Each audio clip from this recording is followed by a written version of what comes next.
Why don't we just do it there?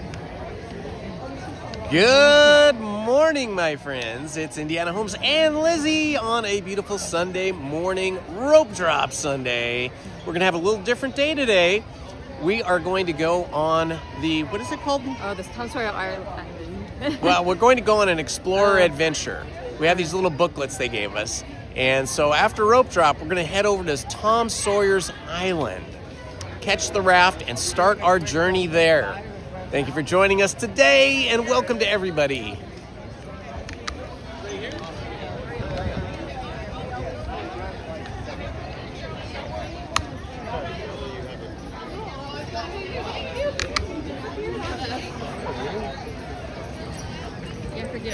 Good morning, Kenai Tyler. Good morning, Ashika. Good morning, Steve, Reno. Good morning, Disneyland. Oh, good morning, Judy from Oh My Gosh, It's Judy. Good morning, Patrick. Here you leave today and enter the world of yesterday, tomorrow, and fantasy.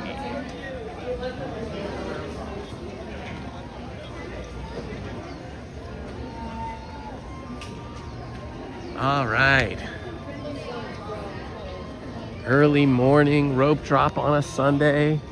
The sun is starting to break out over here. It is currently 67 degrees. It's already 2 degrees warmer than it was when we got to the Toy Story parking lot.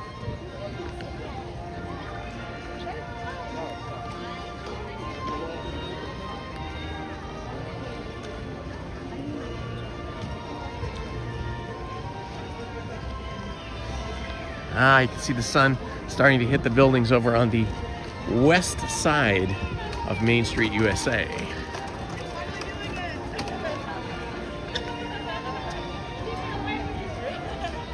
Good morning. Stay cool out there.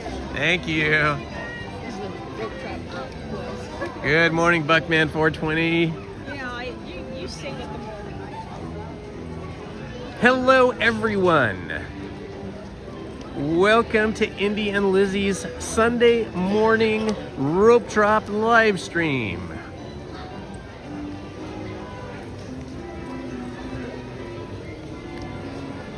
We have come prepared today because I got a little dehydrated on Friday. Didn't feel so well Friday night. So I have brought a big bottle of water. Lizzy has 2 bottles of water. Look at this, how cute is this?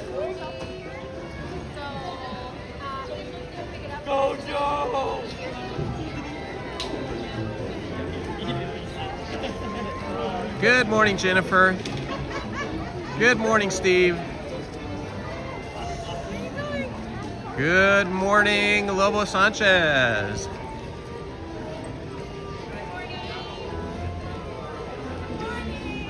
Good morning.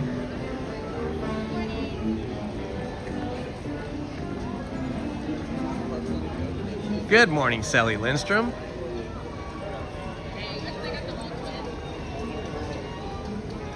All right, we're catching up the rope drop here. 2 minutes till rope drop. I think we did pretty good today, considering we left a little bit late, and then there was a pretty good lineup over at the entrance, or over at the parking lot, really. The entrance wasn't bad. I love your outfit, sir. You are awesome. You have the spirit. Beautiful. Very cool. Very cool. All right, here we go. That is that special Celebrate Happy 70th Anniversary music from the Jonas Brothers that they use to greet us every time we come for rope drop. We will be listening to this for just about a minute, and then they will be giving us the opportunity to get through the crowd in a mass cattle drive, so to speak. Oh, let's get out of the way here. These people are trying to take pictures. Ah, look at that. Bubbles in the sky. It's so great to be here. Hello, Camera Ready Adventure. Welcome, my friend. Woohoo, it's the Celebrate Happy time, absolutely. And they are getting us all pumped. And look at the more bubbles over here. Oh yeah, the sun is really breaking through now. Okay, off like a herd of turtles. Here we go. Off to our adventure for the day. Happy, happy, happy, joy, joy. Welcome everyone. It is Disneyland on, what is it, June 14th today? I think the middle of the month just about. And it is 8 a.m., 67 degrees, and we are having a warm time already. The sun just broke through. As you can see, everybody's got sunlight on their backs. And boy, even though it's only 67, you can really feel the heat warming up and toasting the back of your neck and your back. So, we have dressed appropriately. We're wearing shorts. I'm wearing a white t-shirt with Mickey drawings on it. And then we've got our adventure jackets that we always wear, our Indiana Holmes jackets. So that should keep us relatively cool for the early part of the day. But it may get substantially warmer in about an hour, hour and a half, as it did on Friday. Friday got up to 86 or 87 by about 1 o'clock, and that got pretty warm for me. Indy starts to melt at 86. So hopefully today I will stay better hydrated, both of us will, and hopefully we may not have as hot of a day as Friday, but I am guessing, I didn't look at the forecast last night, but I'm guessing it's gonna be just as hot. We are coming into the hot period of late spring, not quite summer yet. Usually June is what we call June gloom here in Southern California. And usually it's just overcast and cloudy like until about 2 o'clock every day. But that has not been the case this last week. It just got toasty right off the bat. I'm gonna go this way. Yeah, it got toasty like right off the bat. And so we are starting to see really some kind of mid-July weather here in mid-June. Feels like we're about a month ahead of the normal weather pattern. Let's see. Well, Are we gonna get the brewer or like? I don't know if they're running the rafts yet. I mean, our other option is we could start off with Big Thunder Mountain, I suppose. Looks like everybody else is doing that as well. The question is, do we want to do that? It's like a ton of people going into the Big Thunder Mountain. I don't know. Let's not do that. Even though it says 5 minutes. What, you want to do it? No. I really want to start off and do our sort of scavenger hunt thing, but I don't know if they're running the rafts this early. We'll have to see. This is the thing about rope drop, is during rope drop you would think, oh, all the rides will be open, but that is not the case. What happens is that certain rides, certain attractions, like Rise of the Resistance, for example, may not be open for like another 30 minutes to an hour. I don't know why they do that, but I'm guessing it's because maybe it's the furthest walk from the park. You know, Toontown on one side and then Galaxy's Edge on the other are, you know, at the far opposite corners of the park, farthest north. One is sort of northwest, the other one's northeast. So maybe that is why they wait. Yeah, I don't see anybody staffing the rafts yet, but we'll go over there and see when they're gonna open. Oh no, I see a staff member now. I see a cast member, I should say. So maybe he'll know. Looks like he's just doing some safety checks there, getting things ready.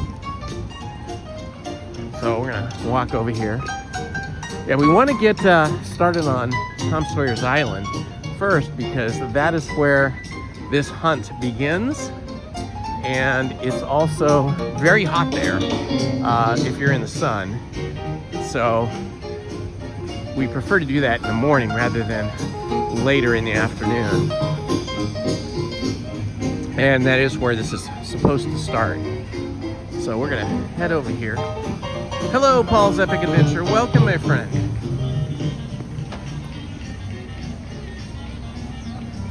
Hello, Jesus. Hello, Logan. Hello, Ghoul's Delight. Let's see. don't know if that is the entrance. It is. We'll just ask him. It says it. Oh, here we go. Pirates is closed. It's going to open at 9. Okay, so here you go. See? Open at 9. But that's okay. We can start off with a haunted mansion. That'll be a good thing to start off with. So we'll do a couple of attractions here, 2 or 3, however many we can get in before 9 o'clock, and then we will return to the Tom Sawyer's Island rafts to begin our adventure at 9 o'clock. Bye, have a good day. Bye, you too. Here we are, Haunted Mansion. A good way to start the day. And it is good to get the Haunted Mansion and other attractions that have outdoor queues that don't have shade, like this one. It's good to get these done first thing early before it gets too sunny and too hot. Because standing out in the queue back here in full sun is kind of brutal. You don't get a lot of breeze back there in the Haunted Mansion queue.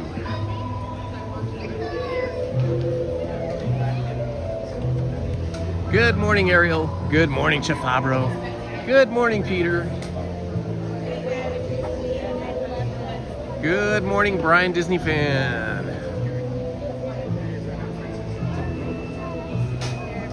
Oh, that's nice of you to post the cooling rides, Paul. Paul, you are the coolest dude. I got to say, I really appreciate you. I appreciate all of our mods and all of our subscribers and our Ninja Watchers.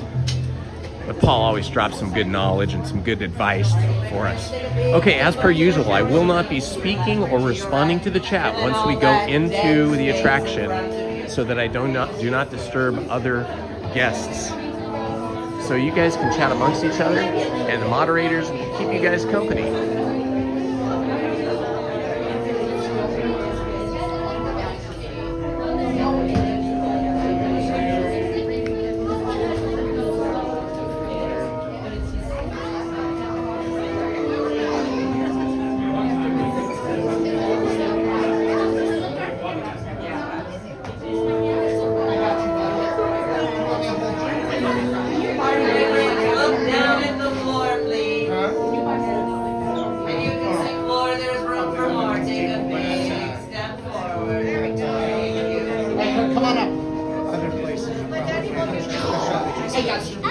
Packing us in here today.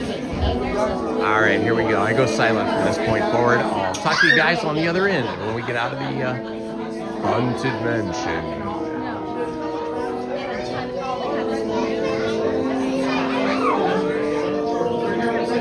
When hinges creak in doors chambers, and strange, frightening sounds echo through the hall, and the candlelights flicker where the air is deathly still, that is the time when ghosts are present, practicing their terror with ghoulish delight.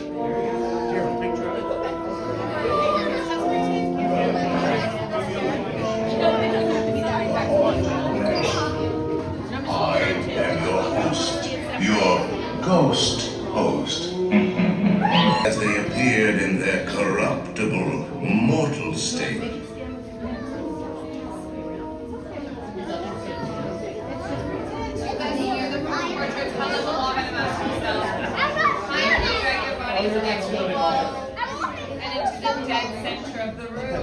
Your cadaverous pallor betrays an aura of foreboding. Almost as though you sense a disquieting metamorphosis. Is this haunted room actually stretching? And no.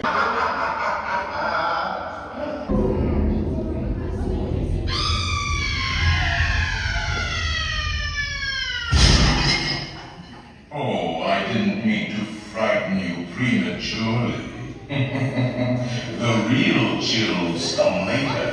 Now, as they say, look alive, and we'll continue.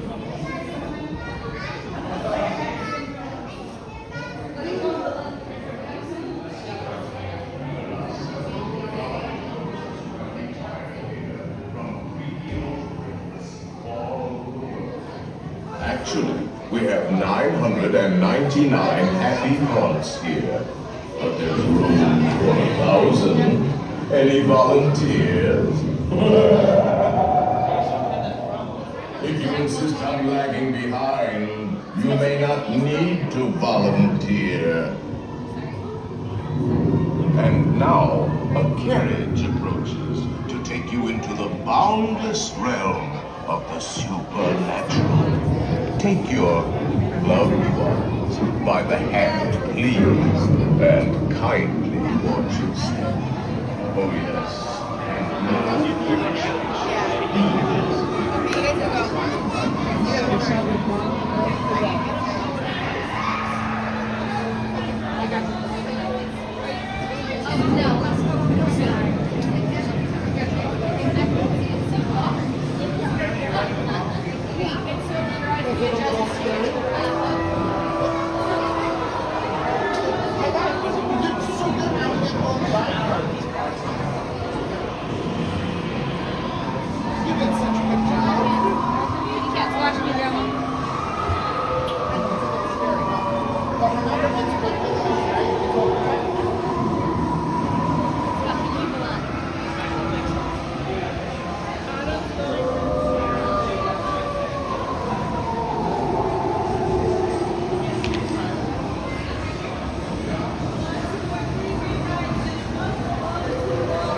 Time to board the doom buggies.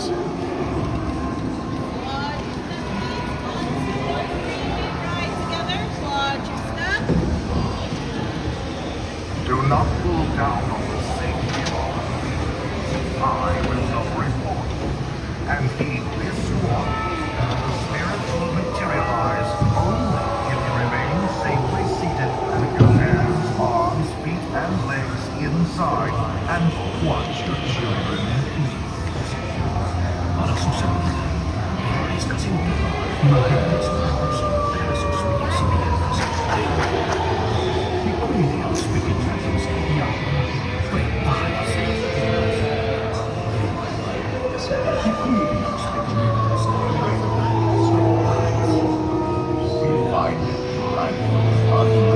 Here in this ghostly environment, every room has years of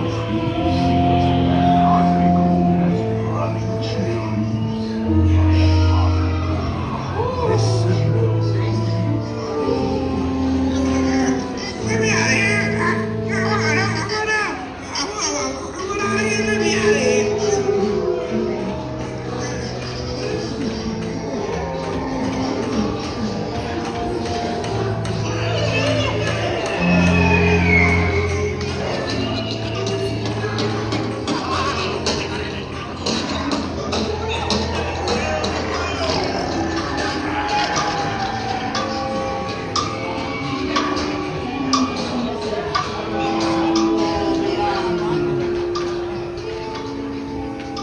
Goblins and ghoulies from last Halloween, awaken the spirits with your tambourine. Creepies and crawlies, toads and puns, let there be music from regions beyond. Wizards and witches, wherever you dwell, give us a hint by ringing a bell. The happy haunts have received your sympathetic vibrations and are beginning to Serpents, materialize. spiders, They're assembling swinging sympathetic vibrations are beginning to materialize. See you all. They're assembling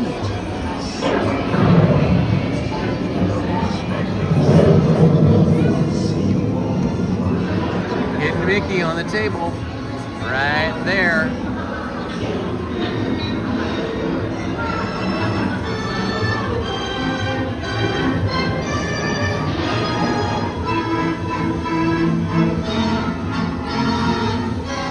Looks like we're missing some dancers.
sit by your side, shrouded in darkness. They pretend to terrorize. Grim pretty ghosts cannot be safe.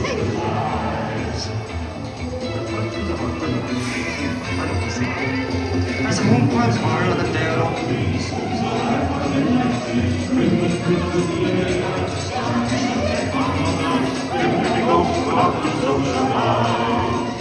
When you hear the bells ring, hear no sleep, my spirit, my precious holy spirit, precious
We've been dying to have.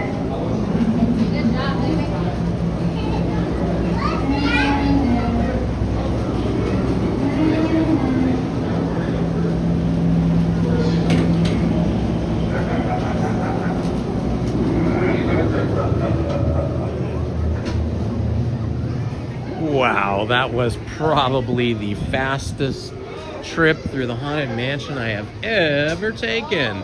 Ooh, look at this cool Madame Leota's t-shirt.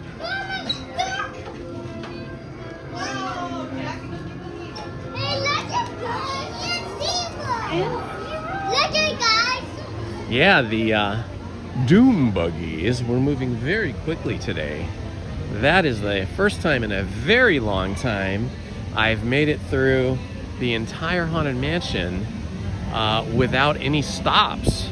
Usually we get stopped because some mischievous ghosts are holding us up or the ride breaks down temporarily. But yeah, that was crazy. They were moving that thing, I gotta say, at least 20-25% faster than normal, and we had no stops, so that was pretty cool.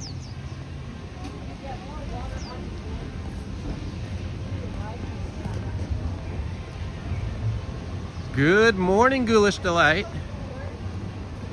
Good morning, Train Man. Hello. Oh, that's Judy. I think we said hi before, but welcome again. Hi, Toshiba.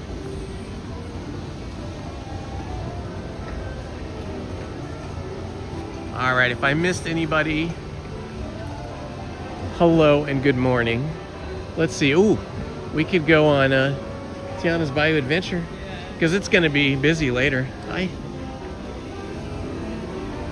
We don't usually go on Tiana's Bayou Adventure this early in the morning, and we never go through the regular standby queue because a couple of reasons. We don't go here in the morning because usually it's kind of cool and we don't want to get wet first thing in the morning.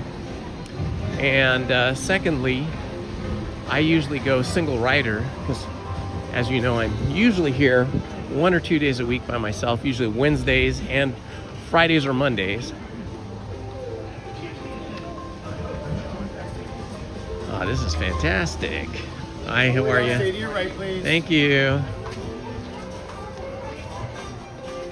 So this is kind of cool because we don't usually go through here. Look at the giant fireplace with the cauldron. I don't know if it's cauldron, if it's just regular cooking, but the giant pot. And then we never go through this part. But it's gonna be such a warm day. And it is a weekend day, although Sunday mornings are awfully quiet compared to other days. But yeah, because of the fact it's going to be such a warm day, it's going to probably in another hour, this attraction will have an hour to a 90-minute wait, somewhere between 60 and 90 minutes. So might as well do it now. I'm usually rushed coming through here, but now we have enough time we can kind of look at Tiana's kitchen.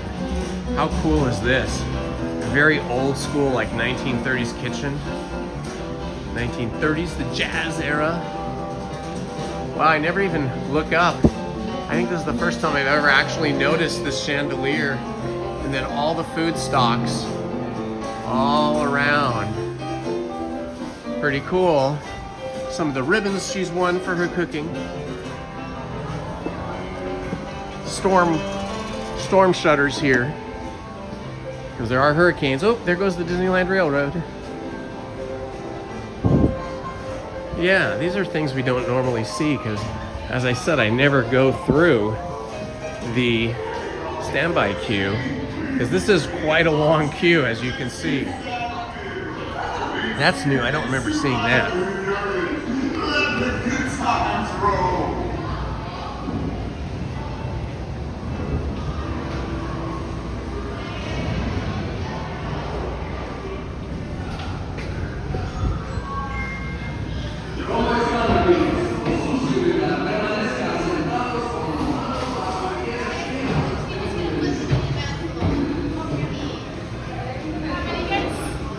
Can we be in 6-7 or 5 and 6-7? The furthest back I can go is 3 and 4.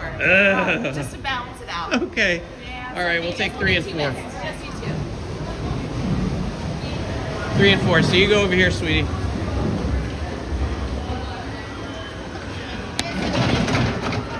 Because it looks like we're getting our own boat all by ourselves. That's why it's 3 and 4 here.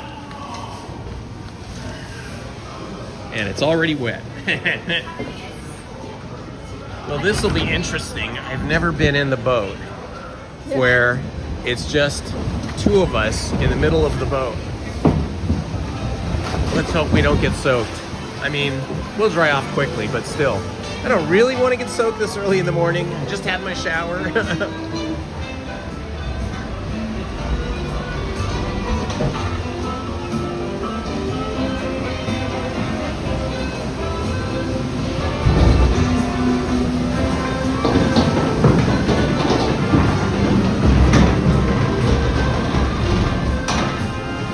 Hello, JT Nuts.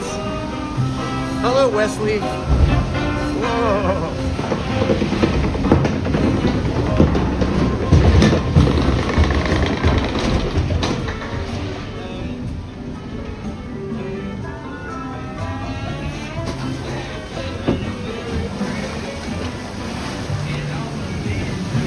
Look at this beautiful sight. Oh my gosh, it's so beautiful.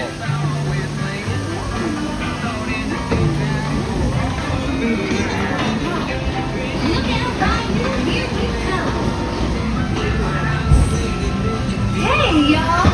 Thanks for helping me look for musicians for our party tonight. Lewis, they're on their way. Looks like Tiana's arms were not functioning today. Maybe she just needs some coffee.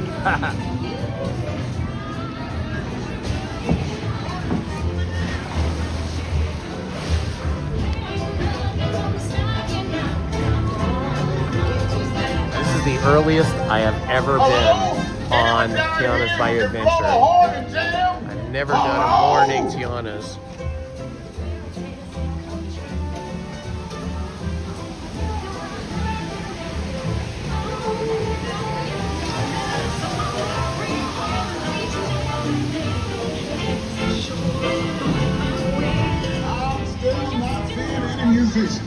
No sweat, Lewis. We're just getting started.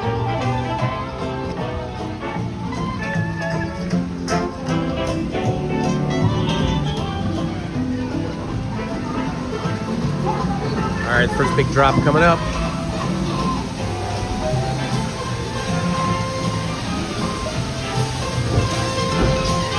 Good luck in all your victories. You don't have far to go. Tell the people not to tell you so.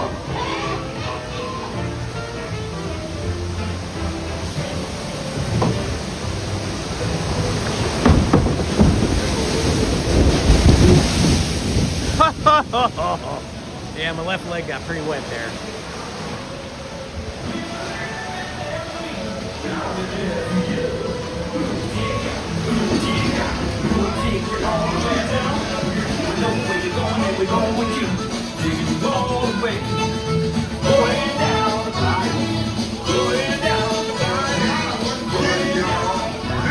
She found can play. Hallelujah. We've all been to join the band for sure.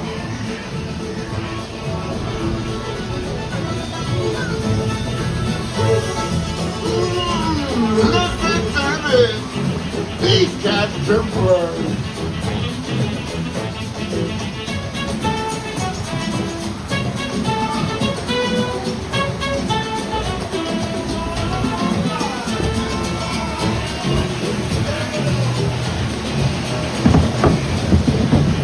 I hope they all come to the party to play. But let's explore a bit more.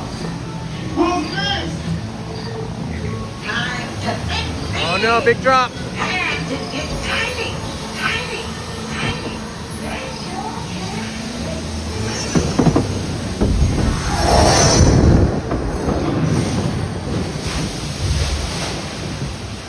Oh, that was weird. There was hardly any water there.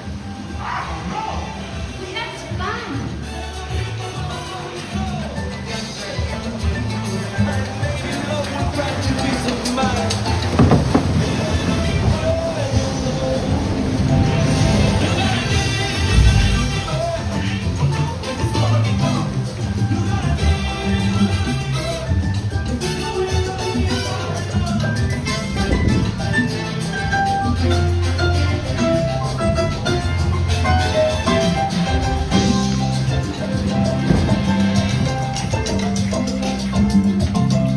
We're the only two people in this boat. We're right in the middle of the boat, so it should be really interesting when we drop through the big drop, which comes up next. We got to go up first.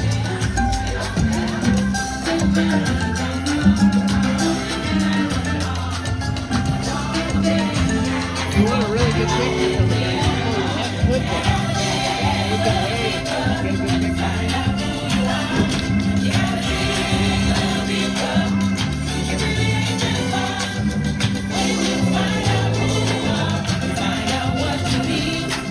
A lot of empty log boats in front of us.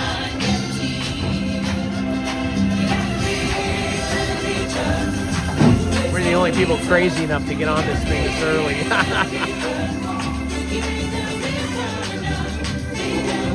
All right, we're gonna try for a really good picture here. Lizzy doesn't want to get her hair wet, so she's not taking her poncho hood off. But I have no problem getting wet.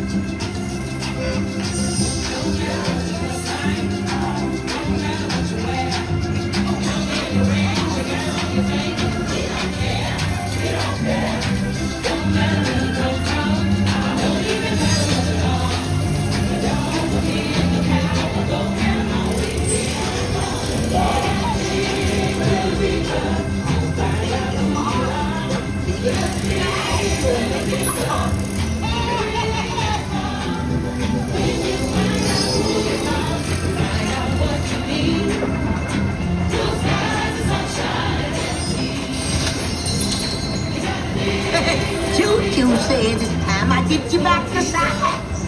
But invite your little friends to tag along too.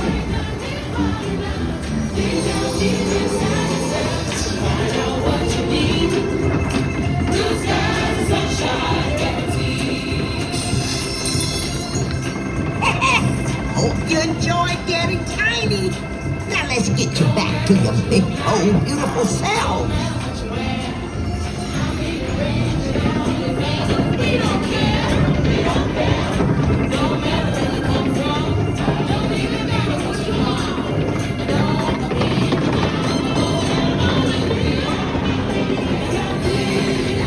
Get you to the party. Got there in no time. Guaranteed. Ain't going down. Ooh, that's gonna be good.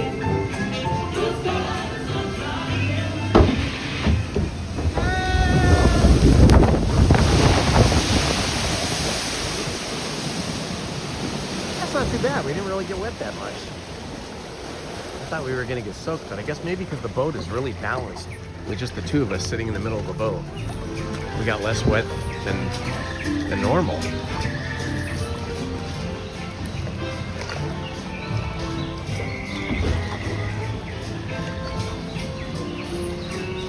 How you doing there, Lizzie?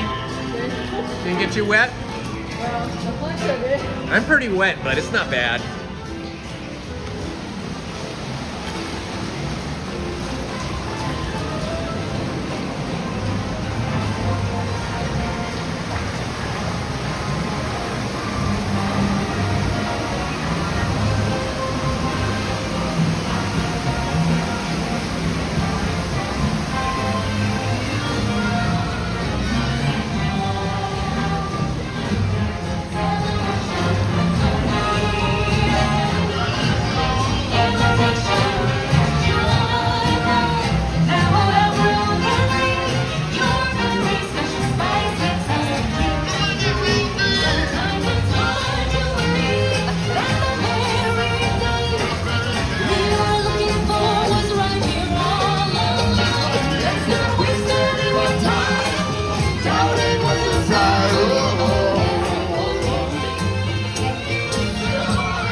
Knows how to make a party special. It's fill it up with special people like you.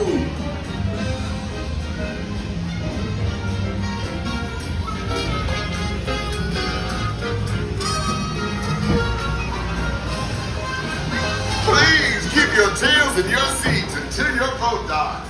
Then grab all your things and There's like nobody hardly here for this. You think we should marathon this and just keep doing it over and over again? No. Until like 9 o'clock? No. They probably just let us go again at 1. Hi.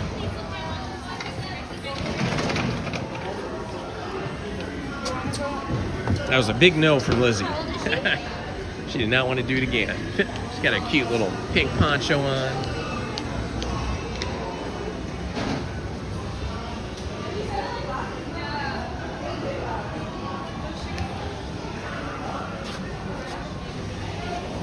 She looks like a pink ghost.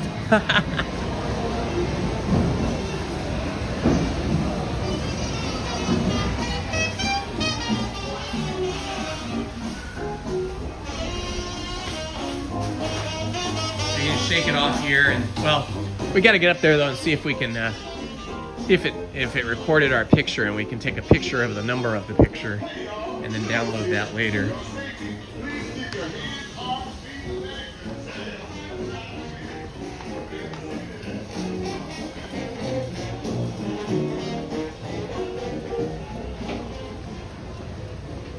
Tried to wait, but then it got spoiled. Let's see. Oh, there we are, right in the middle. That's a good one. Classic. We'll download that later. Well, we can see your face though. That's cool. There we are, guys.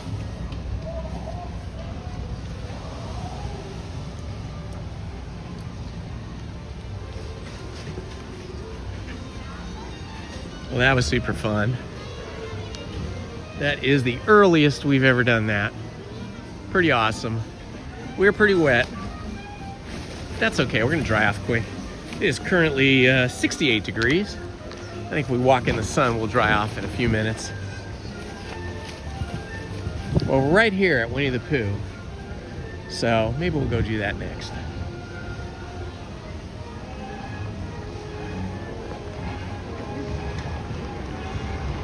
That's fun, huh, honey? Funny because I've never been on a log up on myself. I know, that's the first time I've ever been on a log boat anywhere where there was just two of us and we were set right in the middle, so it balanced the boat out.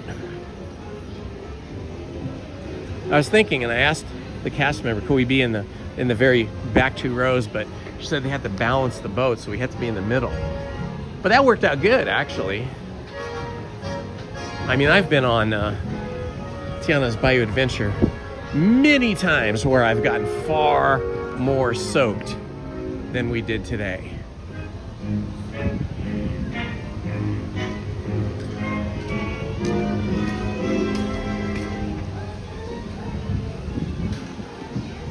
All right, we're gonna try and see the Country Bear characters on this attraction here, if they let us sit in the front. Hi guys. Thank you. With her hands, arms, feet, and legs. Hi. What you adorable children. TTFN. Out for now.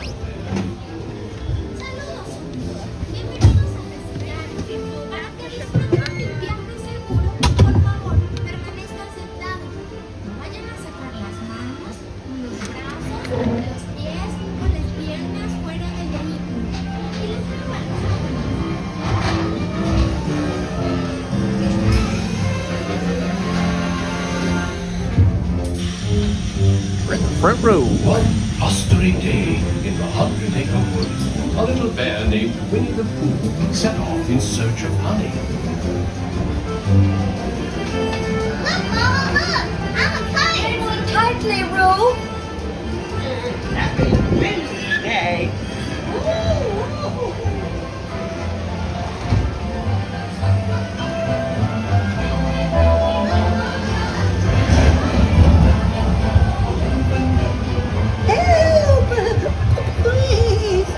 We'll save you, Piglet! First the wind, and now this. Whee! This is fun! Goodness gracious. I'm Tigger. Woo! Follow me, right this way.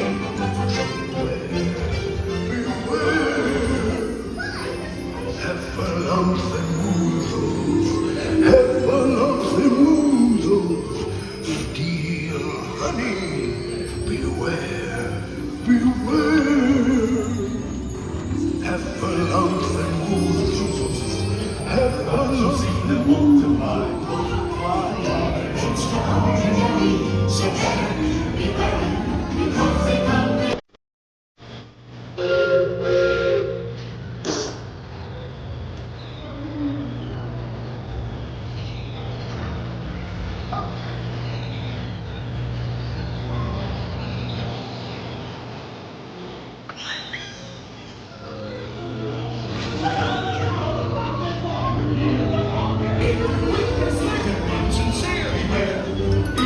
Okay, we're gonna look up and back and see 3 of the characters. What a wonderful dream. Oh, that was hard. It's hard to turn around that much.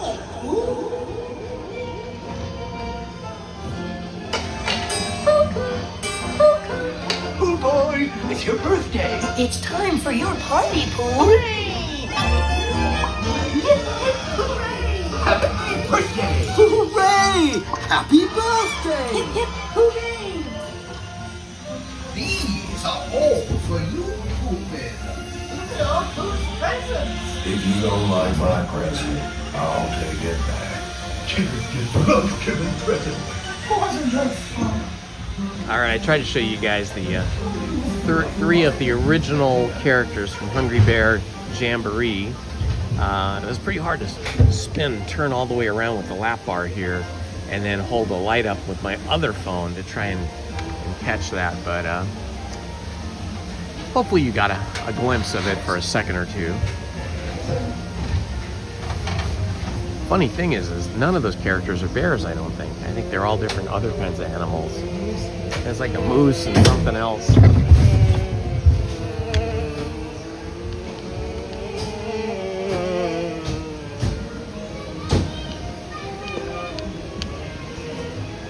Have a good day.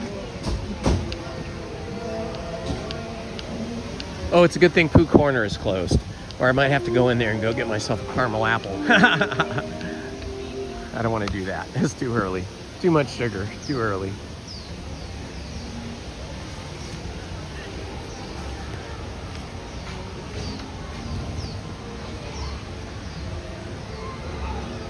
Good morning, Patrick.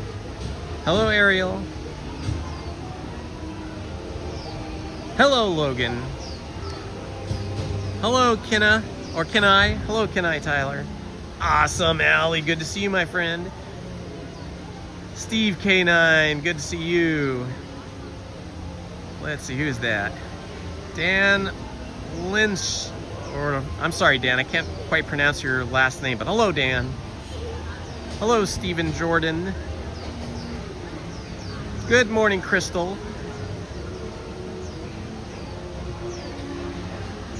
Hello, B Penguin. Good morning. Happy Sunday, love pugs. Oh, look, I got to show you. Here, turn around in the sun. For those of you that were with me on Friday when I was struggling trying to decide whether I should buy this backpack or not, and then I did buy it, Lizzie has adopted it. She's wearing it today. We're carrying a lot of bottles of water and stuff. And I want to especially thank LP Rodriguez, one of our subscribers, who actually funded this for me. After I purchased it, he sent me $49.99, which paid for the backpack and some snacks. So thank you, LP. I know you're not probably in the chat right now, but I got to give credit where credit is due. That was so kind of him. Or her. Actually, I don't know LP Rodriguez. I'll just say they. They funded it. I can never tell genders in the chat, and I don't know that it's important anyway, but on the chat on my cell phone, your little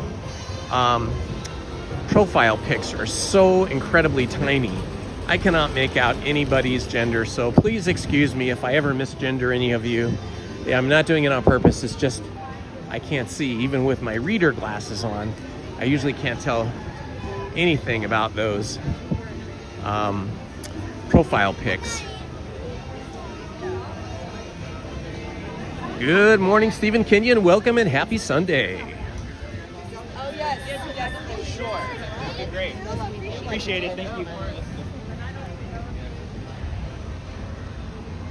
What is that? Is that ludicrous? I can't quite see. And Sacktown, welcome. Welcome to everybody. Me too. Can I go first? Yeah. Okay. I'm going to post up here, or Lizzie's going to post up here, give you a nice pretty view of the rivers of America, because I got to make a quick stop in the bathroom. Okay. I always love this spot. It's so picturesque. Oh, I swear!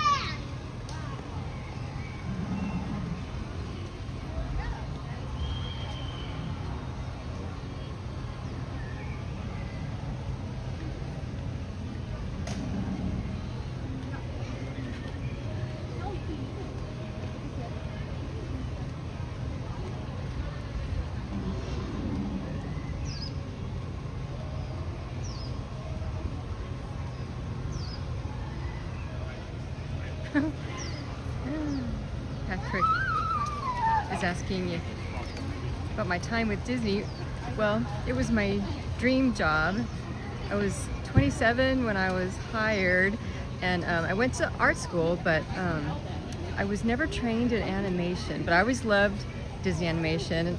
An opportunity came where Disney contacted people who graduated from where I went to school. I went to Art Center, and said, come to this lecture, we need people in effects. So, okay. So I went to this lecture, and effects looked so cool because it kind of reminded me of graphic design with all the shapes and everything. It's like, I'm gonna try that. So I put together a portfolio, and luckily I got accepted. And then I went through like animation boot camp, and they trained me for several weeks. And my first movie was The Lion King. So it was like, I had to pinch myself. I couldn't believe it was actually happening. So it was pretty awesome, and people were really awesome, and it was a lot of long hours. Like I would do 80-hour weeks sometimes, and you know, caring for 2 babies at the same time. I don't know how I did it, but we had a lot of help from our in-laws, my in-laws and my parents. All right, Lizzie's turn for the bathroom. Good morning and welcome, everyone. Oh, it looks like we're 356 strong this morning. Hello, Disney D. Welcome.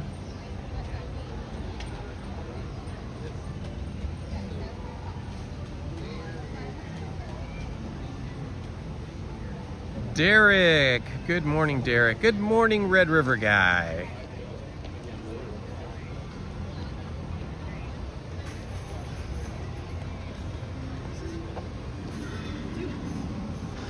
Hello, Joshua, and welcome.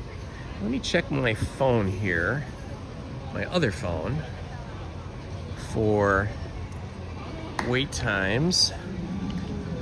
We are just kind of burning time here, going on a few attractions until we can get on the first raft over to Tom Sawyer's Island, which is the 9 o'clock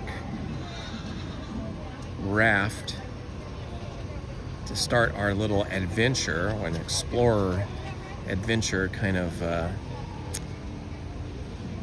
let's see, what do we got here?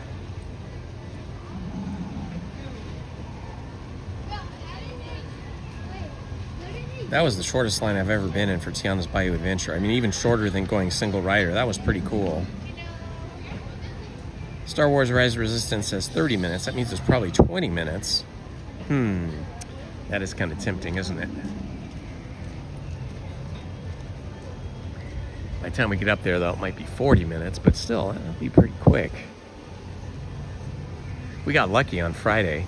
On Friday, right at the very end of Mickey and Minnie's Runaway Railroad, the ride broke down. And I mean, I was just 20 feet, maybe 25 feet from the exit, like where you disembark. And the ride broke down. They turned on all the lights. They had us all get out of the ride vehicles, the little train cars, and then they walked us out. But I'd already been through the entire attraction, and they still gave us free lightning lane passes. So then an hour or so later, maybe an hour and a half later, I remembered I had that lightning lane pass, and I said, ooh, I'm gonna go to Rise of Resistance. And I got up to the Rise of Resistance lightning lane entrance, and they checked my lightning lane pass that I was given for free, and it turned out that it was not eligible for a whole bunch of rides, including Rise of the Resistance. But the cast member there saw that I was all alone, and she said, oh, are you by yourself? And I said, yes. She goes, well, just go on in.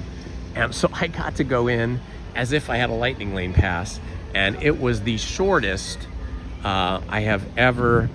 shortest queue I've ever seen. It was unbelievably, the lightning lane queue, if you get to the cave entrance, right, which is where it was incredibly short. I mean, basically I walked in, and like within a few steps, I was right there at the loading area for the main, for the first room where you see Princess Leia, and then we just went in right away. It was incredible. It's a pretty awesome cast member to let me go in like that. And then I still got to use my lightning lane pass. After that, we went over to Haunted Mansion, and I used it for that. Ooh, there goes the train.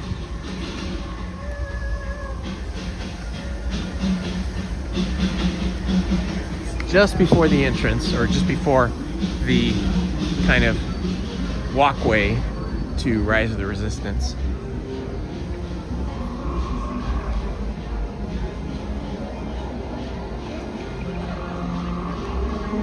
I did not know that, Chris. Ooh, that is some cool knowledge you dropped on us. Chris just told me that back in the 1950s, you could go to Tom Sawyer's Island, you could actually fish for real fish. Yeah, that's wild.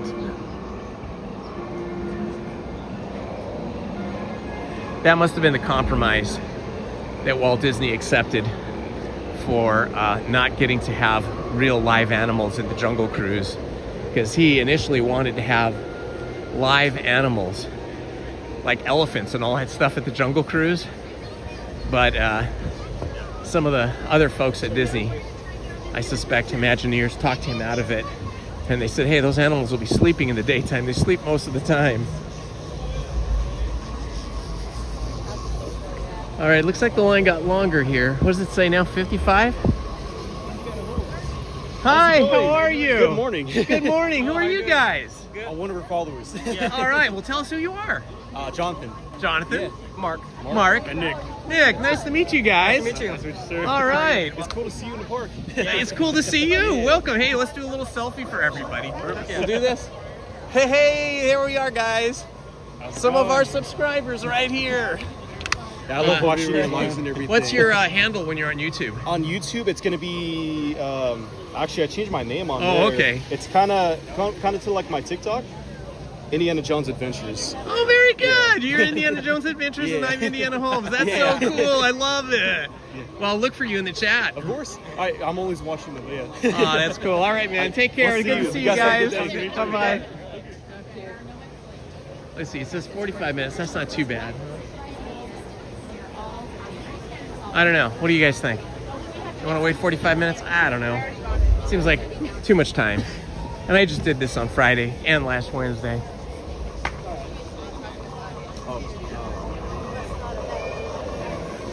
Yeah, I guess we could do Smuggler's Run because they got the new Grogu in there and stuff. And then we'll head back over to Tom Sawyer's Island to start our scavenger hunt.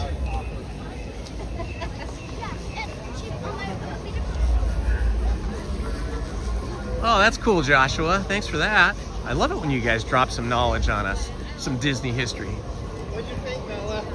Pretty impressive, huh? Hello, Lobo Sanchez. Hello, Robert Grove.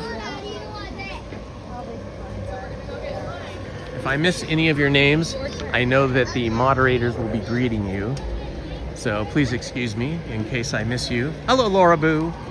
Because as I'm walking and talking, it's a little bit hard to catch everybody's name. Hello, Party of Five. Welcome. Happy Sunday.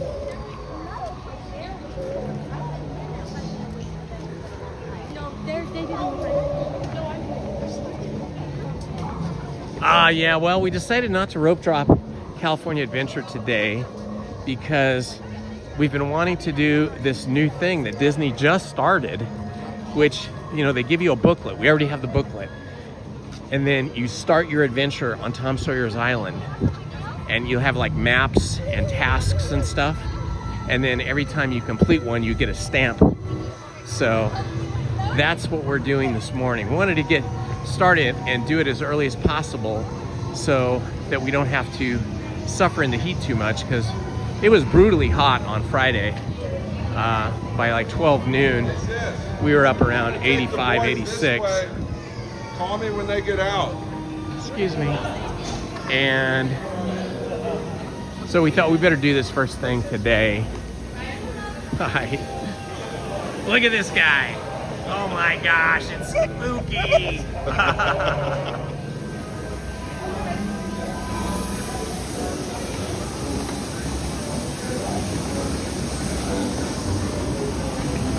All right, so we're gonna do Smuggler's Run because they've got the Mandalorian Grogu overlay, or at least Grogu, and then we'll head back to Tom Sawyer's Island because they're gonna start rolling rafts there at 9 a.m. So we're getting a little bit of everything in here.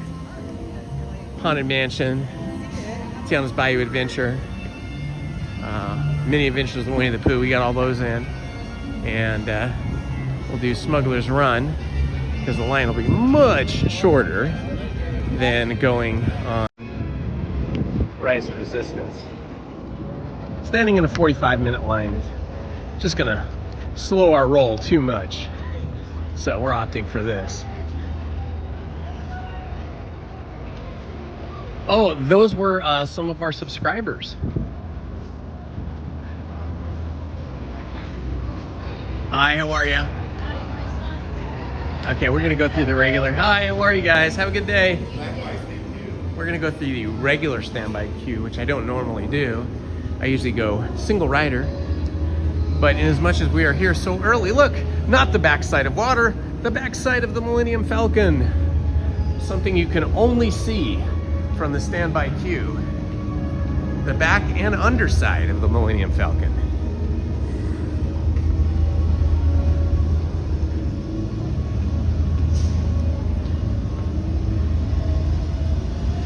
It may get a little laggy going through here because there's so much concrete and steel. Just hang in there, it'll clear up. The one good thing about going through the standby queue here at Smuggler's Run is we get to see the garage area where they fix these spacecrafts and tune these engines. You can't see them any other way unless you're here in the standby queue. Here you go. This is the garage area. Pretty cool. See the giant lift. Look at that. Such a good idea to route the new flight crews right past its engine repair site, huh?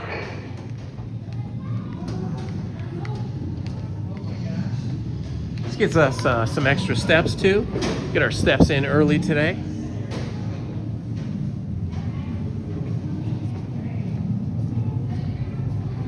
Good morning and happy Sunday, Jesse J.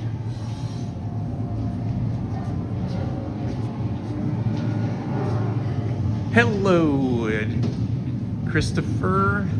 Oh no, it's Christine. I'm sorry. Hello, Christine. Oh, I'm starting to get dizzy here. All this back and forth. All these switchbacks here. Look at this engine. How cool is that? It's like a giant engine.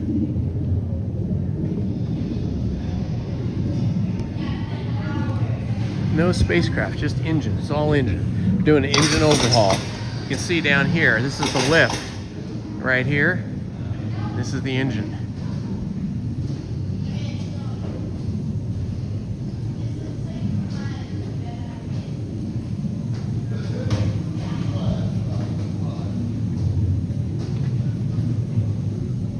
Oh, Chris's channel. Thanks so much for dropping that knowledge on us. That's good stuff to know. It's good to remember the old history, like the original purposes for parts of the park that have been removed and used to expand into other attractions like this. I love all the detail here. Look at all this weathered. It's supposed to look like steel. I think it's like some kind of plastic. Look at the top of the Millennium Falcon. Another thing, look, there's a beer keg here for some reason. But yeah, this is another thing you never get to see. The top of the Millennium Falcon. You can only see it from the standby queue. Ooh, it's pretty chilly in here. You got the air conditioning cranked up, and it is cold.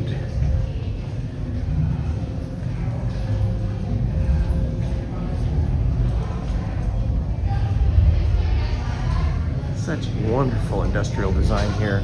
Architectural industrial design. Hello, how are you? I'm gonna have you guys on the right side. Alrighty, sounds good. Yeah, this is another show that we always miss when we go single rider. Here we get to go into this first showroom.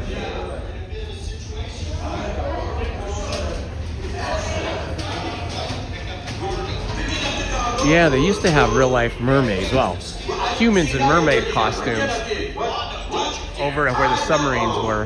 Unfortunate technical difficulty. Boring conversation anyway. They had to get rid of the mermaids because guests were diving into the water to swim up to them. Welcome. What a fine-looking group of flying professionals. You remind me of me, but without the bounty on your heads. Recognize a few of you. You've flown for me before. I can't believe you made it back. It's good you made it back. Good for you. Oh no, one of the engines blew up again. We'll talk later. I have to do everything around here. Yes. Hello, my friends. I am Hondo Onaka, and this is Onaka Transport Solutions. Today, I am offering the opportunity of a lifetime. I need flight crews to transport this valuable merchandise across the galaxy. Pilots to navigate, engineers to operate the ship, and gunners to defend the shipments. And that is where you come in. What luck, the Millennium Falcon, the fastest ship in the galaxy. Speed means profit. Chewbacca, my fine buddy friend. Yes, as we discussed, you can leave the ship here. The spaceport has plenty of room, especially for the Falcon. What? No, it is perfectly safe. Okay, time to go, so bye-bye. I found you the perfect ship. Move along, my friends. Listen carefully and remember, the better you work together, the more you earn. And if and when you are successful, the reward will be astronomical for me. And you,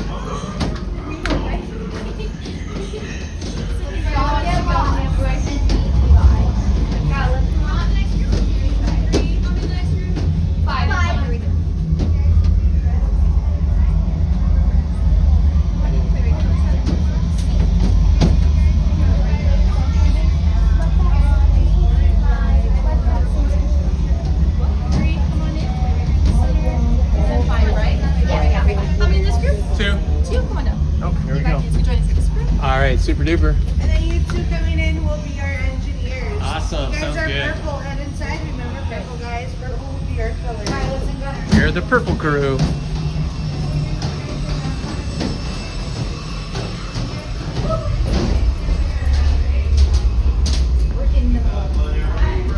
Yeah, purple. Orange right over here. Pilots to the front, followed by the first right behind there. Two pilots up front, side by side. Perfect, side by side for me, followed by our two gunners in the middle, side by side. Two gunners? Got a gunner? Okay, I guess I'll be a gunner. Gunners, and one is getting up and down, but it's going to be the opposite for you, alright? So up's going to be down, down's going to be up. You're also going to be in charge of the gunners in the middle. We're going to be taking care of the bad guys for us today, getting all the cargo for our crew, defending the ship, alright? You're braver than I thought. Mandalorian will brief you on your mission. Listen up, crew. Our bounties are 2 Imperial officers and a pirate. Our goal is to capture them and collect any crates they're transporting. Thanks to Hondo's intel, we know they're on Tatooine. Grogu and I will meet you there. Okay, folks, you have your mission. Capture the bounties and engineer. Use seated and supervise runways. Por favor, permanezcan.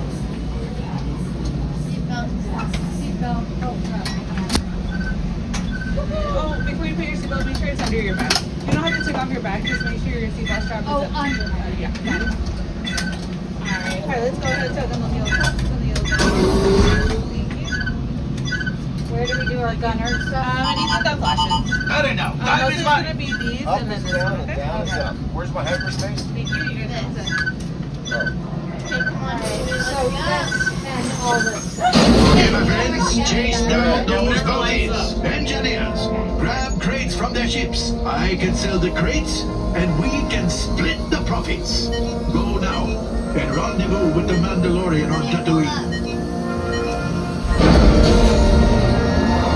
Right, pilot. Make the jump to hyperspace, and good luck. Oh. This is the ship Hondo sends. Let's see what it can do. Hondo wants crates. Practice on these. Engineers, hit the flashing button to activate your traction beam. No, they're good. You're getting warmed up. Gunners, take out those scouts. Focus up, gunners. And on practice, you're ready. There's our bounties. Stay hidden while I think of a plan. Grogu, don't touch those buttons. I said, don't touch. New plan. We'll catch one bounty. They're splitting up. Chase them down. Hit the boosters. Don't lose sight of them. We need to know where they're headed. Left engineer, launch the homing beacons. Launching homing beacons now. Beginning from 1. Bespin, Coruscant, or Endor. Left engineer, pick our destination. Fast.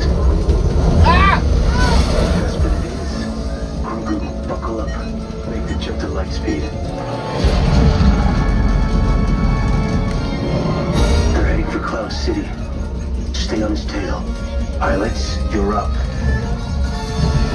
Watch out for that cable. Thank Ferric. Down. He's dragging you towards the explosives. We've got company. Fighters incoming. Gunners, take them out. Hondo wants that crate. Engineers, grab it with a tractor beam.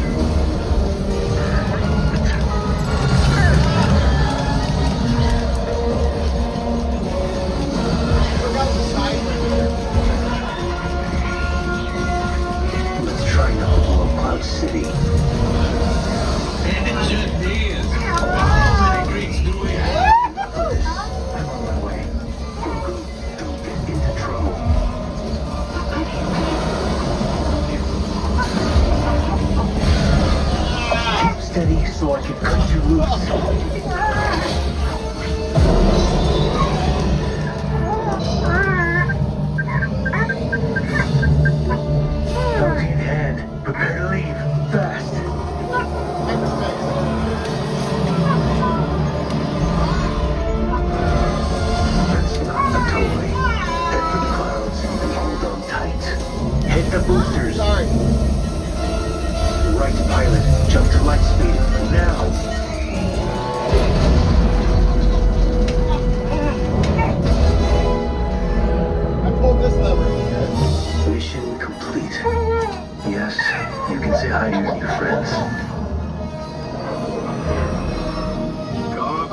crates unloading. Oh, well done, crew.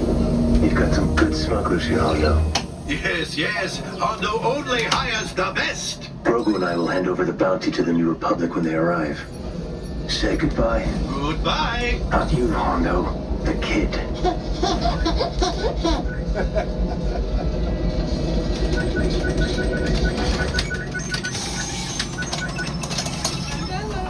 Good job, crew. Yeah, right. Woohoo! Good flying.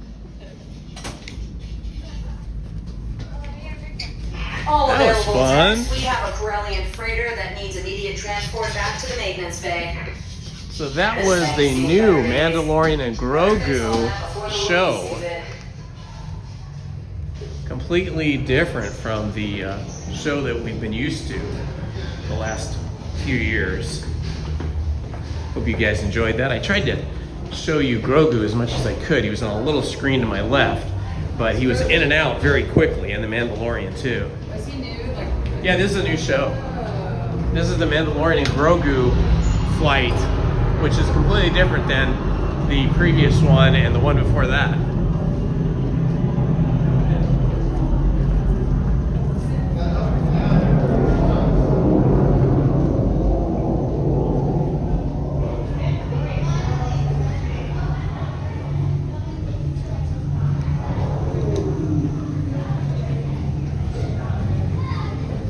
Good morning, Rebecca Holmes. Happy to have you here. Distant cousin. Hello, Lily Zuniga.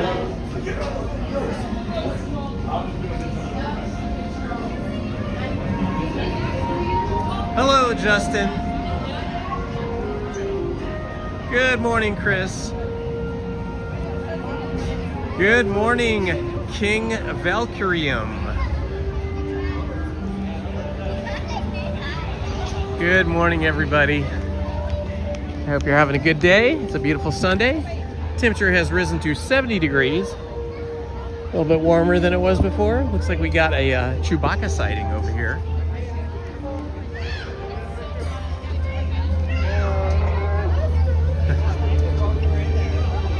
All right, he's taking pictures over there. So we're gonna head back this way so that we can get over to the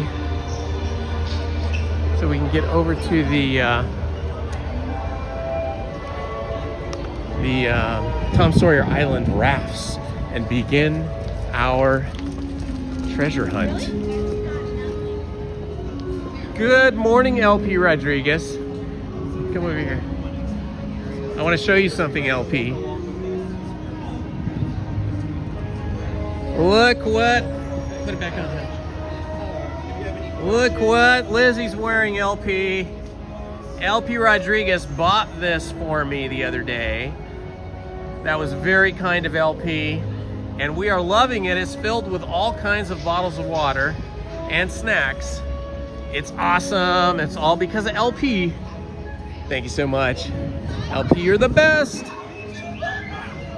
Hello, Robert Anzaldo. Oh, you've never been to Tom Sawyer's Island? Well, you're gonna have a fun time because we are headed over there. They have started a new thing where they give you a little booklet. I already have the booklet. You get the booklet at the loading dock for the rafts for Tom Sawyer's Island. And you travel across the Tom Sawyer's Island. And then, hey guys, then they have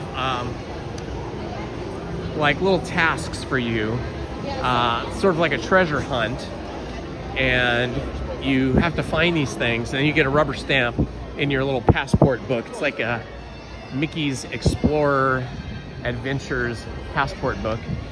So we're gonna try and finish that whole book today.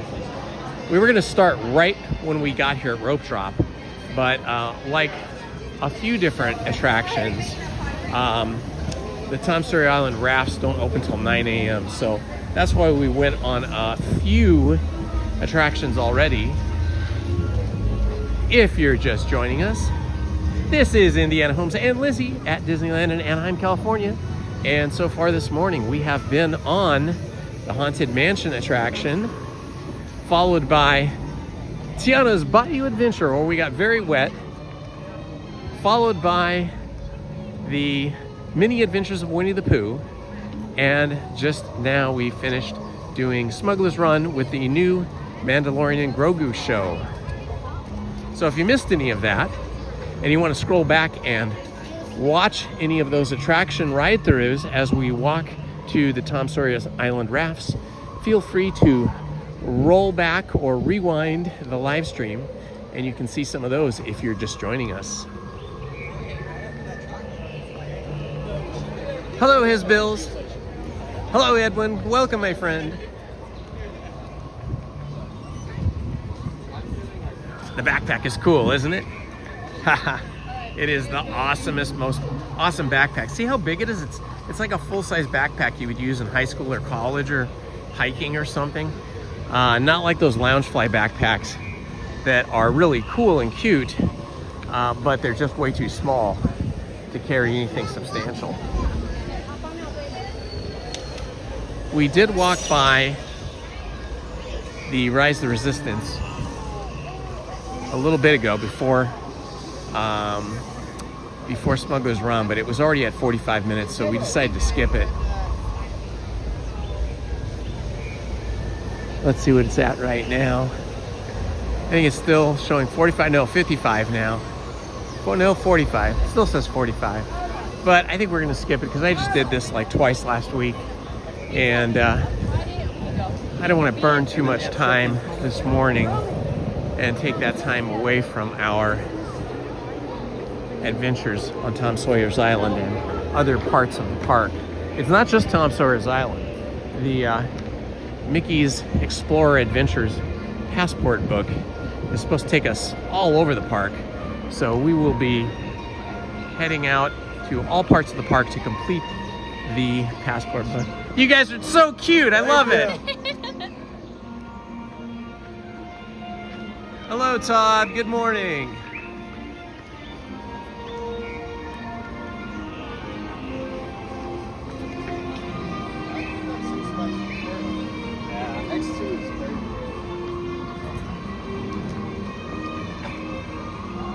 All right, off we go, exiting Galaxy's Edge.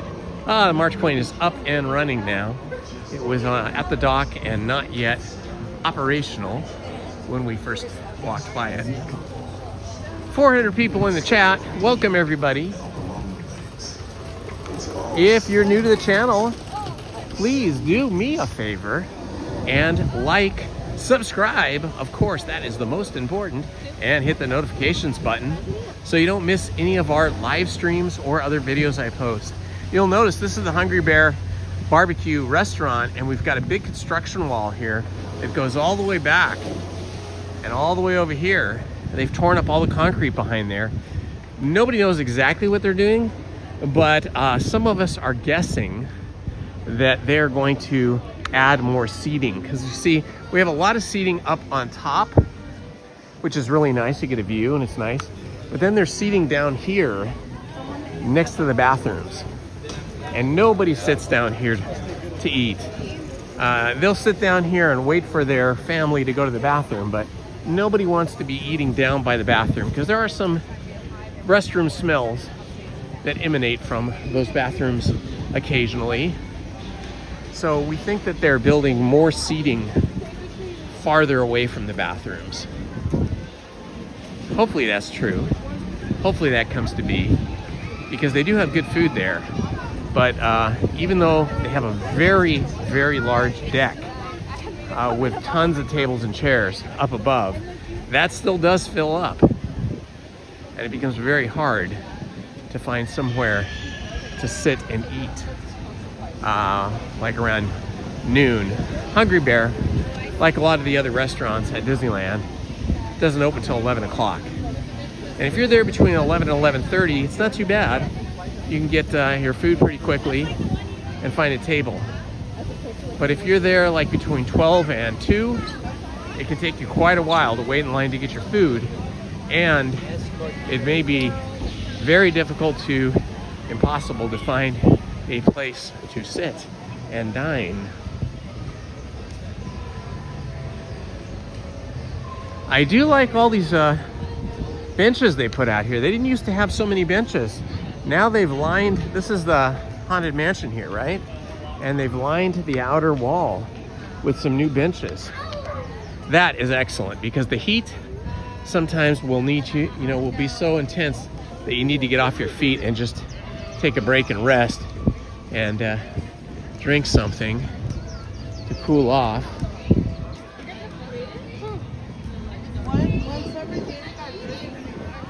It's still only 13 minutes to get into the Haunted Mansion, see? Pays the rope drop. It will be very busy after 12 noon.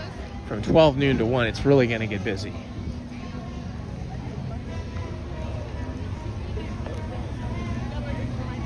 Okay, get your little booklet out, honey, or I can get it out for you.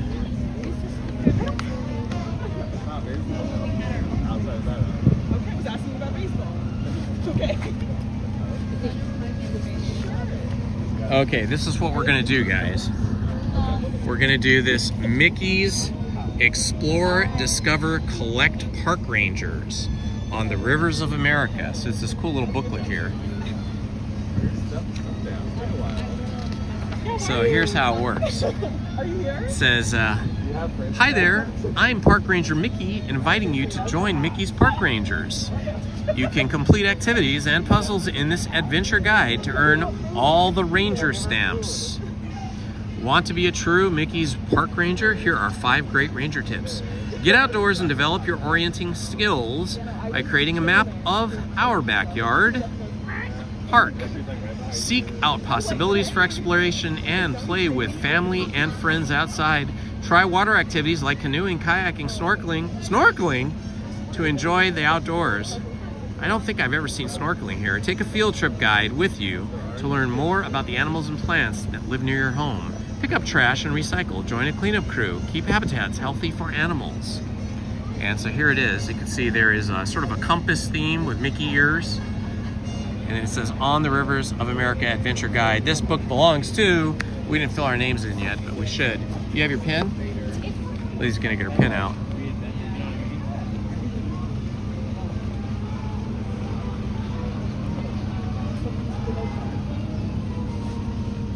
Okay, so right in here, Indiana, Holmes, and Lizzie.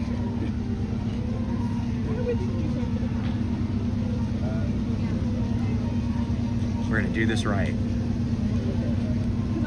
Hello, Sydney Willis. Welcome, my friend. There we are. All right, we got our names on there. Indiana, Holmes, and Lizzie. All right, on page 1 now. Do you know when the rafts are going to start? We don't have an opening time yet. Oh, it said 9 o'clock earlier, so we came back at 9. All right, guys, we got to wait a little bit, but we can read some of this while we're waiting. Okay, it says 3 steps to being a Mickey Park Ranger. Number 1, explore the Rivers of America, Pirate's Lair, and Tom Sawyer's Island, the Rivercraft, and Disneyland Railroad. So that is what we are going to start with. Then discover when you arrive at each location. Complete the puzzles and activities on each page. Sometimes you can't complete a puzzle until you reach a specific location. Number 3, collect. Take your completed puzzles to a Ranger reward spot, the Ranger Station at the New Orleans Raft Dock. Pieces of 8 in New Orleans Square, Ray's Berets in Bayou Country, Pooh Corner in Bayou Country, Pioneer Mercantile in Frontierland. It says here, invitation, any Ranger reward spot. I don't know if you guys can read that or not. Let me see if I do this. Oh, that makes it worse. Okay, it says here, I don't know why it's not focusing. Well, anyway, it says, to be a Mickey's Park Ranger, visit unique outdoor locations to explore, discover, and collect. Along the way, earn stamps that show your accomplishments as a Mickey's Park Ranger. To complete your first activity, you gotta write in here, I, Indy and Lizzie, hereby pledge to explore our amazing planet, to share what I discover, to collect experience and knowledge, and to help keep our world swell. Oh boy. So Lizzie's gonna write our names in there, Indy and Lizzie. Let's put Indy. Lobo Sanchez says, hi, Lizzie. Hello. All right, so we've got our names on there now. All right, so I guess the only thing now, oh look, they're feeding a duck over here. How cute is this? How cute is this? There's a cast member feeding a duck. Oh my gosh, I've never seen them actually feed the ducks. I've seen them protect the ducks, but never actually seen them feeding the ducks. That's so cute. So cute. Okay, so the first one is spelunking. Now let's see if we can skip to any other ones. Picnicking. Put meat, cheese, and veggies between 2 slices of bread, blah, blah, blah.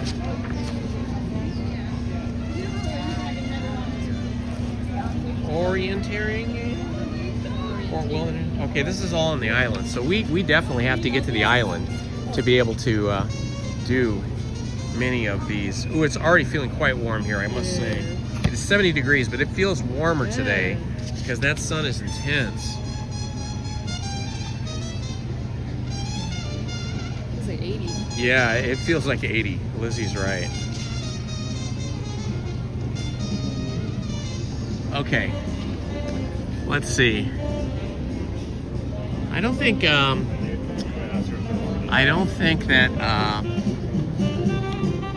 Pirates of the Caribbean is open yet. No, I can still see the construction walls. Blacksmithing, Pirates lore.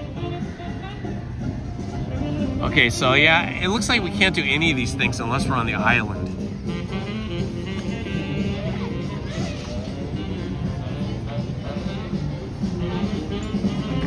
All right, we're just gonna have to wait until they get those rivers going. Here, let's put this back away. Yeah, we're just gonna have to wait until they get the rafts going, because everything on that passport was for Tom Sawyer's Island.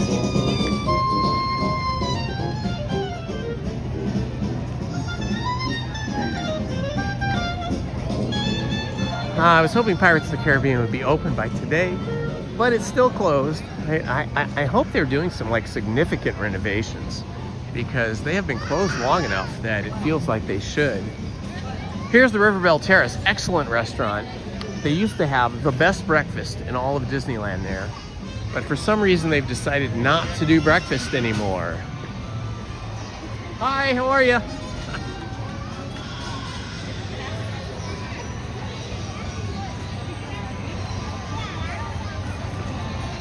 Here is the Adventureland Treehouse.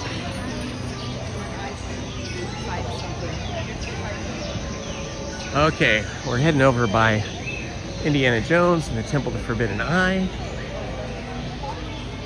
Let's see what the wait time is here. 40 minutes, that's a long time. We'll come back and we'll do single rider later. But I do want to show you guys a tree. This is the oldest tree in all of Disneyland. This giant palm.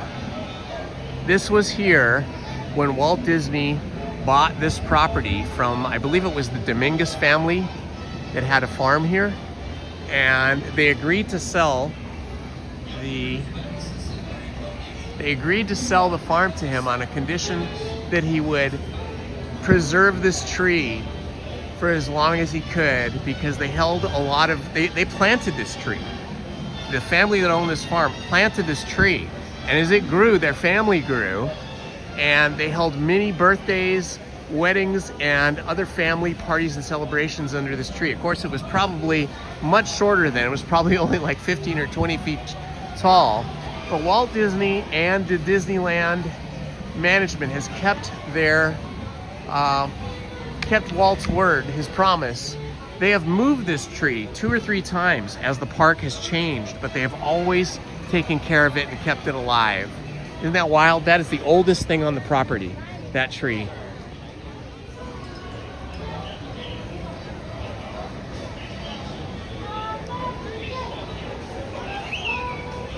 Yeah, hopefully it will open. Hopefully Pirates will open in the next, few days, or by next weekend at least.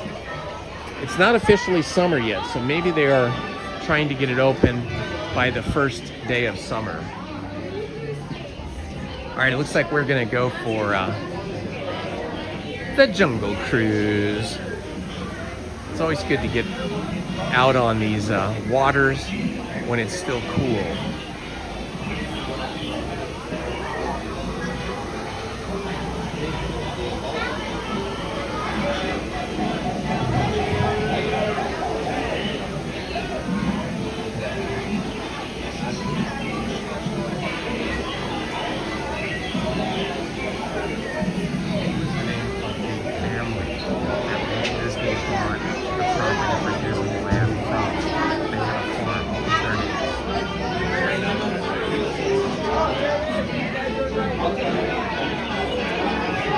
Yeah, a little bit of history. Walt Disney bought 160 acres. Dominguez family, who owned a 10-acre orange grove and farm on the land. And that is the land we are standing on right now. That is the parcel of land we're standing on. The farm encompassed the Jungle Cruise here. The palm tree I was showing you is officially called the Dominguez palm. And the family asked Walt Disney to spare the massive palm tree on their property, because that palm tree was planted in 1896. Yes, you heard me right. That palm tree was planted in 1896 as a wedding gift. And Walt agreed that he would preserve it. And it still stands here today near the Jungle Cruise, right next door to it, in Adventureland. And then there's a little bit of Disney heritage that follows that. The Dominguez family's son, Ron Dominguez, was hired as a ticket taker just 4 days before the park opened in 1955. He worked his way up over the decades to become the executive vice president of Walt Disney Attractions. That's pretty amazing, isn't it? So cool.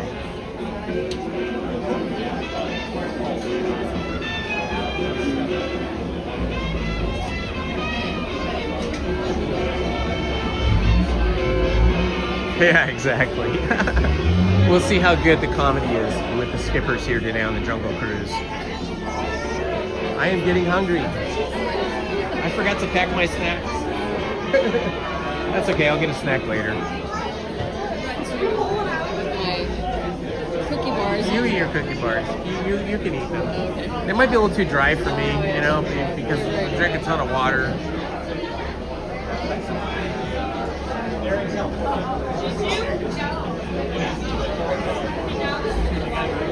It's pretty busy here already for the Jungle Cruise. Kind of amazing, huh?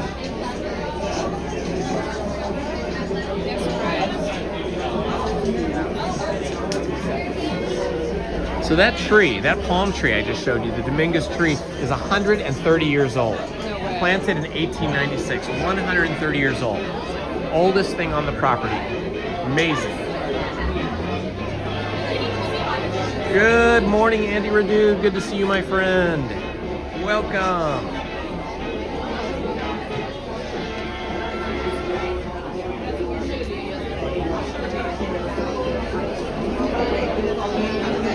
Yeah, there's so many great stories. I've read several books and watched several documentaries about the design and construction of Disneyland.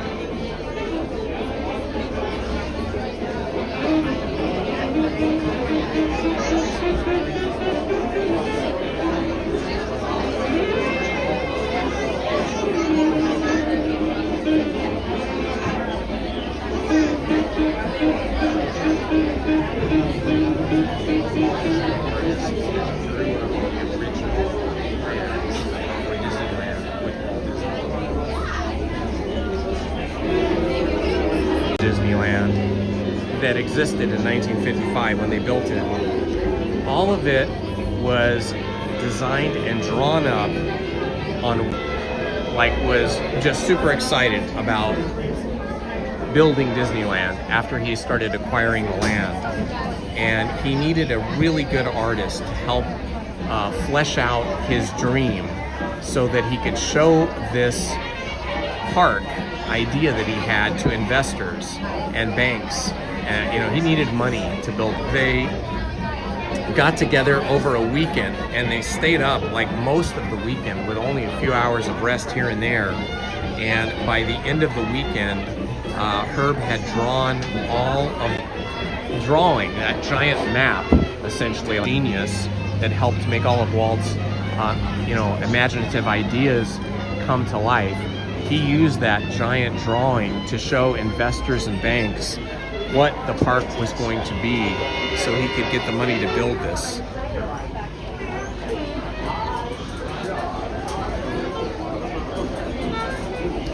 Ah, Andy Radu, thank you for the $5 super chat. That will definitely fund a snack for me. I appreciate that, Andy. So kind of you. Thank you, thank you, thank you.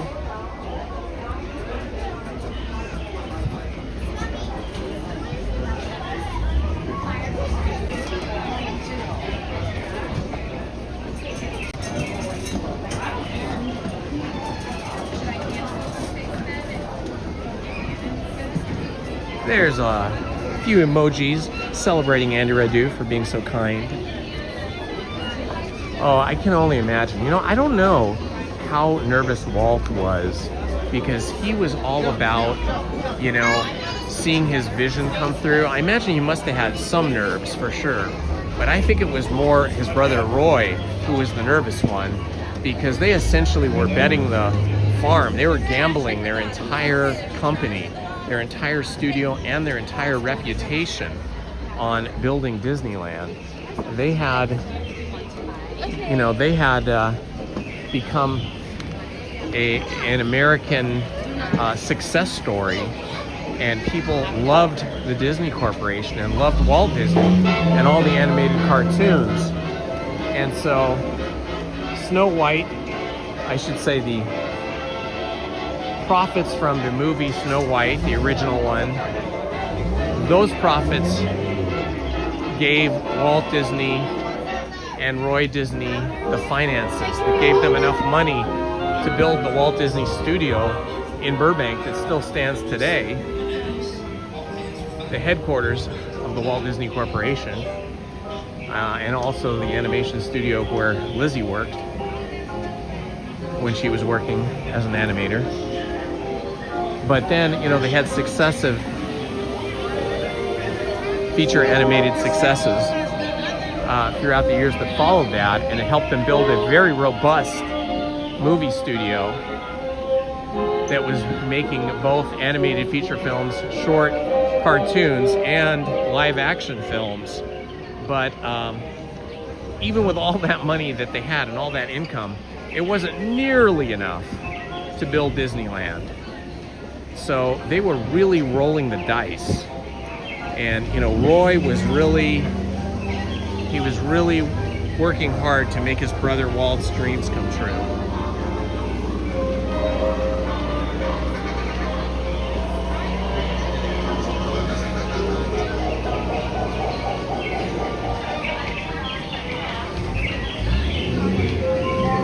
All total, the original cost for building Disneyland, including purchasing all the land, 160 acres of orange groves and farms, and all the construction of all the attractions and all the lands, cost $17 million. Telegraph me your questions, and they may be answered on the air. If that was being built today, it would be a fortune. Some estimates say it would cost $200 million, but I seriously doubt that. I mean, you can't even buy a house, a starter house in Southern California for $1 million now. So can you imagine 160 acres? That would have to be in the billions of dollars.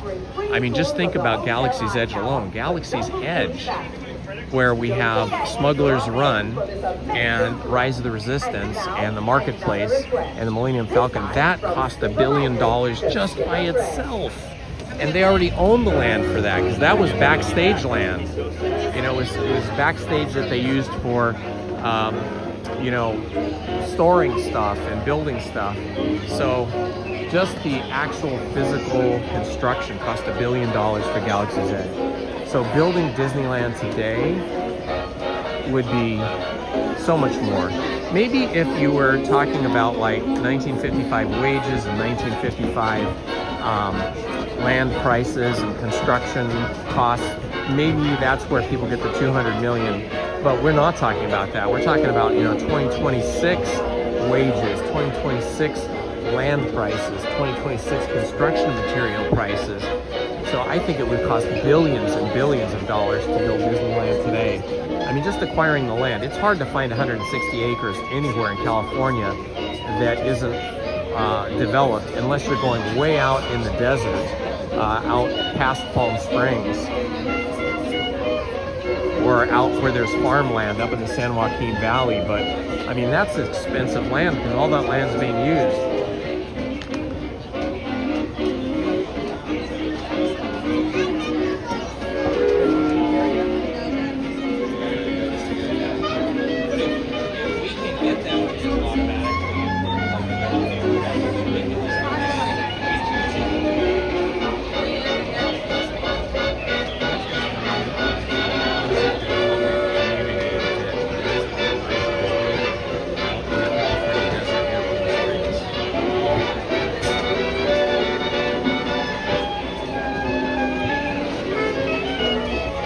Yeah, Disney is in fact building a master planned community of houses in Southern California, out sort of in the desert, not too far from Palm Springs.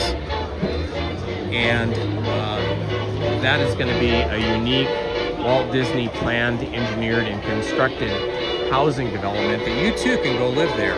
However, the homes will start selling at over $1 million. And I'm sure that some of those properties will be in the $5 million range. So that just gives you an idea of how expensive, you know, it would be to build Disneyland now. Because Disneyland is like right in the heart of Orange County, in Anaheim.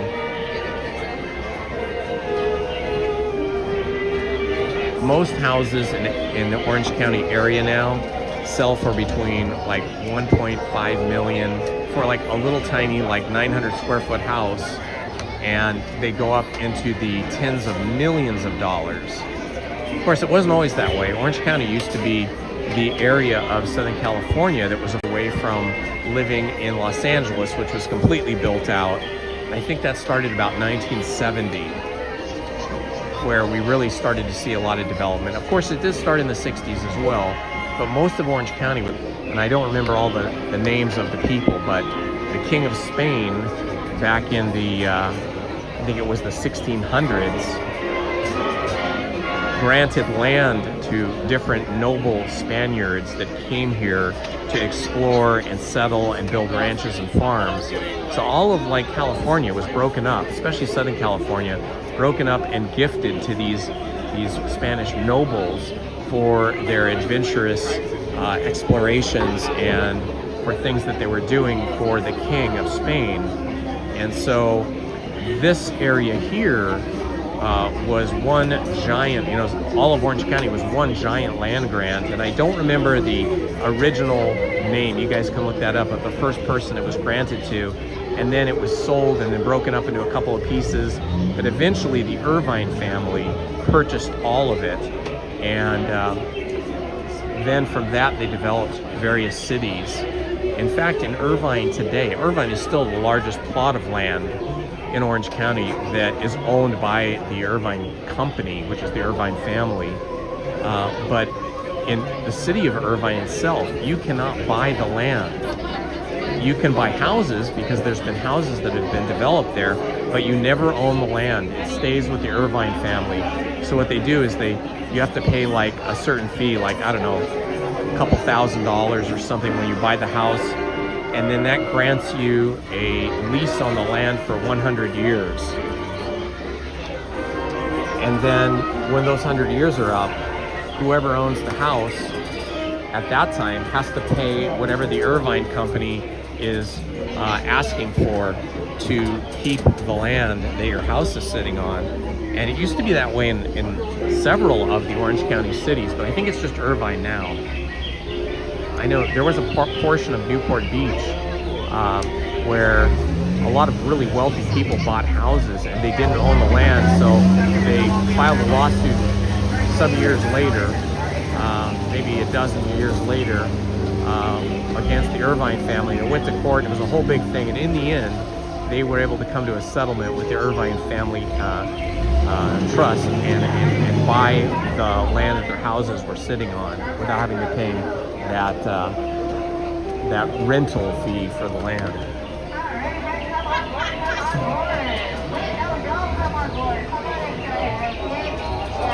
Ooh, that's really cool, Lily Zuniga. Thank you for sharing that. Okay, I won't be talking once we get on. There's two of us? Yeah, good. Welcome. Thank you. Okay, I'm going to stop talking now so I don't disturb the other guests. But you guys are free to chat amongst each other. Make sure to lower your heads and lower your expectations, alright? It's gonna make everything a whole lot better, I promise. That's funny. Well, the man wants your step. You can also have a seat right there in the doorway. It'll make you absolutely adorable. Oh, look at you. It also really helps keep those animals out and the party animals in, alright? Alright, some safety, no safety. Alright, let's hit something. Wave goodbye to the beautiful people on the dock. Bye. And now wave goodbye to the others. Bye. Bye, guys. We'll see you later. Alright, my friends. Welcome aboard the world famous Jumbo Cruise, where we are world famous for being famous around the world. My name is Mariana. I'll be your skipper for as far as we get this time. Make sure you stay seated, hands on feet, legs inside the boat. Supervise your kids, alright? I will not do that. If you lose anything in the water, just raise your favorite hand. I'll also raise mine and we'll all wave goodbye to it, okay? Alrighty. Our first sign of danger is right over here, folks. Did you make those? You know, we've just entered the Amazon rainforest, and if you didn't feel that, well, you might have missed it. Now across the way there, we got the Temple of the Forbidden Eye. That's where Indiana Jones is still searching for the world's greatest treasure. One little problem though, he's never gonna find it in there because I have been out here driving a boat this entire time. Now coming up on your left here, folks, you'll see a Himalayan tiger. Yeah, you know, we call that guy a Himalayan because sometimes Himalayan over there, sometimes Himalayan over there. Well, you never him a knowing. He's about 25 feet away right now. I hear they can jump over 30, which is perfect. He'll jump right over our heads, like most of my jokes today. And right over here, this guy, he doesn't have a name, aww, but I like to call him concrete evidence that we found the elephant. Right around this corner, folks, we have the Indian elephant bathing pool. Now feel free to take all the pictures and videos you want, my friends. You know, they got their trunks on today. Yeah, really, really weird when they don't. Now, elephants can actually grow up to 4 feet, while humans, only 2. And that one over there, that's Bertha. Yeah, and that's also what happens when you shower for too long, right? When you start screaming and shooting water out your nose. I hate it when that happens. Alright, over here is my best friend Squirt. Hey buddy, how you doing? Now, stop. Don't worry guys, he's been friendly, except like, I don't know, Sundays we're kind of working on it, but it's okay, he's gone. Oh, he's back. Alright, duck on this side, guys, duck. Goose, I'm kidding. We're not in any danger, alright? We're gonna be fine out here. Oh wow, let's go see what's over there. What is all this mess? That thing was huge. Oh my gosh, it has a baby, look at that. It's so cute. Oh. Wow, you know I tried getting that car to turn on earlier. Oh, looks like they finally got it to turn over. Bamboo. Wow, you know bamboo can grow up to 7 stories tall. She finds those very appealing. Ooh. Straight ahead is beautiful Nile, my friends, longest river in the world. It does go on for Niles and Niles and Niles. You know, fun fact, elephants actually have the greatest memory of any land animal. These are known for their large tusks, very large ears, a very rare sight. You know, I really wish... Wow, look at that, African bull elephant. You know, fun fact, elephants actually have the greatest memory of any land animal. These are known for their large tusks, very large ears, a rare sight. You know, I really, really wish that I had the memory of an elephant. Alright, over here we got the African veldt with some amazing animals. You know, those zebras, oldest things we got out here. They're still in black and white, amazing. Now those tall things back there are called trees, and some really nice lions, so they always love watching those sleeping zebras. Oh, look at that. He's just dead. Tired, poor guy. Now let's get back. Alright folks, I'm so sorry, you know, it's his first day. I told her, okay, never argue with the rhino. You know, they always get their point across. In the end, yeah. Well, oh well. And oh dear! 2 of them right over there. Amazing, isn't it? Now, folks, another fact. You know, hippos are actually some of the most dangerous animals on this planet. And lucky us, we found the hippo pool right over here. The last time I was here, they sank like 6 boats. It was kind of crazy. Only like 5 of those were kind of mine. I think we should be alright. I don't know. Somebody told me to. I think they're like only dangerous on Sunday. It's really weird, but oh wow. Alright, now I don't need to worry, okay? I'm gonna save our lives really quick. Cover your ears for 1 second.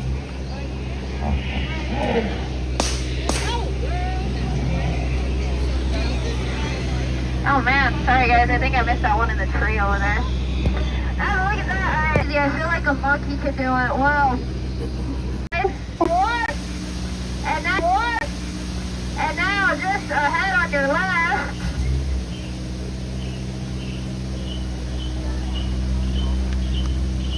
And now if we look very, very closely right over here, my friends, you know, we will see some lovely rocks. You know, I just wanted to take a second to appreciate them. A lot of people take them for granted, but they are quite marvelous. Definitely one of our bolder attractions. Straight ahead there we have a python. He's about 3.14159-ish meters of thought. Yeah, something like that. Now we can tell he's a python and not a bone. Lovely little gift shop where our prices are bananas. And look at the cute little elephant down here. Aww. You know, a lot of people think it's water dripping from his nose, but it's not. Kids, they're so cute, right? Now that reminds me, little fun fact, you know that elephants actually have the greatest memory of any land animal. Now I really, really wish that I had the memory of an elephant. I think that'd be awesome. Alright folks, you've made it out alive. Give yourselves a round of applause. Yay! You're gonna say it of all my boats today, you truly, truly have been the most recent. Thank you so much. Now make sure you stay seated, hands, arms, feet, legs, elbows, heads, inside the boat. All the way seated or on the lap, please.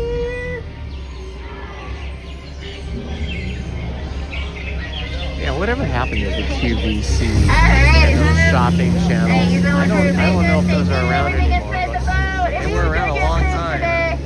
Once again, my name is Skipper Mariana. If you did it, get out. I'm just kidding. That was rude. That was rude. And then please. Get out. Thank you so much, folks. Watch your head, watch your stop. Use the handrails. They're very handy. Exit the same way you entered. Don't climb the center crate. It is not a crate idea. And those boxes are there for your safety and inconvenience. Watch your head, watch your step. Use the handrails, friends. And one last jump for all my mind readers out there.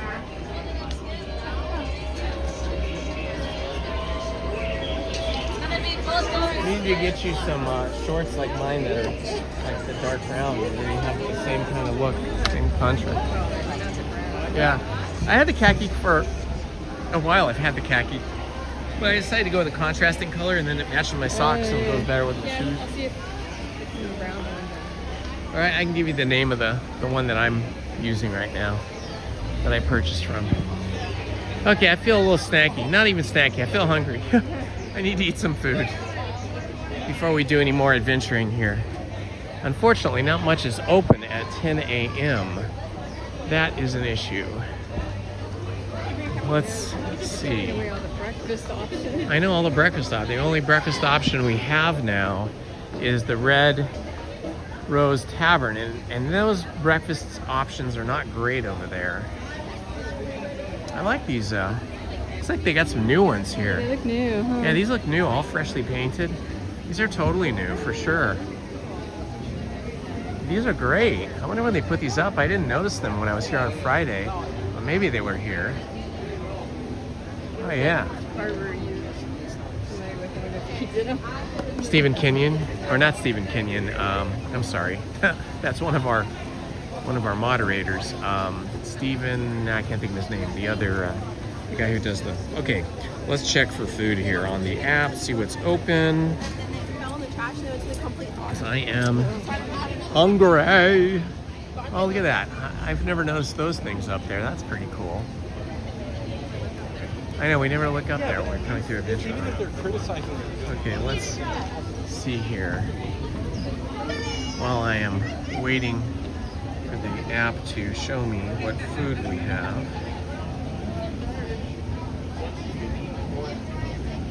Where is the food? Thank you.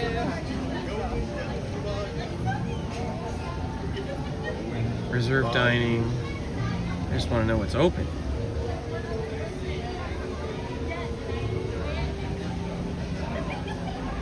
To stay. Next.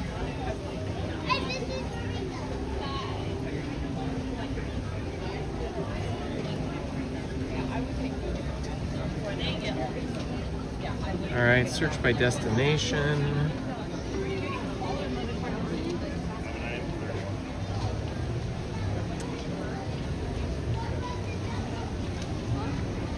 Well, they're showing me all this downtown Disney stuff. I don't want this.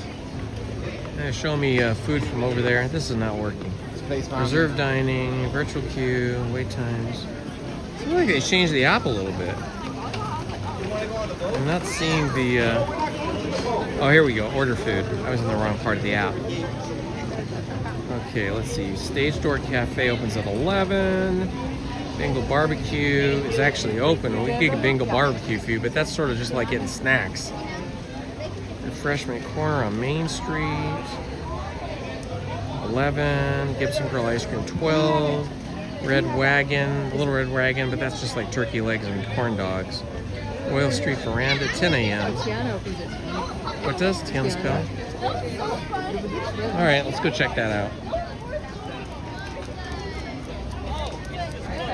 Let's see what they have. They've got French Quarter Fried Chicken. Let's see, we gotta go back the other way though, don't we? Yeah, we're far away from that. Well, if we end up doing Indiana Jones. Andouille sausage poor boy. Shrimp and grits. House gumbo. Yeah.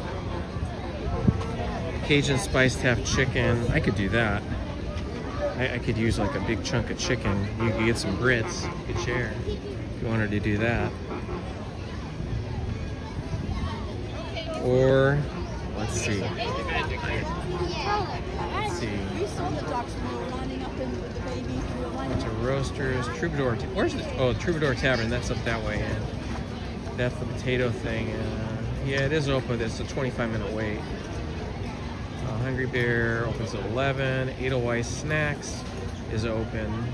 They do have sausages and those pretzels. Oh, look at the little ducklings, guys. Look at the ducklings. They're coming right for Indy. And there's the mama. Look, they're crossing over in here. Mama's waiting for the last one. The straggler. Oh my God, that's so cute. That was amazing. They're hanging out over here. Oh, we could do... Oh, that's not open till 11.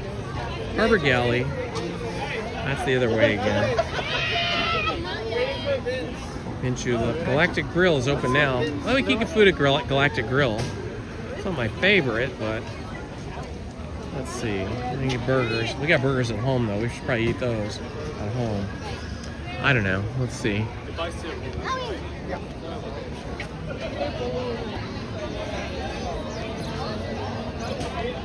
Okay, we got to find some food before we go any further, guys. If you don't want to watch us hunt for and eat food, I would recommend you rewind the live stream and see some of the ride-throughs we did today. We started off over at Haunted Mansion. Did we do Haunted Mansion first? Was that? Yeah, we did Haunted Mansion first, and then we did Tiana's Bayou Adventure. We got very wet. Followed that up with the Mini Adventures of Winnie the Pooh. Then we went to Galaxy's Edge, where we went on the Smuggler's Run. And then what did we do after Smuggler's Run? Anything? Oh, we did the Jungle Cruise. Yeah, we just got off of that. Okay, so there's what we've done. I'm gonna go down here to the Carnation Cafe. and see. I mean, it's always like impossible. It's always like a really long wait, but I'm gonna check because they have good food down there. And maybe the early breakfast crowd is done so that maybe we can get in now. Because they do have the best breakfast. It used to be the Riverbell Terrace had the best breakfast. But then they stopped serving breakfast, which I think was an absolute shame. But that is what it is. So let's see what the deal is over here. Oh yeah, it looks busy. Hi.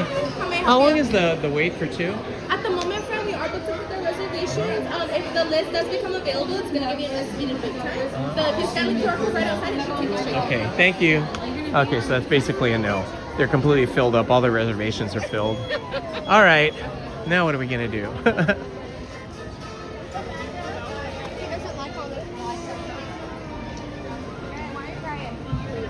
The spring roll cart. No, I did not find the spring roll cart. I'm not a big fan of sushi and spring rolls. Lizzie is, but that would not fill me up today. You know, in the morning, like anytime between like 10 o'clock and 1 o'clock, when I get hungry, I gotta have protein. I need like chicken, I need protein. So, I mean, one of my favorite things is the salad, the Cobb salad over here at the Plaza Inn, but that doesn't open until like 11. And I don't want to eat just snacky stuff. I want something with some real protein. But I don't want a turkey leg. I know, I'm such a problem child. And I don't want a pastry. So that either leaves Tiana's Bayou Adventure, or rather Tiana's Palace, or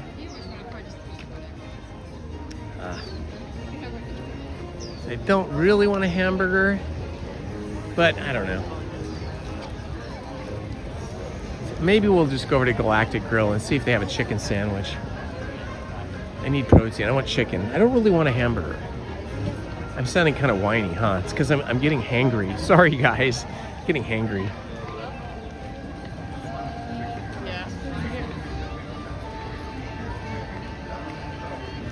Yeah, the problem is there's just not that many restaurants open this early in the day. They all open around 11 or 12 noon. I do see a cart over there, but yeah, it's gonna be too snacky. So,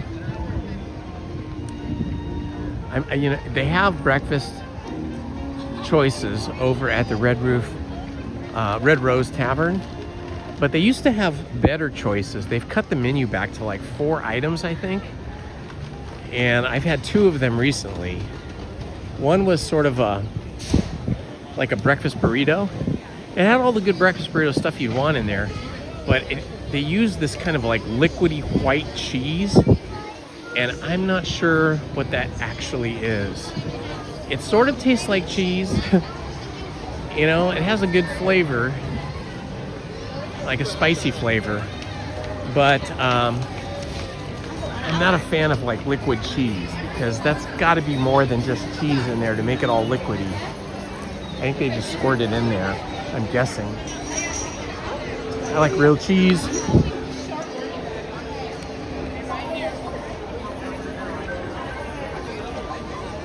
I guess my other option, if they don't have a good chicken sandwich here, is I guess we could go to Pizza Planet. They have a lot of stuff at Pizza Planet now. Matter of fact, maybe we'll just pop into Pizza Planet and look. Because now Pizza Planet's sort of like buffet style. So you don't have to wait in such a giant line. You can just kind of get stuff. And the pizza there is real cheese.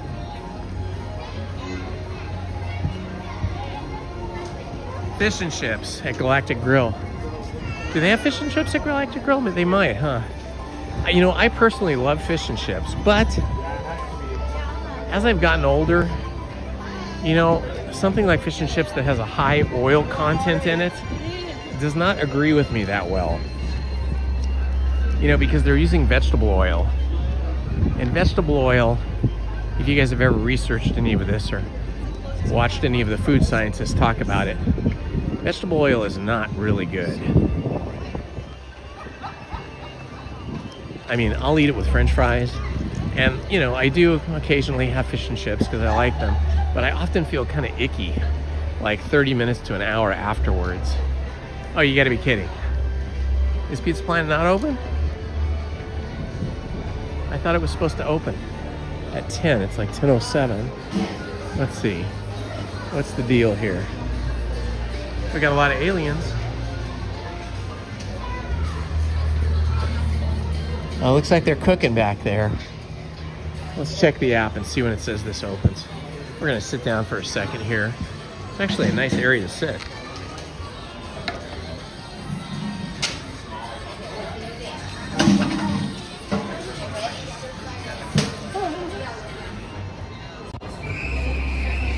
Hello everybody.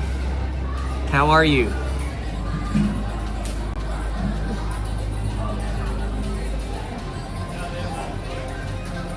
We have to do a little food research or I'm gonna lose my mind from hunger. Oh, let's see. And part of the problem is we went to a party at a friend's house last night and they're really good cooks and we had all kinds of exceptional food last night. I mean, like many different things. And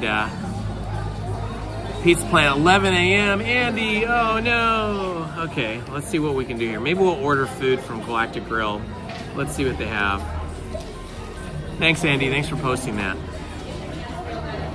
Oh, they got Hawaiian chicken tenders. That's interesting. That's new. That's a featured offering. So that would probably be like sweet and sour chicken, I'm guessing, with fries, right? Look, doesn't look too bad.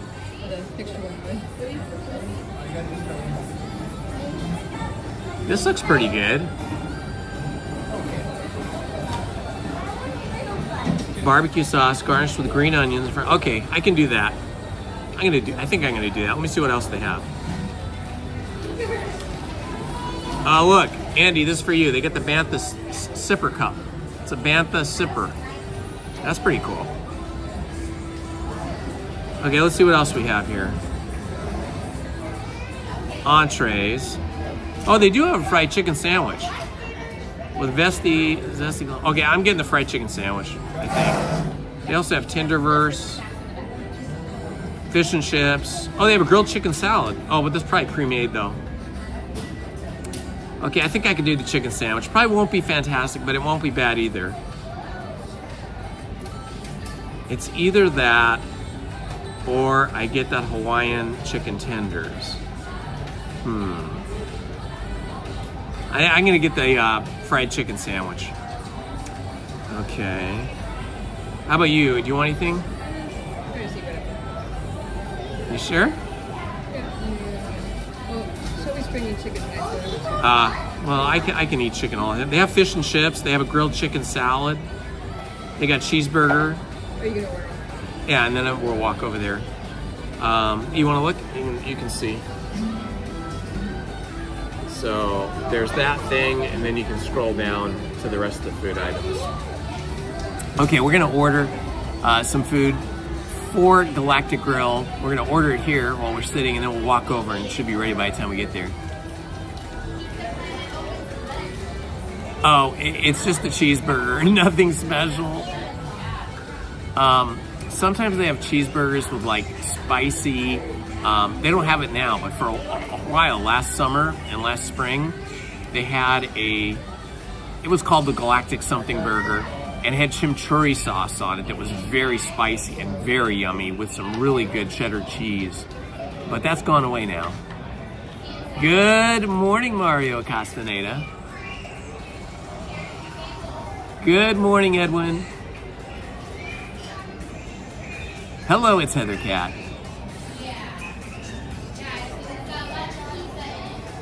Chicken and waffles. I guess I'll brave the fish and chips. Okay. I might regret it, but I'll try. Okay, Lizzie's gonna get the fish and chips. I'm just gonna drink the water that I brought. Yeah. They have a chopped chicken salad. They got Galactic cargo fries, parfait, chicken veggie rice bowl. They have chicken veggie rice bowl. No, it's on the kids menu.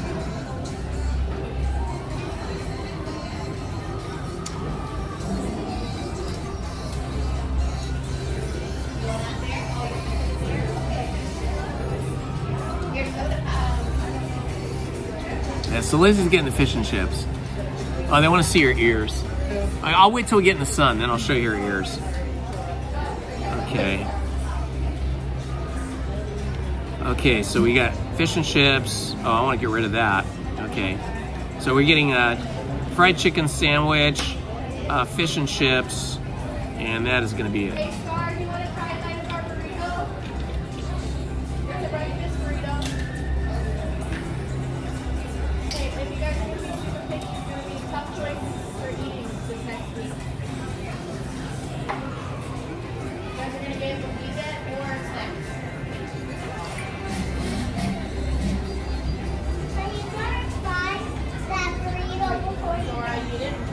What?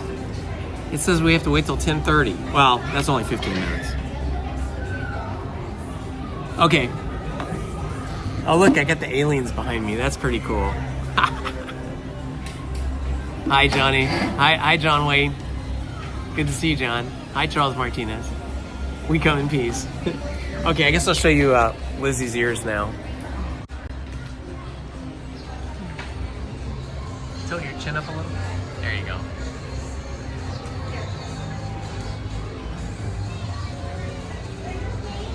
It's a Tiki Lounge inspired ears with a Dole Whip on it.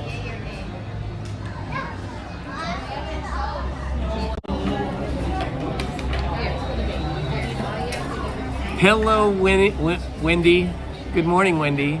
Welcome.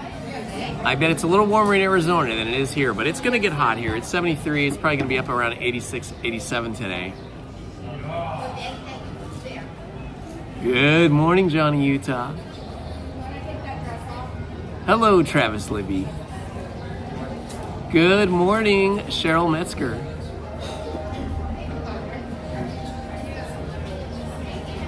All right, we're just gonna be waiting a few minutes for our food.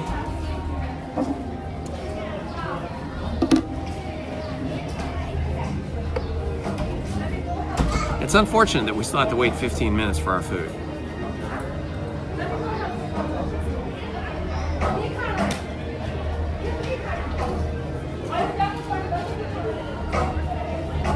All right, well, let's do this. While we're waiting for the food, let's go look at some pins in the pin shop. Good morning, Great Roads Adventuring. Hello, Erin Hills. Your cousin Erin is on here. Here, I'll turn it so that she can see you. Hi, Erin. Wait. There you go. Hi, Erin. Miss you. Hope to see you soon. What are you doing today?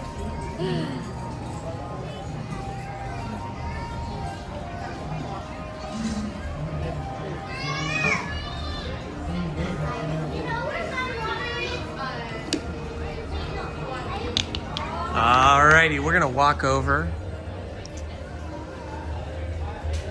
Hello, Lisa C. We just ordered some food from the Galactic Grill.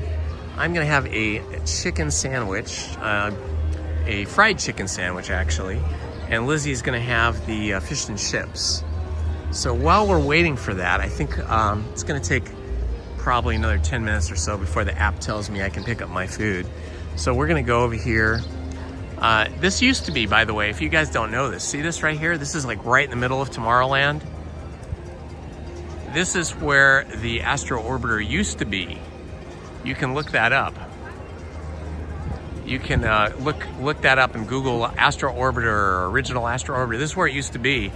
But when they designed and built the new Astro Orbiter attraction, it was too heavy for this base. So they moved it out to the front and it has that kind of steampunk look now. But it used to have that 1960s kind of white rocket, Apollo rocket look to it. I remember riding on it as a kid and then later as probably a teenager. I was like 18 or so.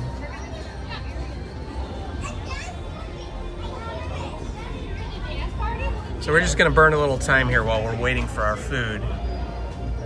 So they're doing these sets now. Smiling ear to ear, look at that, that's cute.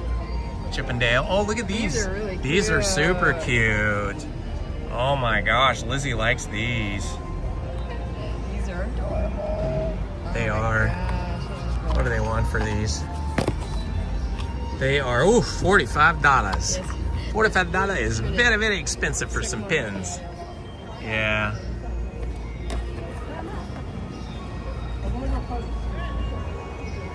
They have a lot more cute pins, but I was at a party last night and there was a pin trader there, a Disney pin trader that I happen to know, who was at this party, and he was saying that pin sales are down 40%. Now, I don't know how he got that information or if that's completely accurate, but it is surprising because they have so many really cool new pins, but yet they, at least according to him, this sale of pins is down 40%. I wonder if that has something to do with the fact that pins have gotten very expensive. Here's some pins for the Stitch fans.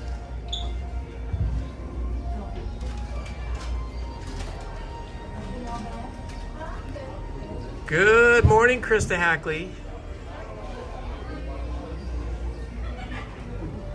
Emperor's New Groove.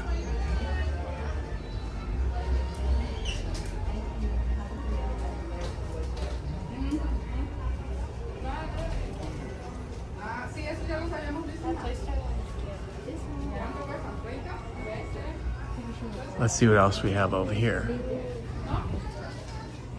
Oh, look at Pluto. Pluto's got some little bluebirds on his back. Goofy Sky School here. I have this one that I wear. Quacketeer Club. Oh, I like this one of Pluto with the doghouse. That's really cool. These are great. Let's see.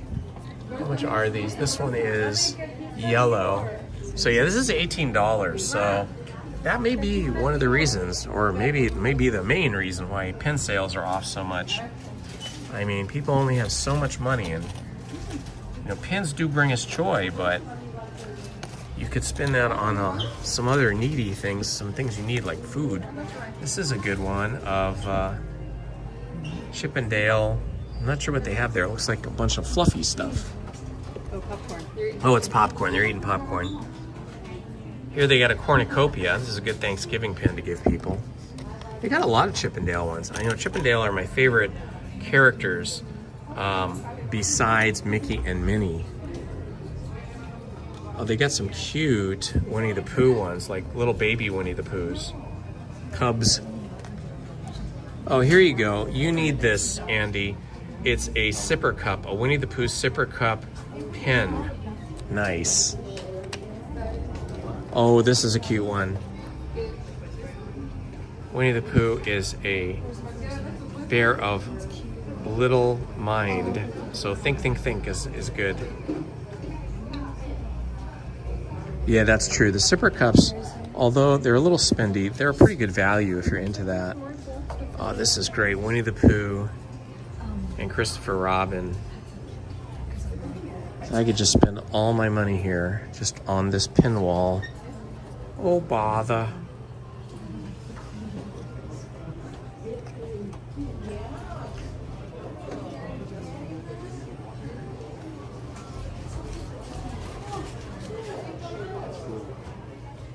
I have this one. I'm wearing this one right now. You guys helped select this for me the day I was looking at the pins. Ooh, they've got some cool Haunted Mansion pins here. Look at this. Madam, oh, that's the bride. That is the bride. That's a cool one. Here's the Madame Leota one. Very cool. This one is, looks like a couple of skeleton pirates playing chess. Oh, this is a good one if you like those parrots. Shiver me feathers, it says. Oh, we've got Mickey as a pirate and Stitch as a pirate. They're going all in on pirates here. Ooh, look at the Small World pin. Where'd Lizzie go? She loves Small World.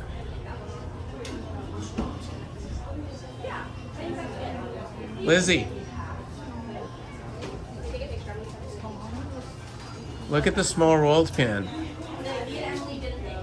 That's a pretty cool small world pin. Ooh, that's pretty.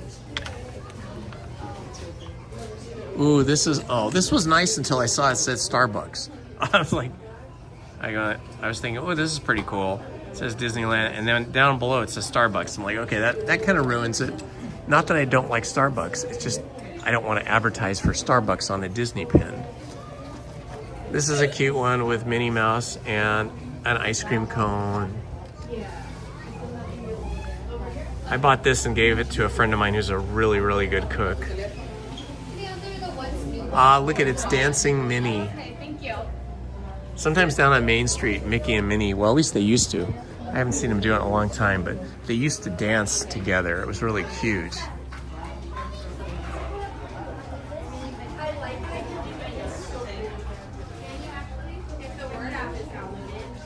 Okay, 7 more minutes and then we get our food. Just waiting for the app to notify me. Encanto.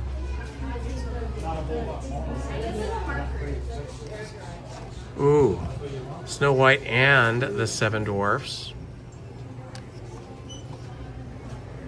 Rey Skywalker. Yeah, they are really large, but you know, for some people that are big, tall people, they can do it. Oh, this is cute. This is a Chippendale napping.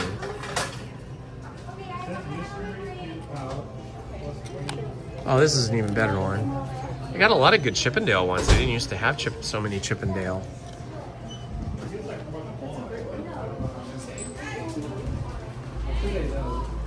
I feel like pins should be like $10. I think if they made their pins for sale for $10, they'd probably sell more pins. Oh, this is a nice one of Stitch with a ukulele. Or at least have like a selection of pins. Like they've got hundreds of different pins here, but if they had like 25 pins each month that went on sale for $25 or went on sale for $10, I bet they would sell all of those pins.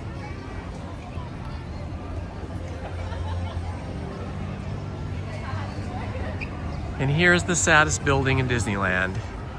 It used to be so fun to go in there.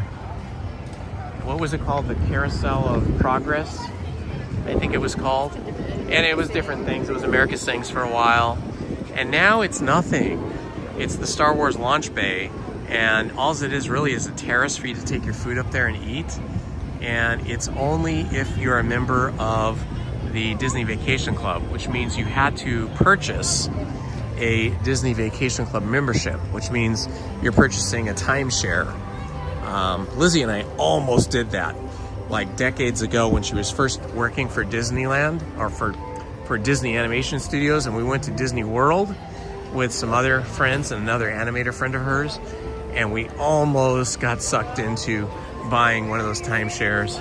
I'm so glad we didn't, because then we would have been kind of like locked in and committed to flying out to Florida every year to go to Disney World.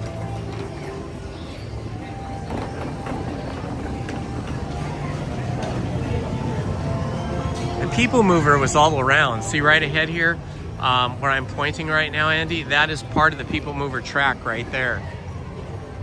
It ran alongside the monorail for a part of its journey.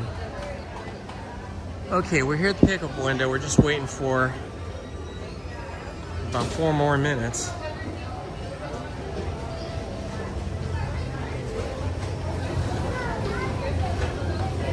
I am so hungry. I think this happens when you eat a lot at night, like for dinner, you're hungrier the next day. Because when I have a really small meal at night, I'm not as hungry in the day.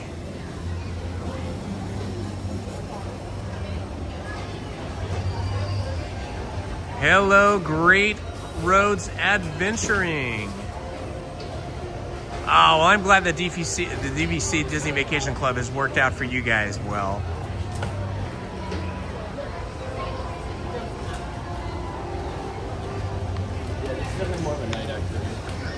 There's not many people here. We might have just been better to just walk up to the window and buy it. I think this early we could have just walked up to the window and bought our food. It would have been quicker.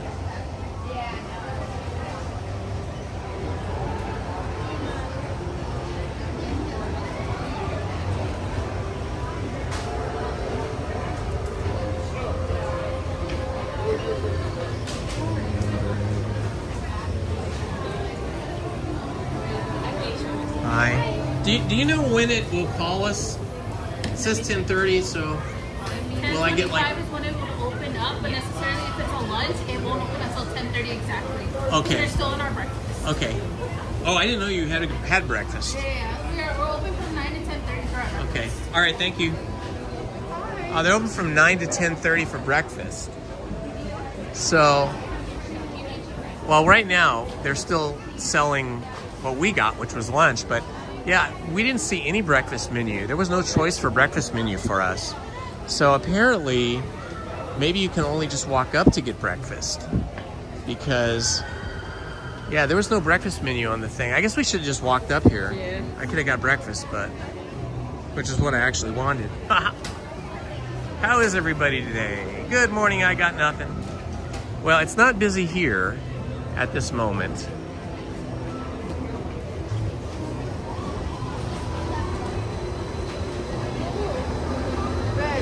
Okay, 10:29. At 10:30, hopefully we'll have breakfast. I mean, we'll have lunch. We'll have our food.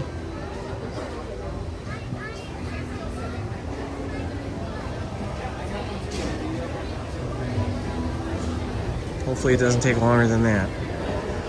I'm getting hangry. I need my protein.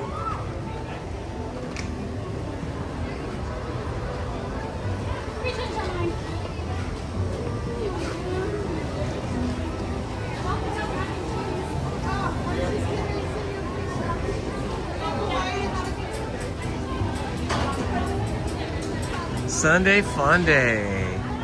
If you guys missed our earlier adventures today and you're just joining us and you don't want to sit and watch us eat food, feel free to rewind the live stream. We started off today with Haunted Mansion.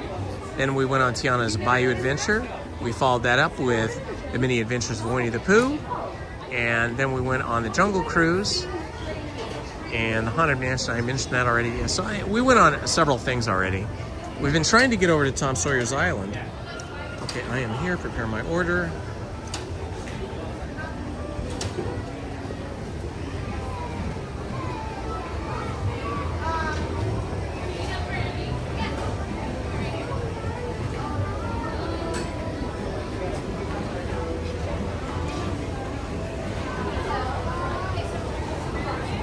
Okay, it says they're working on my order now. So we should be getting our food momentarily. Honey, maybe grab us some forks and knives and napkins while we're waiting, because I already got a thing. It says they're preparing it. Okay, Lizzie's getting our stuff together. Yeah, we wanted to, when we rope dropped, we went right over to the Tom Sawyer Island rafts. Take a raft over to Tom Sawyer Island to begin working on our passport adventure, but they hadn't started running the rafts yet. And then it said they were going to run the rafts at 9. We came back at 9, and 3 cast members were there, and they said, "Oh, we don't have an opening time yet." So that's when we went on some attractions. Eventually, we'll get back over there. Oh yeah, we went on Smuggler's Run too. Thank you, Andy.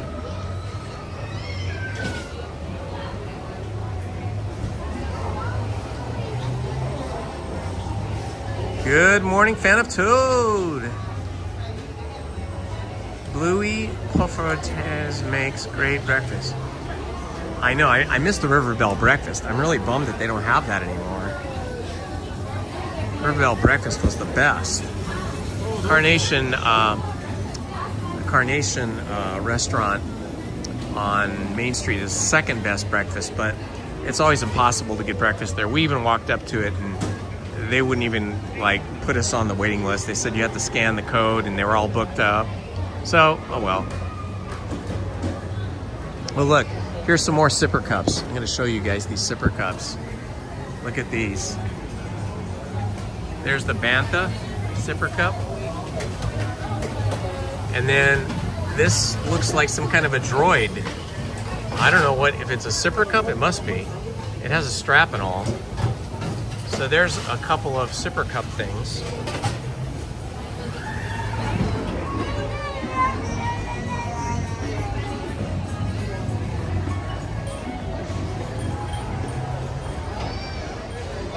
On Friday, if you guys missed Friday's live stream, I started off the day by doing the Finding Nemo submarines, but you can't actually live stream from inside the submarines because there's no cellular connectivity in the submarines. You'll just end up with dead air. So I went and did the alternate experience. I'd never done that before. And they put you in a little room, which is like a little theater, and you have the exact same film experience. You see the exact same things that you see in the submarine, but you're not in the submarine. So if you guys missed that and you want to see what the alternate Finding Nemo submarine experience is, you guys can watch our Friday live stream. It was right near the very beginning of the live stream because it was the first attraction I went on.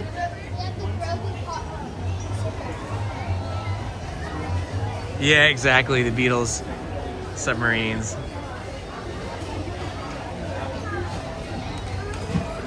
Good morning, the Wanderlust Diarist.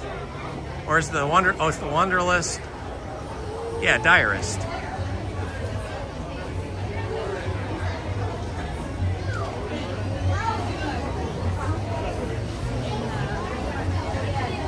I hope you guys are all having an awesome Sunday wherever you are. I don't know if any of you guys follow basketball, but last night the New York Knickerbockers won the NBA championship for the first time in 53 years.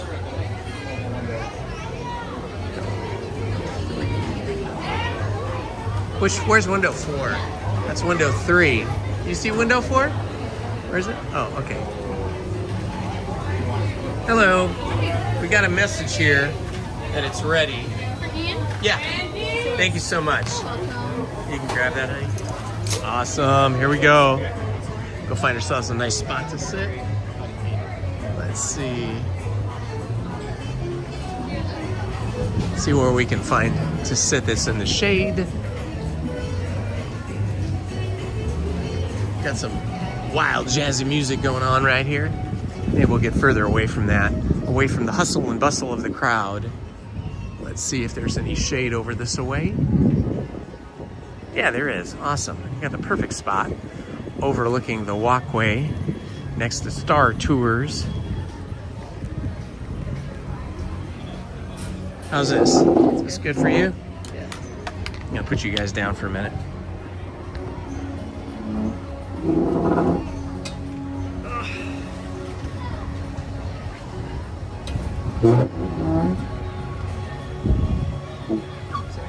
That's right.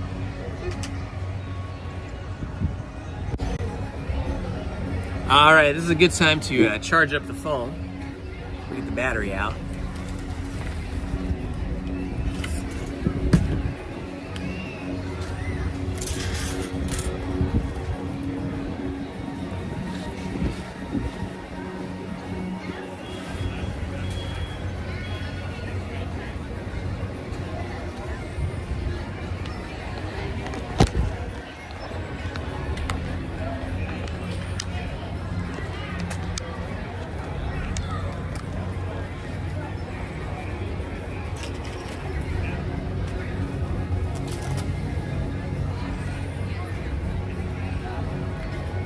Yeah, the People Mover was really cool. I do miss it.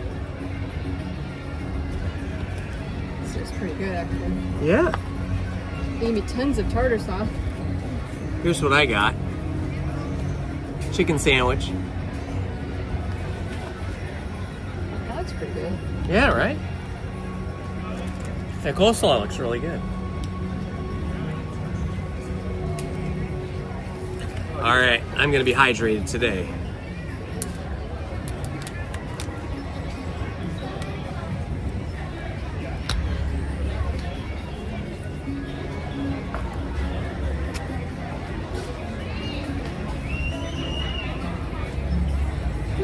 actually really good. I may regret it later, but it tastes good now. Lizzie says her fish and chips are excellent.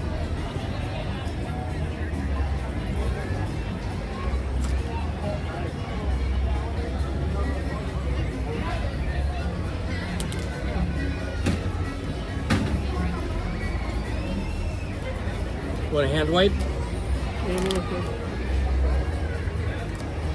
Got our alcohol hand wipes. These things are a must. These things are a must when you come to someplace like Disneyland where you're touching all kinds of things like handrails and lap bars and things like that.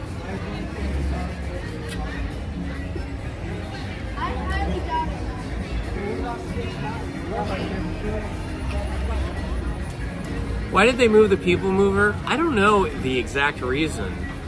It might have just been they felt it was too old-fashioned or the infrastructure wasn't right. I don't know. That's a good question. Somebody should Google that and find out and let us know.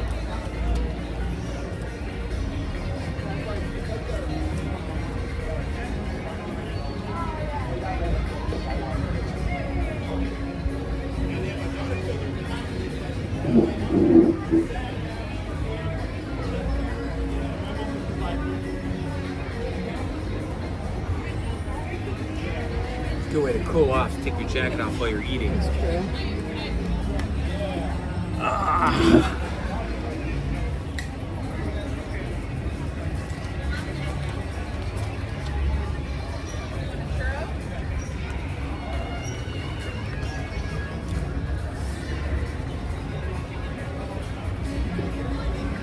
It's pretty good.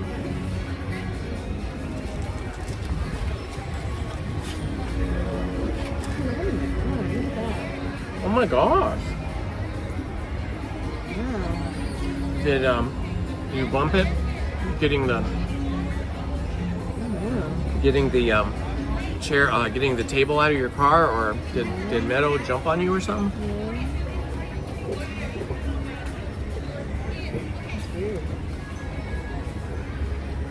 When you get older, that happens. It used to happen to my dad all the I time. never had one that's like that. It's a bruise. Yeah.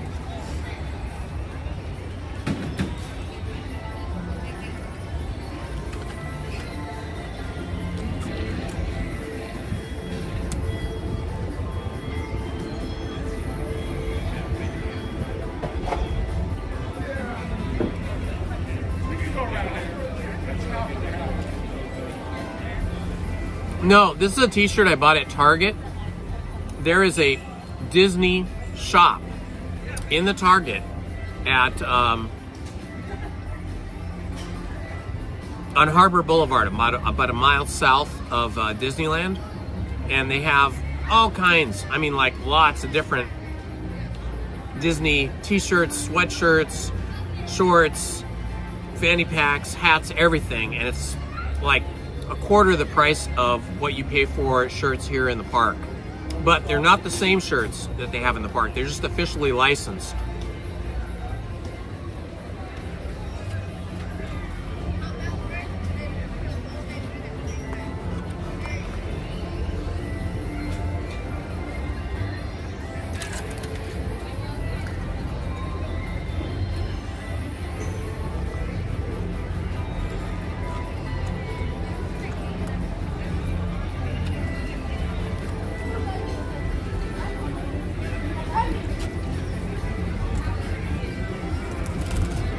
I could eat all this fish. That's so much.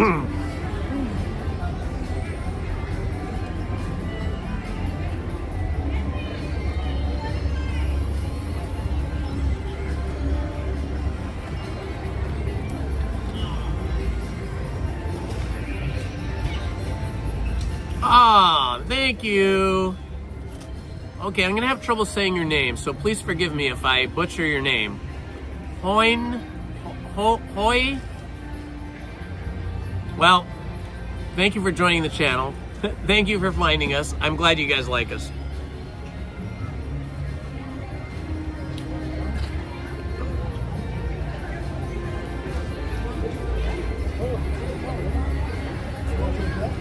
I'll tell my cat. This is what Lizzie got. Came with 3 big pieces of fish. She's working on her second one, I think. Yeah, so she's eaten one.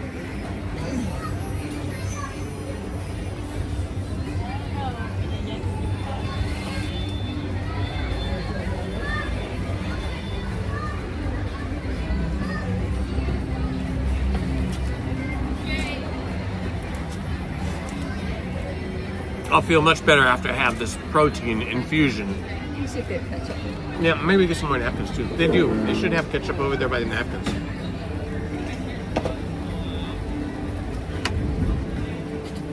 Ooh, potato salad and dill pickle. That's awesome. I love that. I love dill pickles.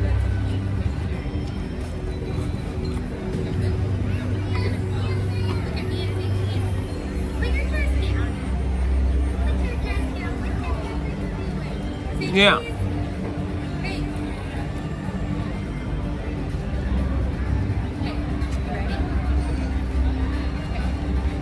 Yeah, I don't know how often they change their oil, but I know at other restaurants, fast food restaurants, not here at the park, sometimes they don't change the oil that they fry French fries and meats in, like deep fried chicken and stuff like that. They don't change their oil sometimes for a week, 2 weeks, even a month. This tastes really fresh, like they change their oil much more often, maybe every morning, I don't know.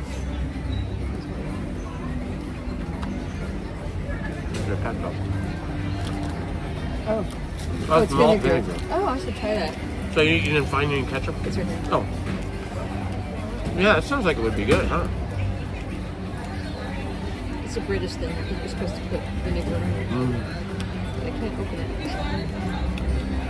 it. Oh, you don't like fish. I'm picky about fish myself. Lizzie loves salmon, as do my daughters. Salmon's okay for me. If Lizzie prepares it, I like it better, but generally at a restaurant, I don't love it. I love halibut. My favorite is rainbow trout, especially if you can catch them yourself out of a river or a lake and cook them within, a half hour of the time you catch them. Oh, that is the best.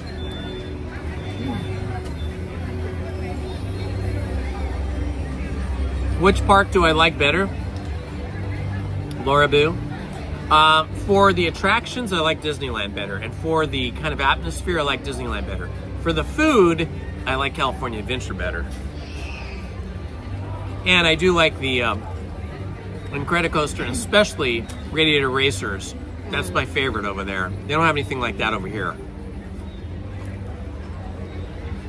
You've been on Radiator Springs in a long time. We need to rope drop California Adventure maybe next Sunday, so that we can go on Radiator Racers. That's a good idea. Yeah. I was thinking about doing it today, but then we decided to do this other thing, which hasn't worked out yet, but we have had some fun.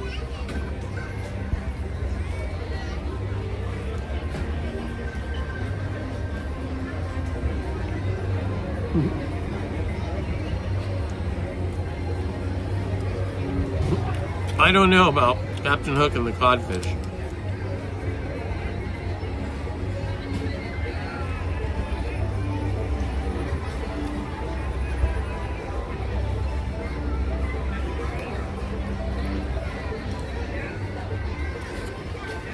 I love the most expensive thing, of course, so I hardly ever eat it. Lobster. I love shrimp. And I love like mussels and clams, those kind of things.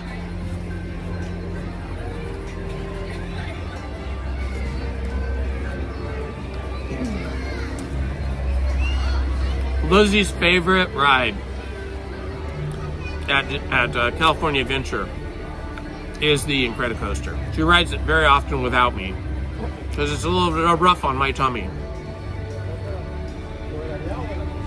Grand Californian, yeah, it does have great food.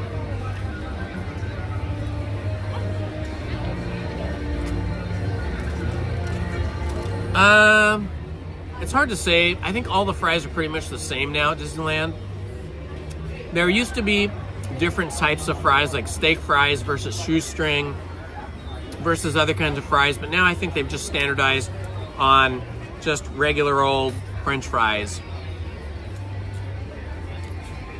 The best potatoes, though, are at the Troubadour, I don't know what it's called, Troubadour Cafe or something. It's up in Fantasyland, at the top of Fantasyland, right next to the Fantasyland Theater where they're currently having the Bluey show. That has baked potatoes, and those are really good.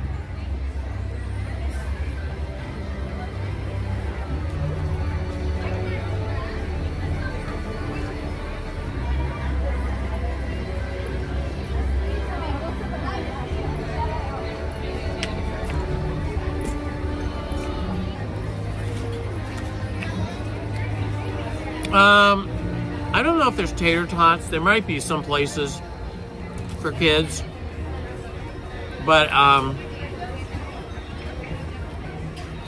think the mashed potatoes come with the chicken dinner over at Plaza Inn. You get mashed potatoes and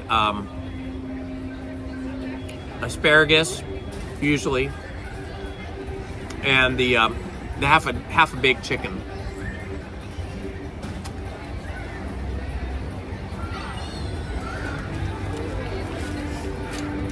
Good morning, Redlands Redhead. Good to see you. Hello, Chris and Tara. With the fish and chips, you get the thicker cut fry. And with yours, you got the skinny Oh, yeah. fry. Can I show them? I didn't notice this, but Lizzie just mentioned it. With the fish and chips, you get a thicker cut fry versus the fries I got. So her fries look definitely better. So that might be the best fries you can get. She likes them. She says they're really good.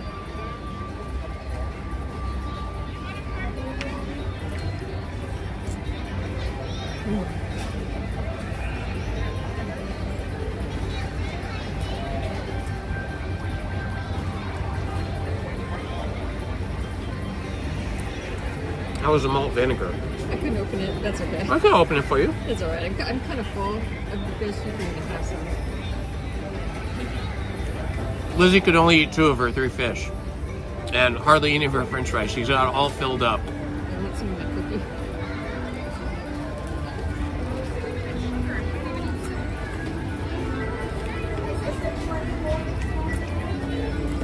Let me show them. Lizzie made these cookie bars. She tries to make healthy food. So she made these cookie bars. She's going to have this for dessert. So what's in the cookie bar? Well, it's made with oat flour. So she makes the cookie bar with oat flour instead of wheat flour. Yeah, and then sweetened with dates. Sweetened with dates. And there's peanut butter in it. And peanut butter. Is there chocolate chips in there? And chocolate chips. There's no sugar, but they're really good. No sugar. Andy, if I could give you the fish through the screen, I would.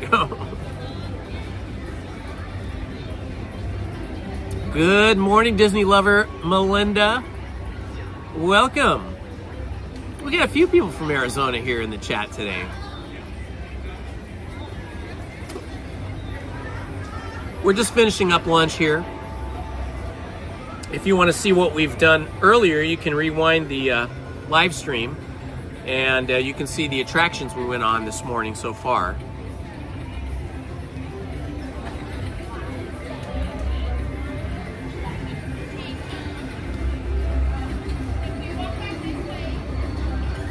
They're very dry. Yeah. But they taste good.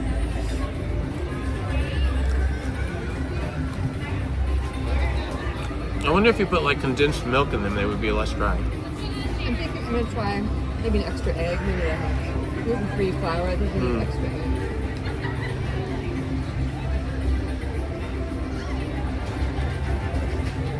This is pretty filling. I'm getting pretty full now.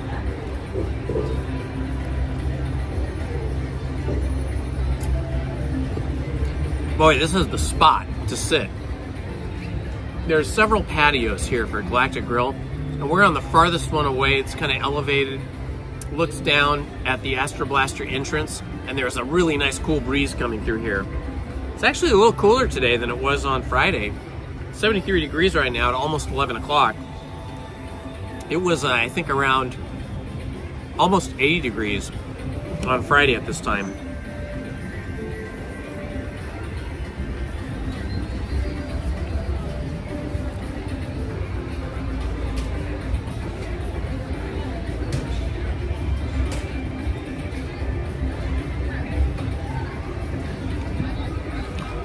Yeah, if you go to the Plaza Inn, which is right on Main Street here in Disneyland, if you like salad, the Cobb salad there is excellent. They make it for you in front of you, fresh, every time.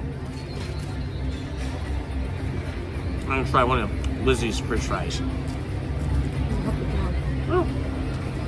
Okay, any more fish? So filling. There's a lot of fish. You squeeze the lemon on it.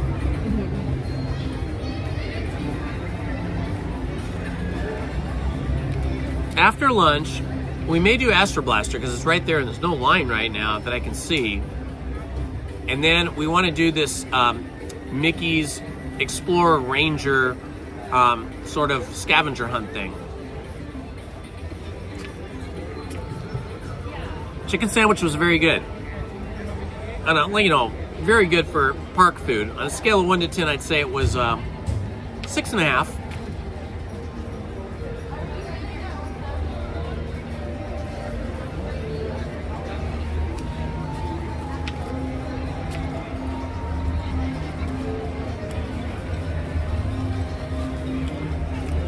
It's hard to give restaurant food or fast food high scores.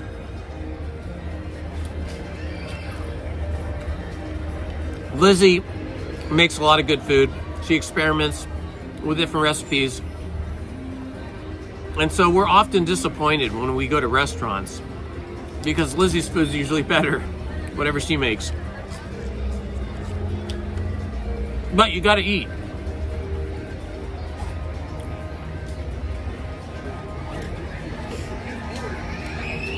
Oh wow, your mom was a cast member for 20 years. That's awesome.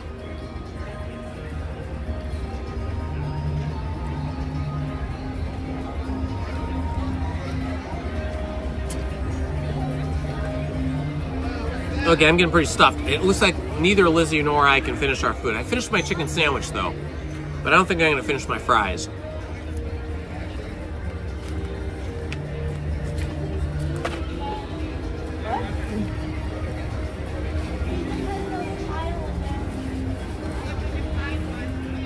Personally, after tasting, eating one of a couple of the kind of thicker fries that Lizzie has over here with her fish, hers look like this. Personally, I like the shoestring potatoes better. Oh, interesting. I feel like the thicker potatoes have a little bit more of a oil aftertaste, not quite as yummy. Maybe they were left in the oil longer. Maybe, huh? Because it takes longer to cook. So yeah, it's really good.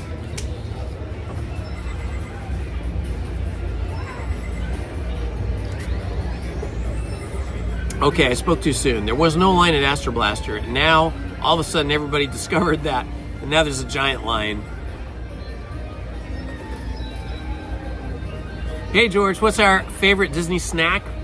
Well, if we're just having a snack, probably the cheesy garlic pretzel over at the Edelweiss snack stand, which is just right over here. It's like right across from the entrance to the Matterhorn ride. Other than that, probably my favorite snack would always be ice cream. So any kind of ice cream here, an ice cream like a Mickey Head ice cream bar or a waffle cone ice cream sundae. Ice cream is usually my favorite snack.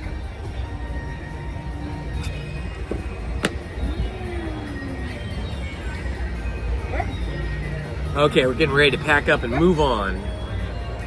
I think you can just put it over there, like where the trash cans are. There's like a little shelf there. And then they come take it away.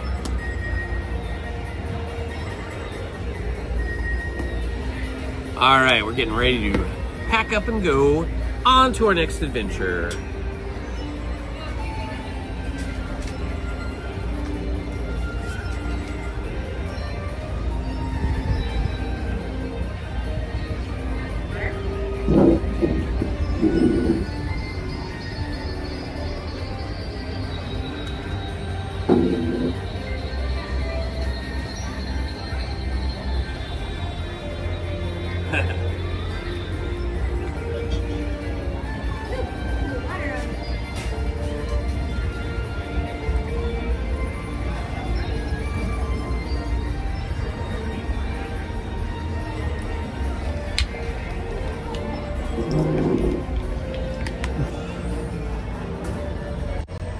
All right, I hope that didn't make you guys too hungry.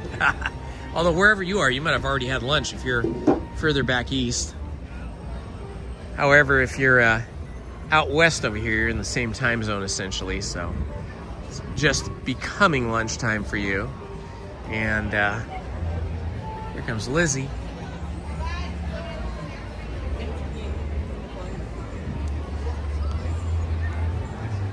All right, so I'm walking down from the Galactic Grill, Tomorrowland Terrace area. Here's Astro Blaster. It looks like they're still, let's see, they still have, yes, they're still painting some parts of this.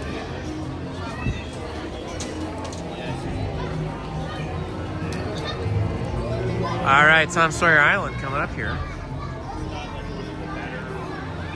I shouldn't have thought of ice cream, because every time I think of ice cream, I want ice cream. Now I have a craving for ice cream. Oh, is this 25 minutes for Astro Blaster? That's too long to wait. Yeah, we're gonna go for Tom Sawyer Island, guys. We're gonna do our little mission, our exploratory mission. Become one of Mickey's Rangers. I'm stuffed. That was a lot of food.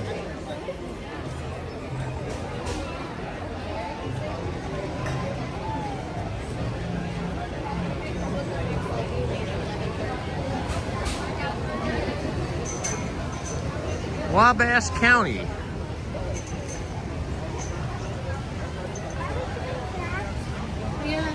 Yeah, I did over 10,000 steps here on Friday. Amazingly enough, though, I thought 10,000 steps would be like 5 miles, but it turns out it was only 4.4 miles.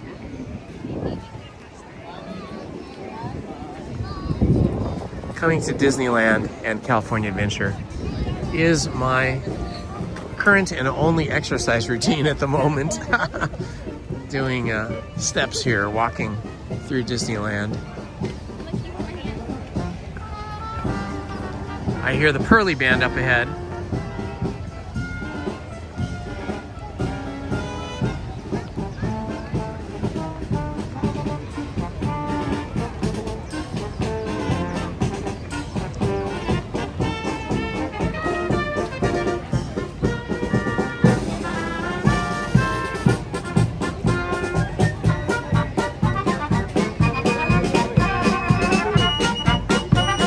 Let's stop here for a minute and listen to this.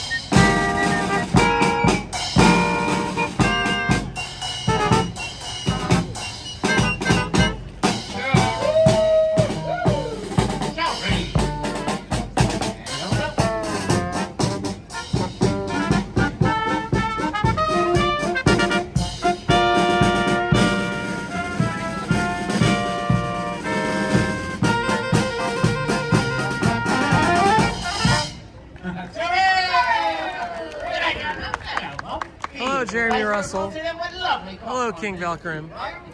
Outstanding indeed. We have just a perfect song for this occasion. It's something so viper and string. You can have your roasted wings. Oh, look. Your feet on the ground, you're rubber and roll. Look who's coming.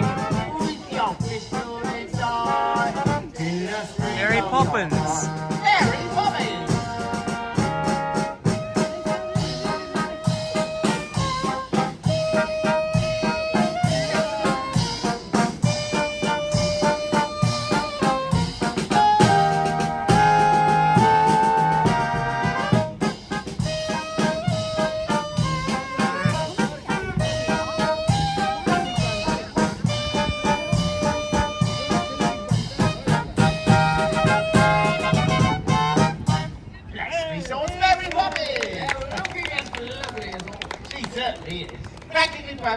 Well, she has the most fair skin I've seen in a long time. She is incredibly light skinned. Sit, Lady Cindy. How do you do? Robert, you Raucous Robert, and Amazing Abdullah. And me, I'm Mark. I'm the leader of the party! That's a jolly good idea. It's true that neighbors and civil always said a wedding. And prudence and weather will set your spinning. Baby's delightful, honest disarming. Yes, can you see a video? Charming. Jennifer's dashing, Debbie is sweet. Stephanie smashing, Priscilla a treat. Can we have your company torn with again? Darkness and Phyllis and Dennis assaults. I will agree on 3 jolly good sports. But cream of the floor, tip of the top, and it's Mary Poppins and every stop.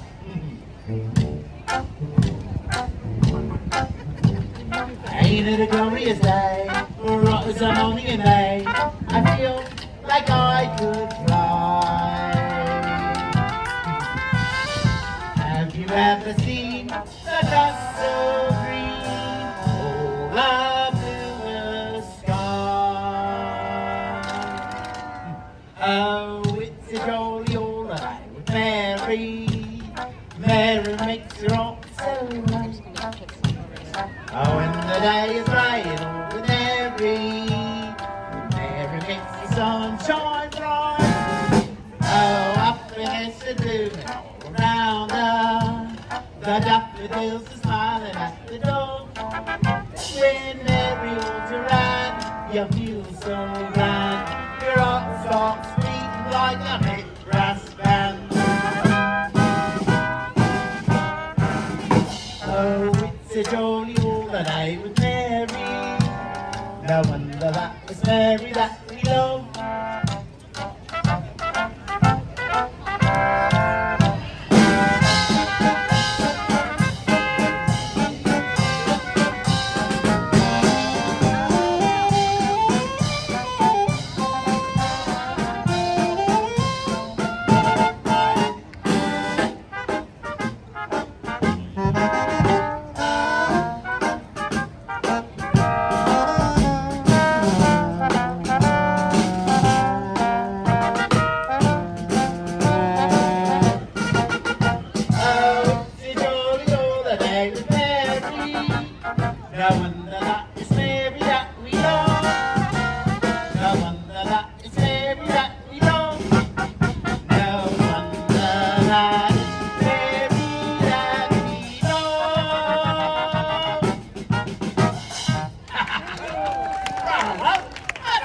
I don't know what happened to Bert. Maybe he was stepping out today. Oh, and lovely job, Mary Poppins. Oh, Mary Poppins. That's a lovely name. It certainly is, yes. Speaking of names, okay, I once knew a man named Smith. Then what's the name of his other name? Cassidy. Oh my God, it's one for you. Really? Yes, you know, we call the reason we got him something. Got one in a watch factory. A watch factory? Really? What's he doing? He just stands around all day, What? making faces. Oh, I always say there's nothing like a good joke. Yes, and that was nothing like a good joke. Enough of that. There's the way chocolates by Mary Poppins and stuff, and I bet some of you know it. Oh, yeah. 1, 2, 3, 4. I'm the lily, I'm the lie, I'm the lily, I'm the lie. I'm the lily, I'm the lie, I'm the lily, I'm the lie. This is a kind of pride that is exactly out of there. Even though the sound of it is something quite a jerk. If you say it loud enough, you always something goes. It's my kind of pride that is exactly out of there. I'm the lily, I'm the lie, I'm the lily, I'm the lie. I'm the lily, I'm the lie, I'm the lily, I'm the lie. Because I was afraid to speak and all just to laugh. Before I came and I was thinking to me I was there. But then one day I learned the word of Sammy Aiken. Something word you never heard, and this is how it goes.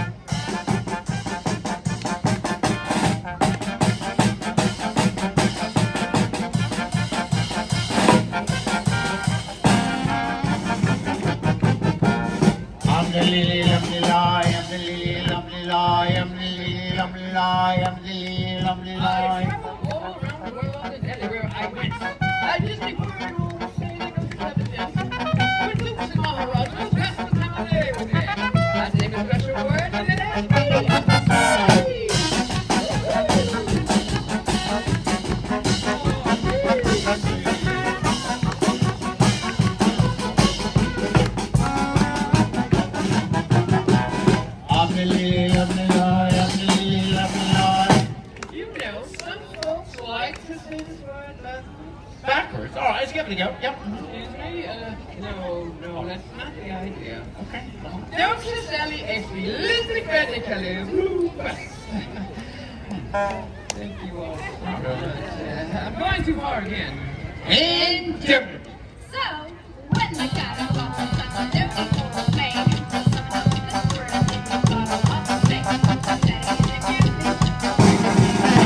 for example, when I walked into his girl, and now his girl's his wife. And a lovely thing she is too. Lovely? Oh, she's supercalifragilistic, expialidocious. Supercalifragilistic, expialidocious. Supercalifragilistic, expialidocious.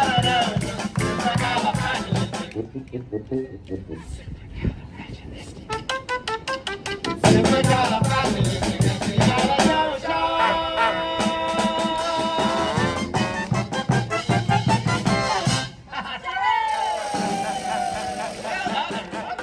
Let's now say this whole thing backwards. Mary Poppins, can you assist us, please?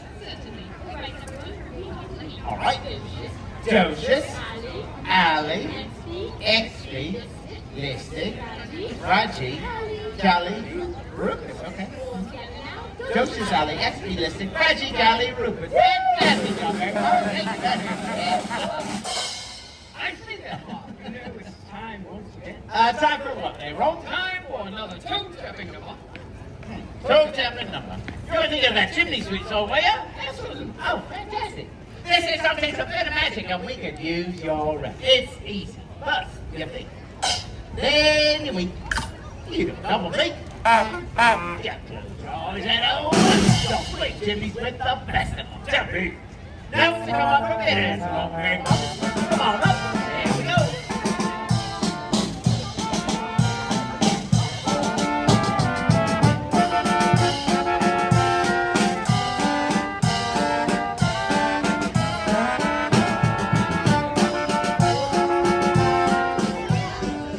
All right, that was cute. It's always a good day when you get to see Mary Poppins. We were missing Bert today, but that's okay. He deserves a day off. Stepping dong. Stepping dong. Stepping dong, stepping dong, stepping dong, stepping dong. Never the reason, never the only stepping dong. Stepping dong, stepping dong, stepping dong, stepping dong, stepping dong. Never the reason, never the only stepping dong, stepping dong. Kick your knees up. Kick your knees up. Oh boy, I am full from that late breakfast, early lunch.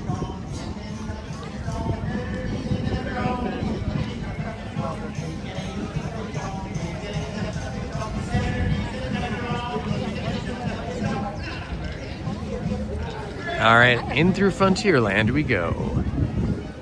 We're heading over to the Tom Sawyer Island rafts, and we're going to take a trip over to Tom Sawyer Island.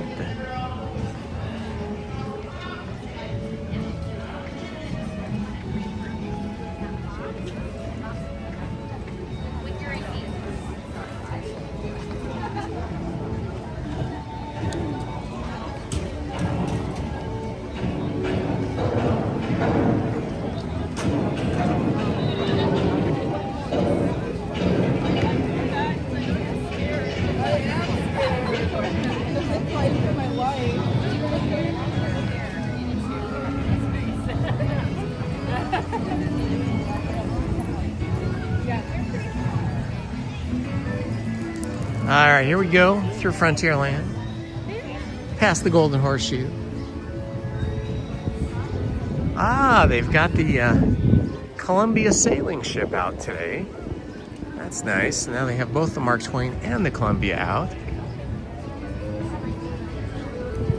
Boy, Mary Poppins had some of the fairest skin I've seen in a long time. She was very white. A little bit of powder, maybe. Lily Collins a tiny bit, yeah.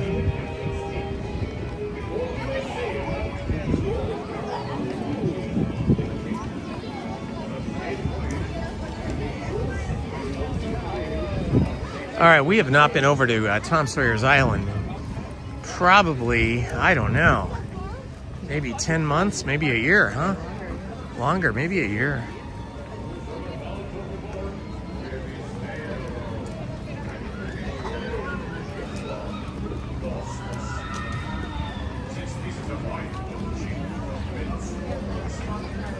Pirates of the Caribbean is still shut down for renovation.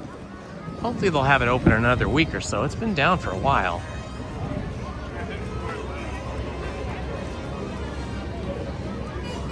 And the sound of New Orleans style brass instruments playing signals the beginning of our entry into New Orleans.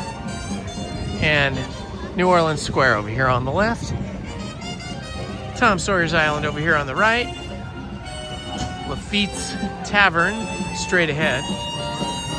Let's see if we can see that a little closer. There's Lafitte's Tavern.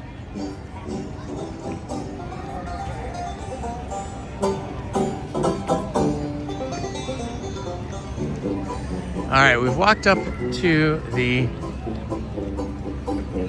rafts a couple of times today and they haven't been open. But I see a raft over there now at Tom Sawyer's Island. I see some people over there on the island. So hopefully we will have better luck this time. It's getting a little warm to be on the island, but we got to start over there.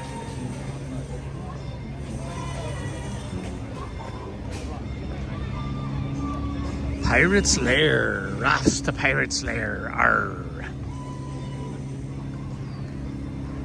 So I am guessing that they are waiting for this raft to get a few customers on it so they can come back over to this side.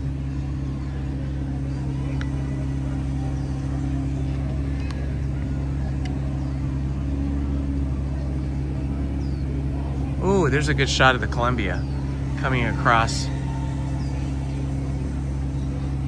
the rivers of America. I don't usually see it from this angle. That's pretty neat.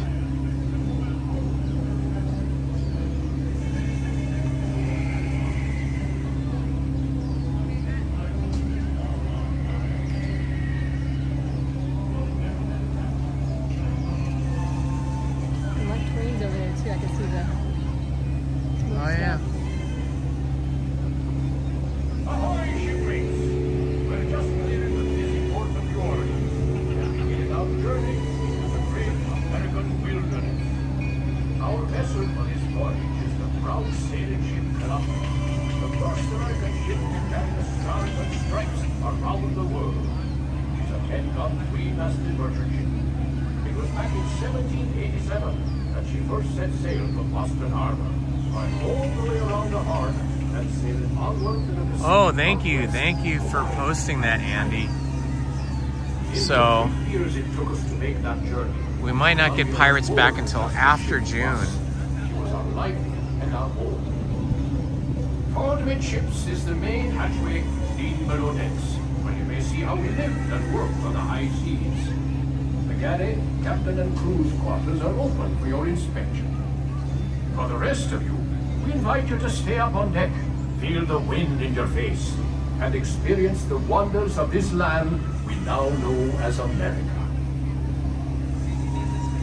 One more day, darling, one more day, for rock and roll is over. One more day, only one more day, darling, one. Such a beautiful, majestic, historically accurate ship.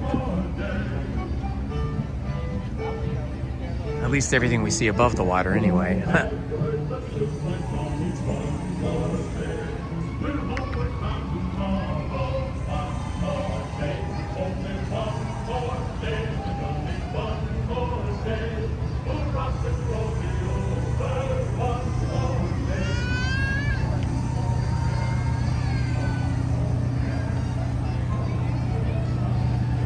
Right at the back of the ship here, where it says Columbia Disneyland USA, is the ship's captain's quarters right there. Those big windows that are open. That is the captain's quarters.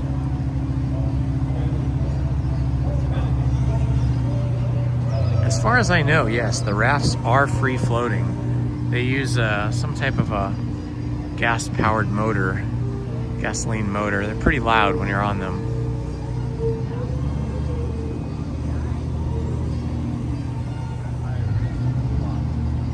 Looks like the raft is turning around. So the raft will be coming over here and then hopefully taking us over there.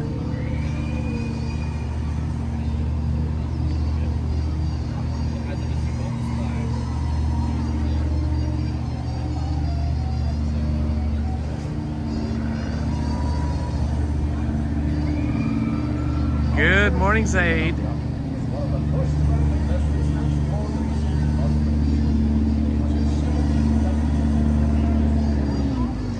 So Tom Sawyer's Island is pretty cool if you want to get away from the hustle and bustle and noise and crowds of Disneyland. It's usually much, much, much quieter.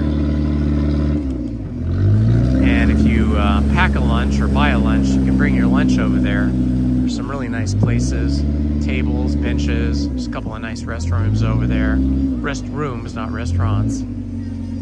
It's just a different experience, just a different kind of experience than being at the rest of the park. And now I think this is the only Tom Sawyer Island left, because the Tom Sawyer's Island and Rivers of America over at Disney World has been removed. They drained the Rivers of America and they're going to build something else on Tom Sawyer's Island at Disney World in Florida.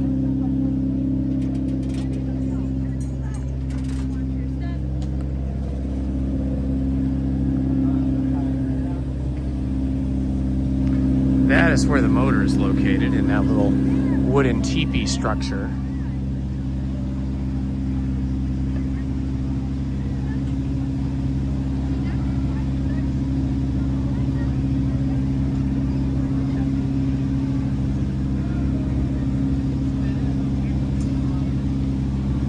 Yeah, the raft has a built-in motor. It's a little bit different than the way Tom Sawyer and Huck Finn traveled around the Mississippi.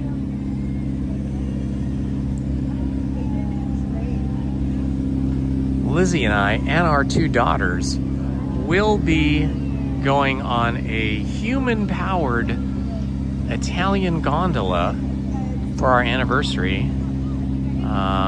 Is it next weekend, I think? I think it's next weekend. When I say human-powered, I mean the gondolas are moved around in the exact same fashion they've been moved around for hundreds or thousands of years, at least hundreds of years, over in Venice, Italy. So you have a gondolier, which can be male or female, equally strong individuals with really long poles, and they use these poles to kind of paddle, push the gondolas around. Speaking of human-powered, here comes a Davy Crockett canoe. Human-powered, looks like they only have half a crew today. Usually when you see these, they're packed full of people, but not today.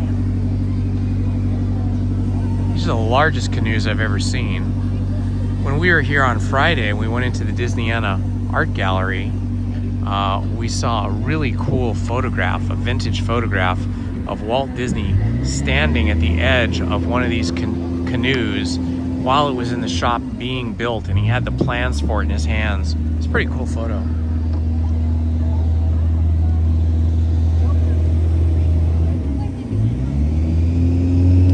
All right, our skipper is maneuvering us up across the Rivers of America to Tom Sawyer's Island, to the dock, so we can disembark and begin our adventure.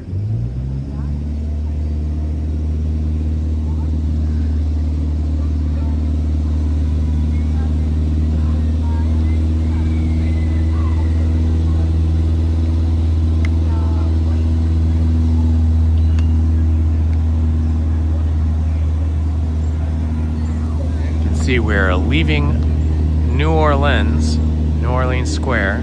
These rafts are directly across from Tiana's Bayou Adventure and the Harbor Galley Cafe and the Haunted Mansion, which we did earlier.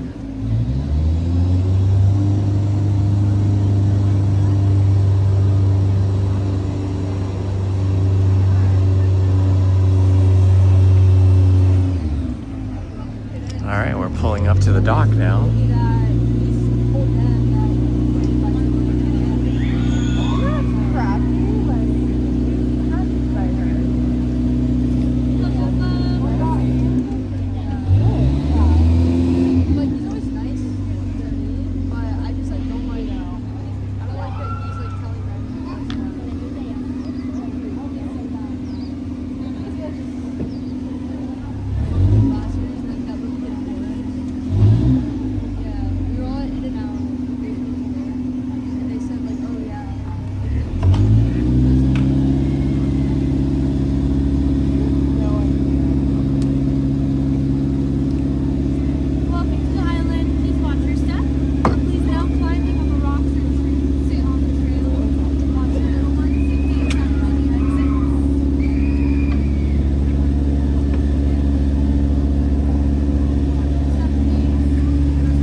Thank you, Melanie.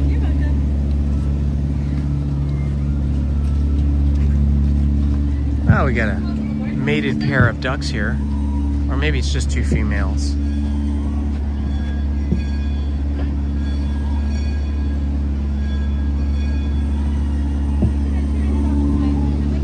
Alrighty, my friends. We are going to start our adventure here. Let us show you, for those of you that weren't here earlier,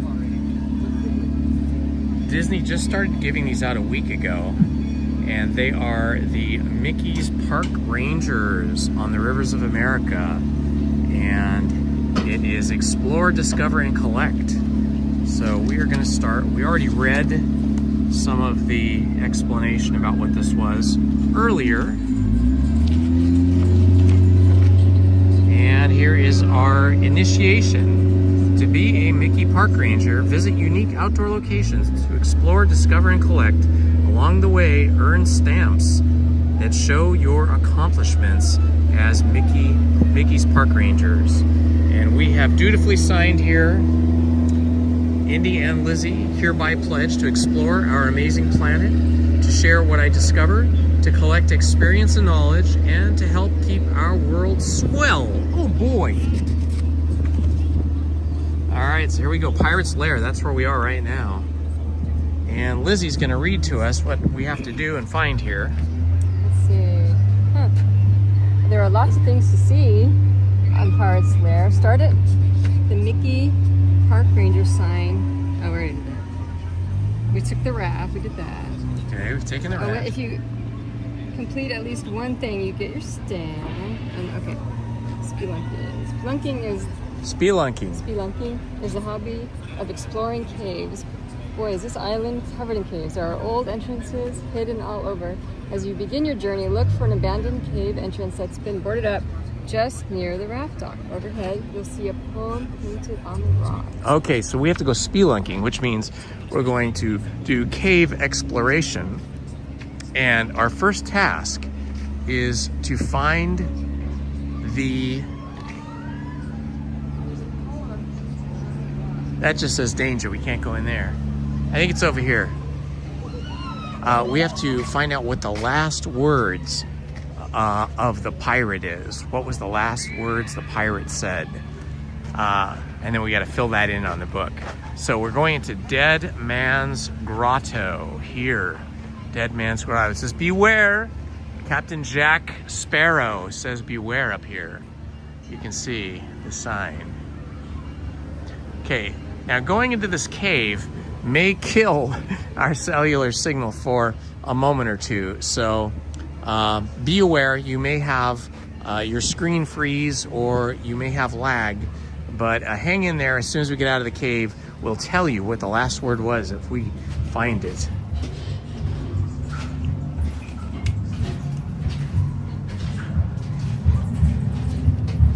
Oh, it is very dark in here.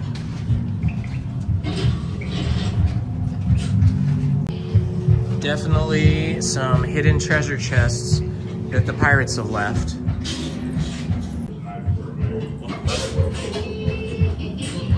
We have to hear the last word. Find your matey. This guy's really creepy. Come, here's your...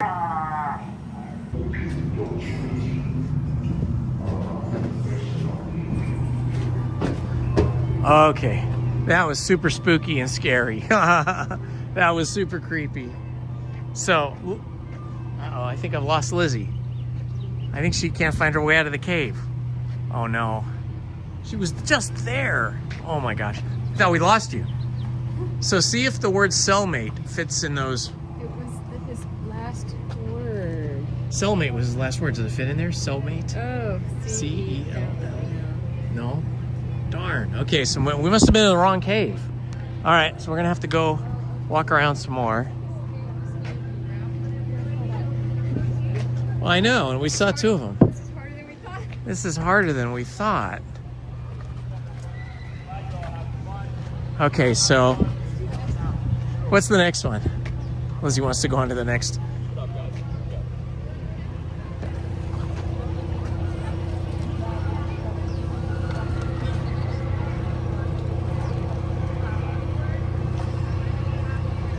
They hydrate him with rum. What's the next challenge? It's getting warm over here. It is currently 76 degrees, but it feels hotter. I'm gonna stand over here in the shade. Did you find another challenge?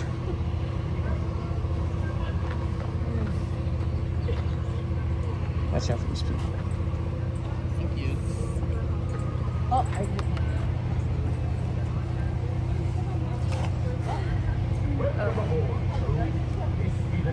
if we go to the shipwreck. Okay. Do you know where that is? It's over there, over there's here. a painted symbol above and the captain's item. We have to see what the captain's item is. The captain's what? The captain's item at the shipwreck? Hey, this is harder than it looks, guys. This little book of exploratory adventures for Mickey's park rangers looked like it was going to be a simple thing for like children, but it is pretty difficult.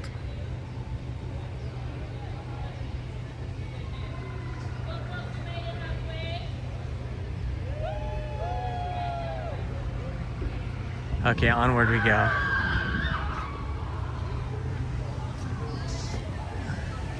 Now, this has not worked for a while, but there is a skeleton in this part of the shipwreck that is holding a trunk of treasure. And the way you get that up is you do this, but it's not working anymore. It says treasure lift, sorry, not working today. Well, there's a shipwreck there, there's a shipwreck there, there's the big shipwreck. These are just kind of boats. What are we looking for? There's a painted symbol above and the captain's... It's a symbol? I don't get it. Well, can you read the whole sentence? Okay. Entering the shipwreck, there be a painted symbol above and the captain's item beyond. If the symbol be a skull and crossbones, the item be on the wall. Okay, so we got to go to the big shipwreck. These are just kind of smaller boats.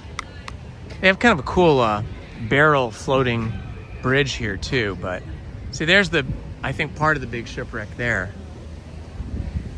We're getting some good views here from the island of the Mark Twain and the Columbia. Ah, it feels nice over here. Oh, this could be the cave they're talking about. We'd have to go through it on the other side, I think. Oh, look how pretty this is, guys. This is gorgeous. Gorgeous. Simply gorgeous.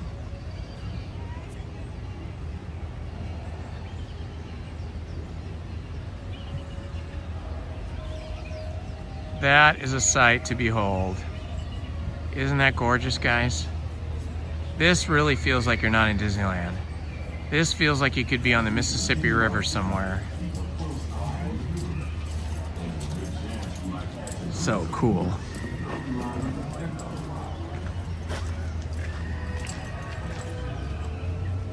Okay, see, I think this is the big shipwreck they're talking about.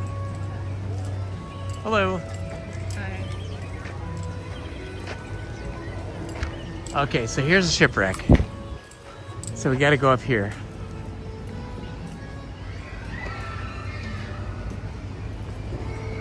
Now we're looking for some kind of a sign or something. Watch out for the rock. Watch where you're going.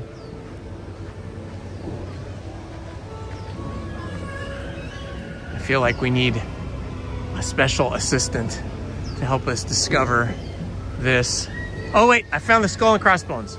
It's down that way. Right, we gotta go down here to see it. Young Tom always said he wanted to be a pirate, and I think I see wrong. If you're a pirate, you don't need to be a early in the morning. That is a real stern wheeler, powered by a steam engine. Okay, here we go. Shipwreck, skull and crossbones.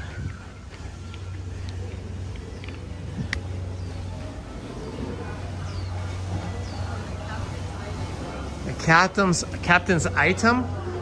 Could it be this? The cannon? 6 letters. They said it would be on the wall. Oh, how about all this stuff? This ship I claim. Yeah. Oh, okay, it was the cannon. We found the first thing. Actually, the second thing, because we haven't found the first thing. The cannon. So says I, Davy Jones. Uh-oh, Davy Jones haunts this place. Oh, this is a lot of climbing here, guys. We got some steep stairs.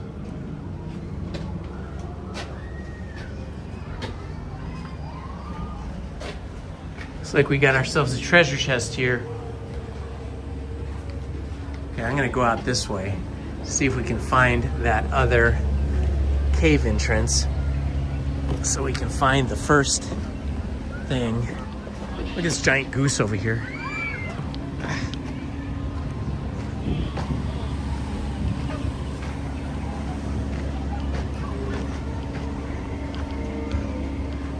Did you say the first thing said it was boarded up? Oh, well, that was like right when we got off. I didn't realize you meant like completely boarded off, like where you couldn't get in. Okay.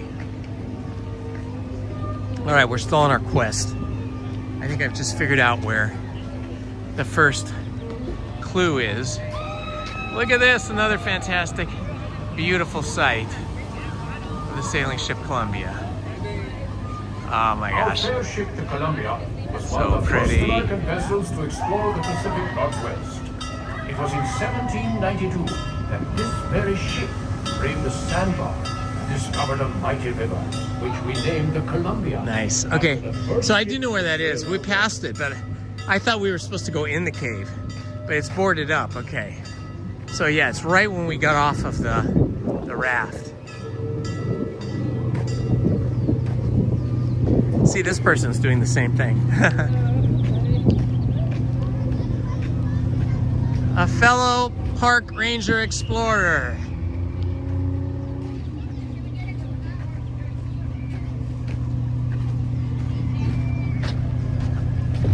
This is just such a different experience over here.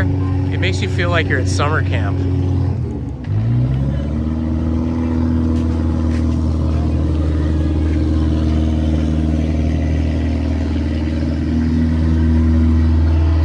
Danger, keep out. I bet this is what we're looking for. Is this what we're looking for? We pirates face a sea of troubles. Our dying breaths are only...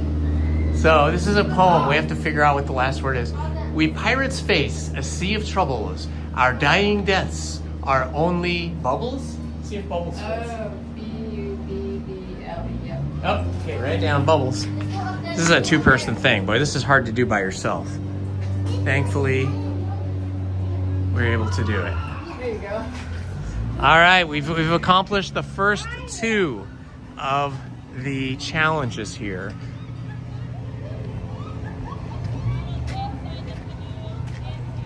All right, what's the third one?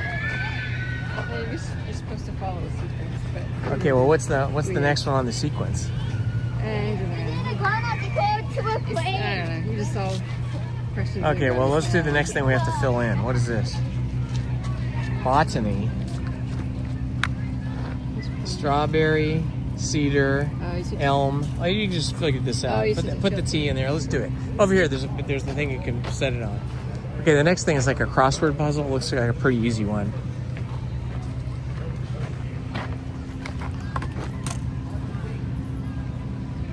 Strawberry, cedar, elm, pine, holly, willow. Oh, what's that one? Palm? Plum. Sycamore. Laurel. And then where would a botanist live? Where would a botanist live? I don't know. Where would what does that rest of that say?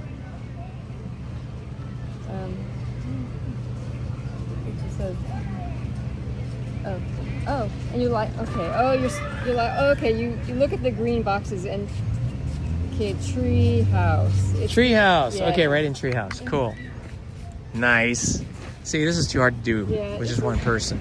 I mean, if we weren't filming it at the same time, it might be easier. But, well, filming it, it's difficult. But yeah, so we've now solved 3 of the puzzles. What is that thing? You're supposed to draw pictures. Oh, okay. We don't need to do that. Blacksmithing, blacksmith shop. What does that say? See if you can read it out loud. Okay. Near Pirate Point, you'll come across a small blacksmith shop where they use the tools listed below. In each row of the puzzle grid below, block out the letters in the word in order, reading left to right, skipping over letters as needed. So, Oh. You're supposed to black out? Oh, so like leather, you oh, okay, you block out.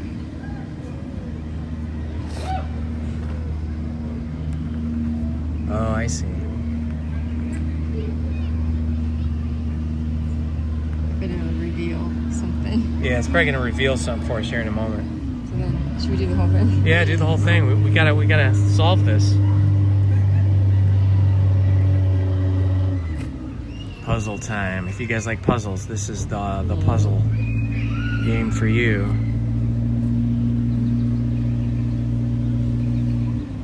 Yeah, this is like word search, right? Yeah, kind of in reverse. In reverse, yeah. It's like word search in reverse. How many challenges are there? I don't know. I think like maybe 10. Nah, maybe more. But not all of them are here on the island, I don't think.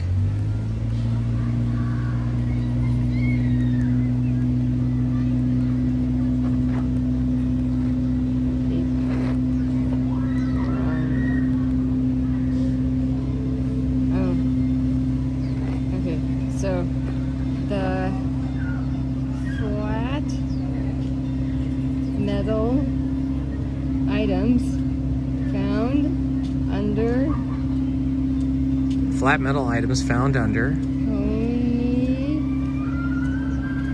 feet. So the flat.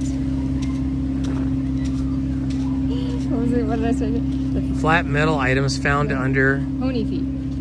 Pony feet? Oh, horseshoe. Horseshoe. Okay, see if that fits in there. 2 words, horseshoe, or is it 1 word? Oh, or we put it here. Oh. Horseshoe. See if it fits. Oh, okay.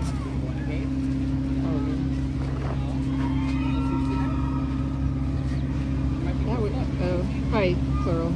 Or horseshoes. 2. Ah, excellent. I think we got it.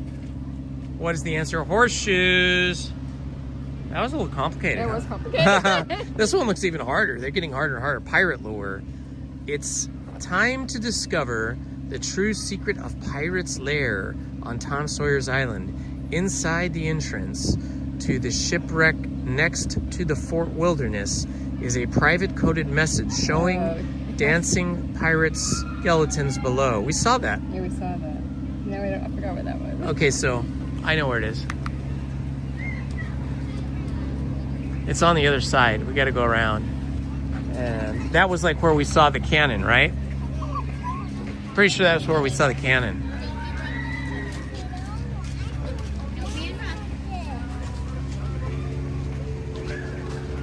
Okay, we gotta go back to the other side. See, wasn't it down this way? Yeah.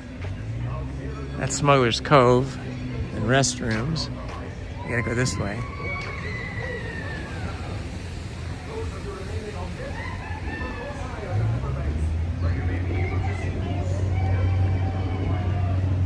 Some of these caves are really tiny. You have to be a little kid to get their own.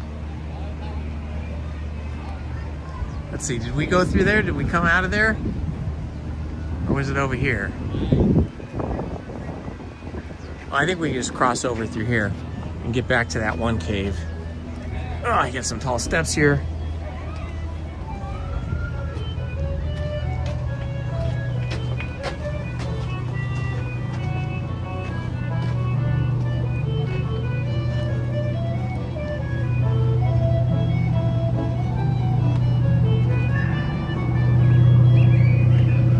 Okay, back over here where we saw the cannon, then I think there was a series of skeletons that have to be decoded. Okay, we may get some lag in here. Here it is. All right, we gotta decode this.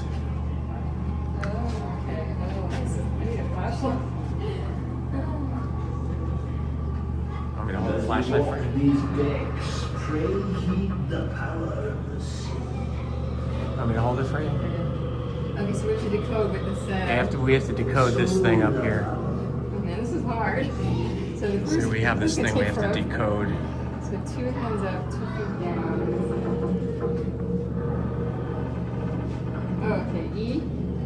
So type in the E there somewhere. Oh, they already gave us that. Oh, they gave me the E. These pirates were tricky, man. Hear now the sound of the wind, the sound of the sea. See? The echo of the storm that took this ship and cast her in upon these rocks. So the fate shall be of any ship that dares to fight. Lizzy's like, this is hard. Under pressure. Yeah, under pressure because she's being filmed.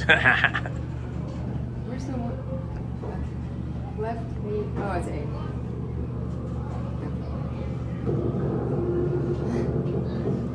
Left elbow. Mark ye well that all who sail the sea must one day answer to the call. Davy Jones.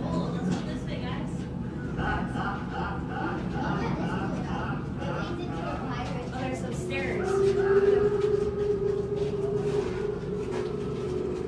You're back up a bit, honey, so these people can get by.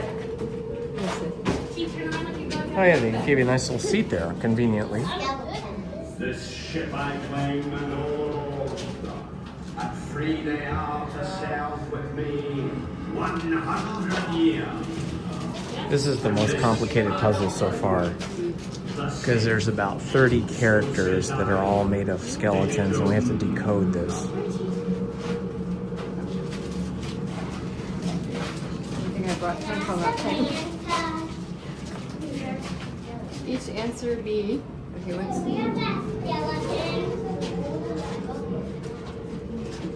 Did you guys get one of the little books where you can... No. There's like a whole bunch of things you got to do on the island to decode, and there's puzzles, and you got to find all this stuff and do all this.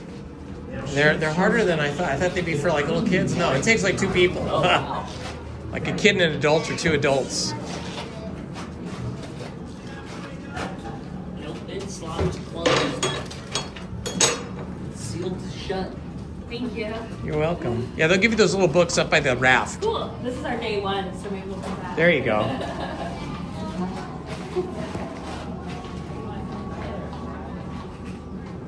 As you walk these decks, pray heed the power of the sea. to go back? I'm questioning my choices. All right, Lizzy's working hard here, under pressure. This is hard. Oh. This is taking forever. They have the little booklets they give you for free right when you, at the entrance to where you get in line to get on the rafts at Tom Sawyer's Island.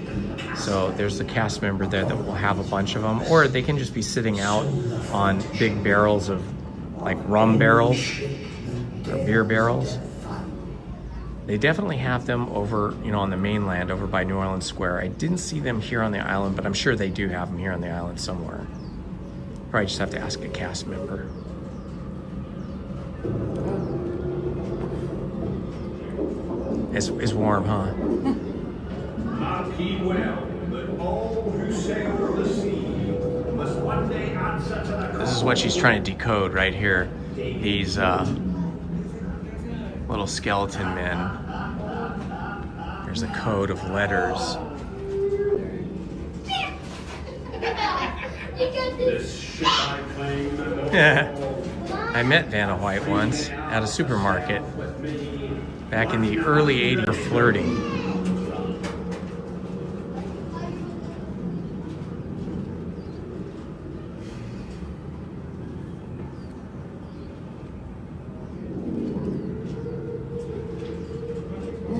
If you are tired of watching us do this challenge and you have just arrived, feel free to rewind the live stream and you can see some ride-throughs we did. We did the Haunted Mansion and Tiana's Bayou Adventure, the Mini Adventures of Winnie the Pooh. We did, if you're getting bored of this, I think we'll just do this one last puzzle and then we'll call it for today, and we'll continue with this another day because this is much harder than we thought it was going to be. I couldn't have done this by myself. Lizzie's much smarter than me.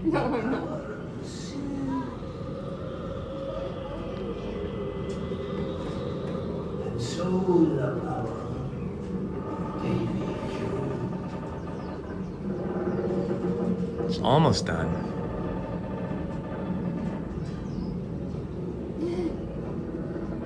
It's not a time test.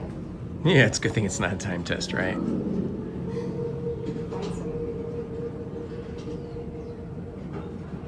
Hear now the sound of the wind, the sound of the sea, the echo of the storm that took his ship and cast her here upon these rocks. So all right, one word to go. of any ship that dares defy me.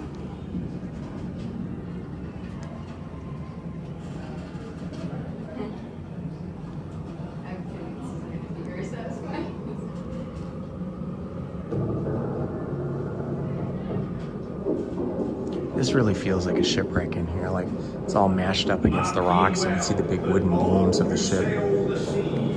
must one day answer to the call. Okay. The answer is each answer be having 3 identical letters. Okay, and then what do you write in the bottom? What did the pirates? Use the answers to the previous 5 puzzles, and you'll discover what the pirates have hidden. And by completing the puzzle, you'll finish the activity. So we have to use the 5 answers we came up with. Or is it just those 5 things that you just wrote down? I think it's through the whole thing. So Let's go outside and do this. Okay, it looks like we are almost to the completion of the big puzzle. It's on this bench here.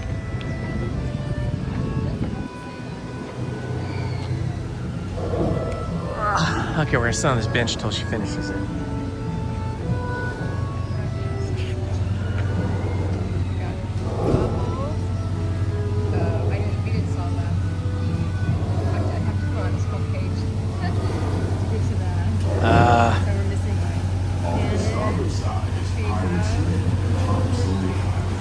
What did the pirates say? Hide? Booty? B-O-T-T-Y? Well, it's still a sit though, right?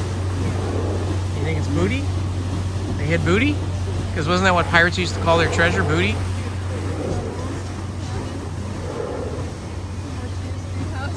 I don't know, it seems so complicated. You sure it's not just these things?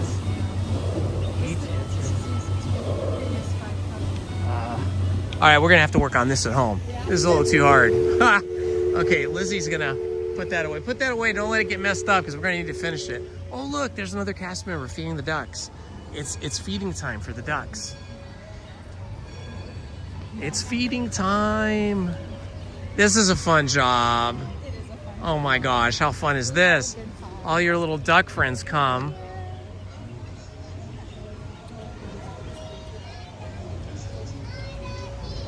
Oh look, here comes a duck flying over here. That's so fun to be this cast member and get, look, she feeds the ducks and they all come flying in from everywhere. She throws them in the bushes so that they won't be on the path, and then they eat the food in the bushes. This is a cool job to have, feeding the ducks. That was cool.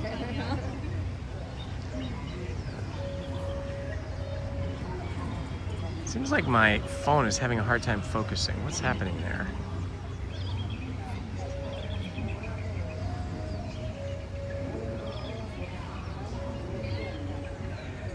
Okay, well, we got 5 puzzles finished. 4 puzzles. 4.5 or something like that. And now we have to go home and work on this or come back another day to solve the final answer. But there was one puzzle that we didn't do, you said, because it was like we had to fill out a whole page of stuff. So we're gonna have to come back and do that another day because it was pretty complicated. We can get the stamps next time. Yeah, well, I think we can get the stamps for what we did. Hi, how you doing? I can't fit through there. You go ahead and go through there. Try to go through one of these tunnels. They're even smaller. I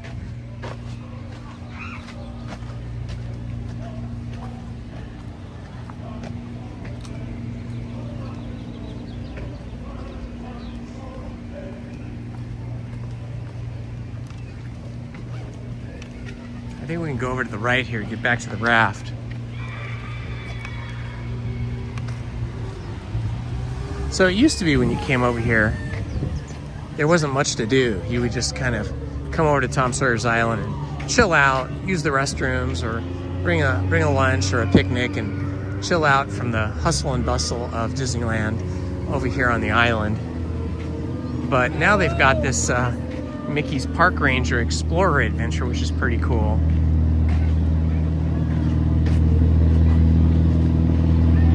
Oh, we just missed the raft. Now we have to wait till they come back. Our fair ship to Columbia was one of the first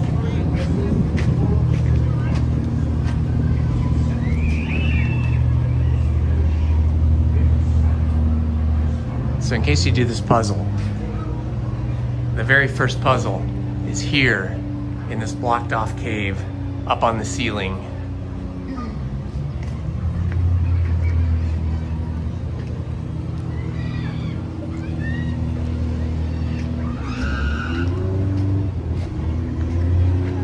All right, we're gonna chill here until the raft comes back. I'll catch up with you guys in the chat now. Yes, indeed. Yes, indeed, Redlands Redhead. Lizzie is wearing the backpack that I bought, and then LP Rodriguez gifted to me by giving me a $50 super chat, which was super kind. It was actually free to me.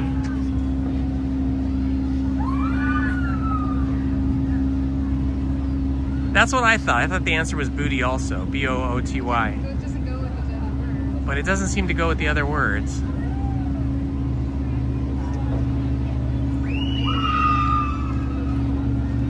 Lizzie's convinced that we have to solve all the other 5 preceding puzzles to discover what that word is. But I think it's booty. It makes sense. Like, does it say anything? Like, what does a pirate say? Or where does a pirate hide? He hides his booty. It's got to be booty. Just type that, write that in pencil. Write that in pencil, yeah. I hardly ever use a writing implement. I've been typing forever, my entire life, since high school. You never write anything? I never write anything down, right? It's all typing or texting now or email typing.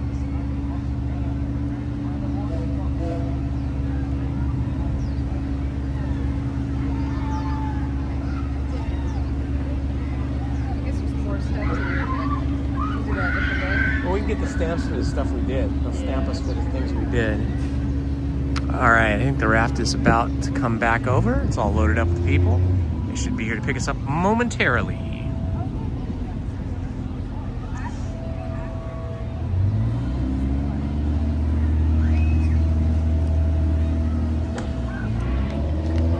Well, Welcome, my friends. Hello, it's Indiana Holmes and Lizzie right over here. If you're new to the channel, please like, subscribe, and hit that notifications button so you don't miss any of our live streams or other videos. It would mean so much to me if you would subscribe. I want to welcome you all to the Indiana Holmes YouTube channel and family. We enjoy having you with us. I live stream Wednesdays and Sundays. Wednesdays, I'm solo, and Sundays, Lizzie usually comes with me. Next week, however, I have something I have to do on Wednesday, as does Lizzie, so I will be live streaming again on Tuesday. So please join us again on Tuesday. It will be a rope drop Tuesday, just like today where we rope dropped. So I'll be coming here and entering the park and starting the live stream at 8 a.m. on Tuesday.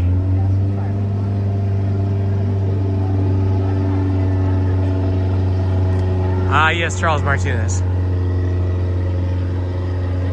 Both artists, but of a different kind.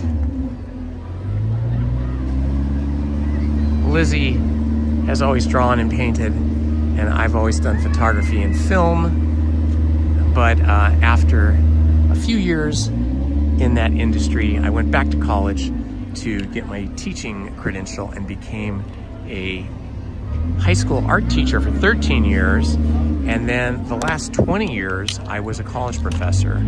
I was hired away from the high school by Cypress Community College, where I became a media, film production, and film history professor, and wrote about 30 courses to stand up a brand new film program.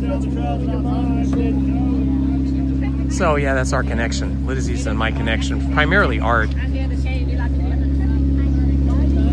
The first thing I ever taught when well, let's say, was it the first thing I taught? Maybe not the first thing, but I would say the first thing I taught after we got married is I had to teach a calligraphy class, and I hadn't done any kind of calligraphy since I was a kid.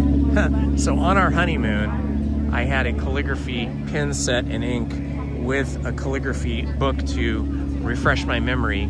And whenever we weren't doing honeymoon type stuff on the islands of Jamaica, I was practicing my calligraphy, and we got back on a Sunday night, and the next day school started, and I had started teaching calligraphy. So that was the first thing I taught after we were married. But I was a general art teacher, so I taught introduction to art and different types of things like calligraphy, painting, like weaving, things like that. But my main job in the art department when I was teaching at the high school was as a photography teacher, which makes sense because I did photography and video production in Hollywood for a number of years after college, before I went back to college to get my teaching degree. And then when I got hired away to the college and became a college professor, I was hired primarily to teach like digital applications like Photoshop, Illustrator, InDesign, web design, and video editing. And eventually, after a couple of years, I decided we should have our own film program using video. So I wrote a few certificates in film production, wrote a grant and got about $100,000 in grant money to buy a lot of video film equipment, lights, cameras, editing software, like upgraded editing software, new computers, things like that.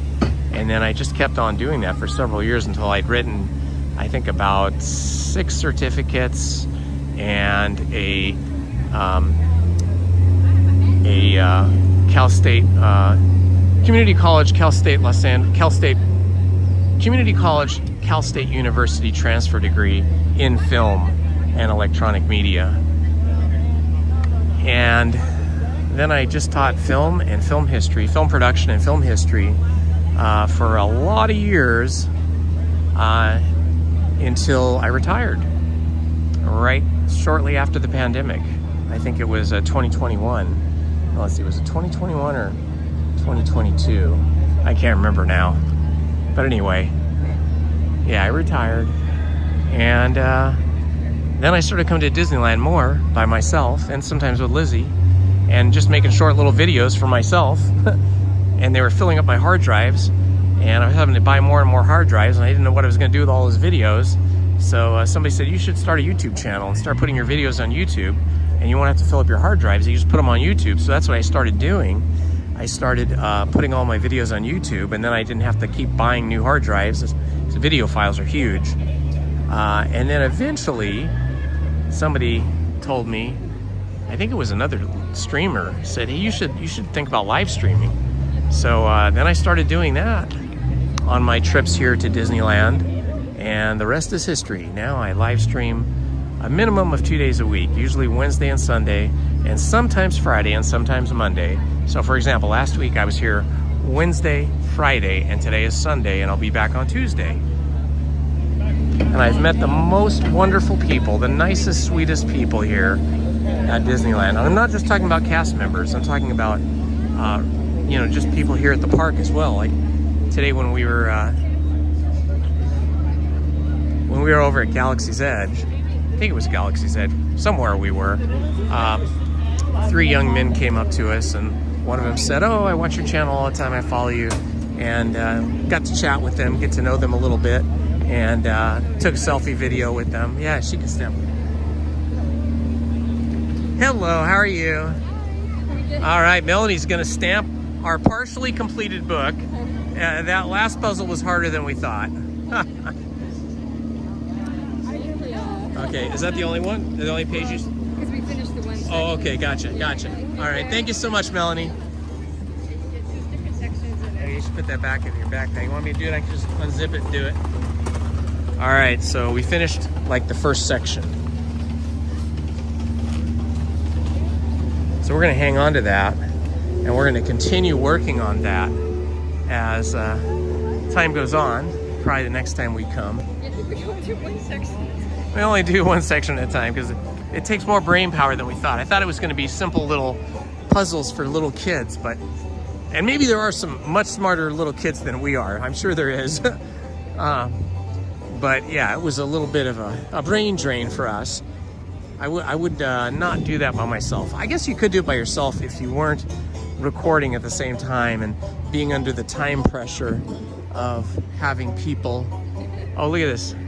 This is cool. I like it when you can see like one of the boats, one of the ships, and see the Davy Crockett canoes in the same shot. Doesn't that just feel like the music that we're listening to? It's so cool.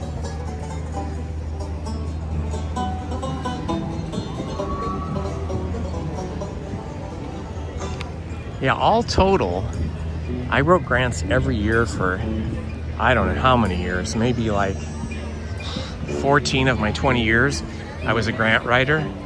And every year I was able to write grants to fund our film program to the tune of somewhere between, usually between $47,000 and about $100,000. Sometimes it was much higher than that. And so we really stood up a, very high quality film program. Many of my students now work in Hollywood or the film business somewhere throughout the country as either camera operators or on-set sound operators, boom operators, editors, writers, producers, all kinds of cool stuff. So that was a really fun time for me and for the students. I like the hands-on stuff, so when teaching film production, that's all hands-on. You have to demonstrate to people how to use the cameras, how to use the lenses, how to select the lenses you're going to use, what lights are for, how you use lights, setting up the lights, all that kind of stuff, lighting subjects and scenes, and then script writing, scene blocking, all that good stuff. We had a really good theater department, so our students were able to cast many of the student actors that were in the theater department in films, And even some of the more advanced students even were casting SAG actors, Screen Actors Guild professional actors. So both Lizzie and I have been in the arts and entertainment industry all our lives in one way or another. Mine was primarily in education most of my career. Only the early part was actually in the film and entertainment business in the years between graduating with my bachelor's degree and then going back to school to get my teaching degree. And I worked on a couple master's degrees too over time.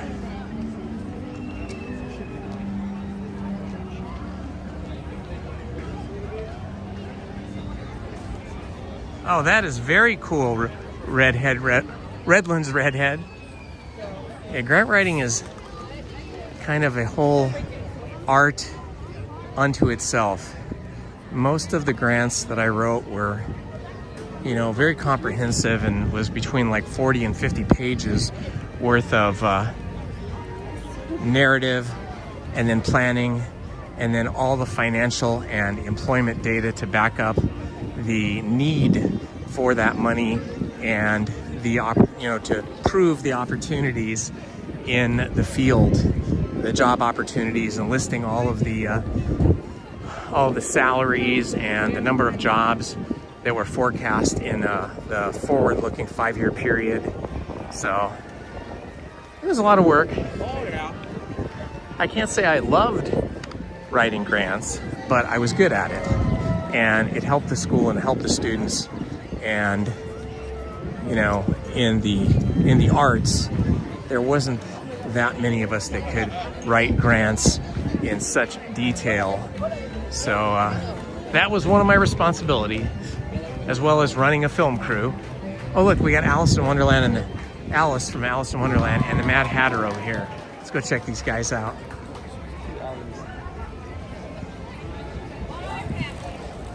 Hello, Kyle. Good job.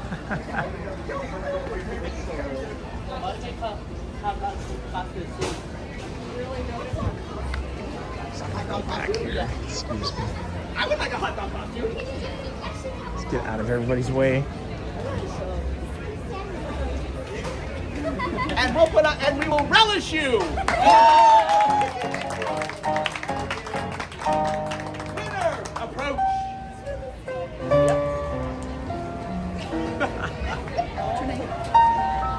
Remy, everyone say congratulations, Remy. Congratulations, Remy.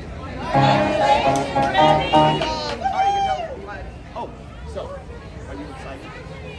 Okay, you want to find out what you won? Okay, give me a piano roll.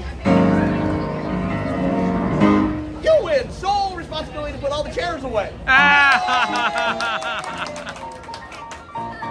didn't seem like a very fun prize. Let's go in here. The Mad Hatter is truly mad. He got this girl excited that she won a prize, and then he announced that her prize was putting all of the chairs away. The little girl's only like about 7 years old.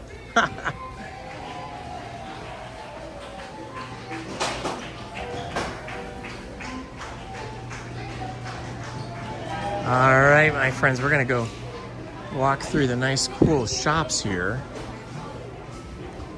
See what we can find. Lots of candy. We are in the candy shop for sure.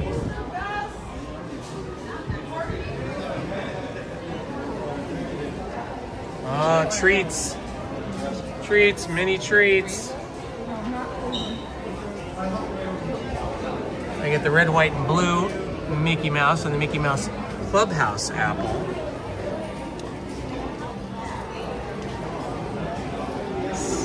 Patriotic Tigger Tails here. Okay, I am going to avoid the Gibson Girl ice cream today, even though I had a root beer float from here on Friday. I think today I will skip it. See, now the Carnation restaurant here is less busy, even though it's 12 noon, because most people want breakfast here, because they all know the best breakfast is here. Oh, they got some really cute Tigger shirts over here. Look at this. This is new. I haven't seen these Tigger t-shirts. The wonderful thing about Tigger is Tigger's a wonderful thing.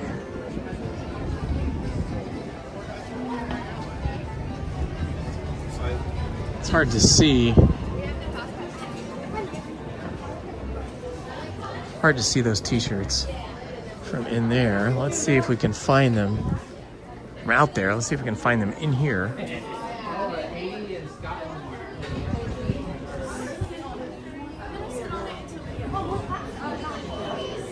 Oh, there's the t-shirts. Here's a cute tank, honey. Look. It's Donald Duck tank shirt. That's super cute. That's really nice. You could get that. That would be good for you. Oh my gosh, this is an awesome shirt. I don't know if this is, yeah, this is an adult size. Look at this button-down collar shirt. It's got Eeyore, nice and big. Tigger and Pooh. They're all kind of mashed together. They look like they all just fell from a tree on top of each other. Oh, and Eeyore's on the back. He's like the center of attention for all of them. Mostly Tigger and Pooh. I mean, mostly Eeyore and Pooh. And Eeyore's in the center in the back. Oh, that's super sweet. That's the thing about Winnie the Pooh. Winnie the Pooh is all about friendship and kindness. Here's that Tigger t-shirt.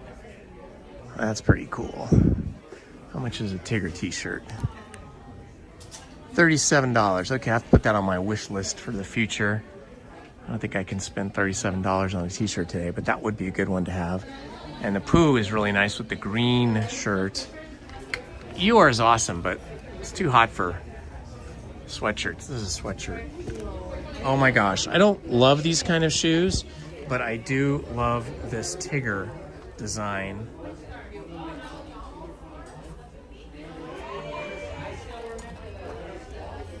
Those are super cute. Oh, here's another Eeyore short. Nice. You got the back end of Eeyore here. Pinned a tail on a donkey. I totally forgot about that little game. We used to play that when we were kids. Did you guys ever play Pin the Tail on the Donkey at birthday parties?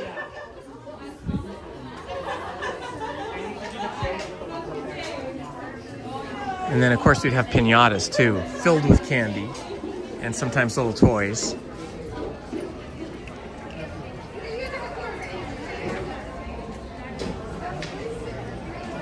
Yeah, Laura Boo. True. I could gift it to myself.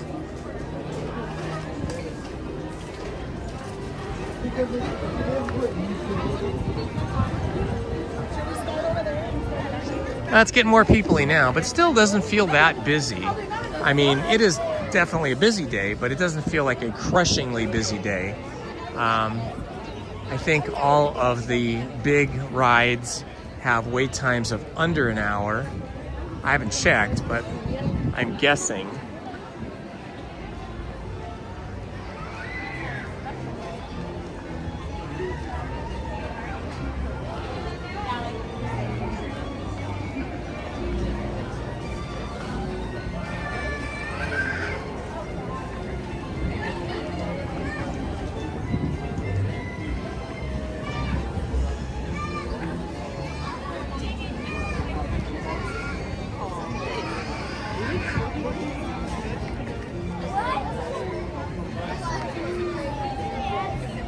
All right, we're getting towards the end here of our day. So I want to thank our moderators here today. Before we go anywhere else and do anything else, I want to thank all of our amazing moderators that help us keep the chat family friendly and safe space. So thank you, Manny Uncanny. Thank you, Stephen Kenyon. Thank you, Krista Hackley. Thank you, Paul's Epic Adventures. Thank you, Tom Does Time. Thank you, Andy Radu. Thank you, oh my gosh, it's Judy. Thank you, Rachel Castro. Thank you, Disney Cast Crew member Monique. Thank you, Beach Bandits Metal Detecting. Thank you, Tiffany Johnson. Thank you, Checkers. Thank you, Jacob Herring. Thank you, Omar Octavio Altamirano Loza. Thank you, Checkers. And thank you, Heather D. Smith. We love you all and appreciate everything that you do for us here on the channel to keep our channel fun and safe. All right, my friends, I think it is that time for Lizzie and I to head back home and do some chores. Unfortunately, I'd rather stay here, but I do have a lot of chores to do. And as I told you the other day, Lizzie has never nagged me in 38 years. I don't want it to start now, so I better do my chores. Anyway, thank you everybody for hanging out with us. I hope you had a little bit of fun today, and we will continue that Tom Sawyer Island Challenge, Mickey's Park Rangers, another time, maybe in a week or two. But for now, this has been Indiana Holmes and Lizzie. Love to you all. Bye-bye. Have a great day, you guys. See you on Tuesday for Rope Drop.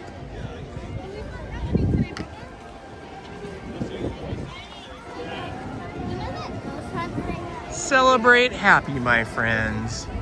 The best way to celebrate. Thanks, guys. Bye-bye.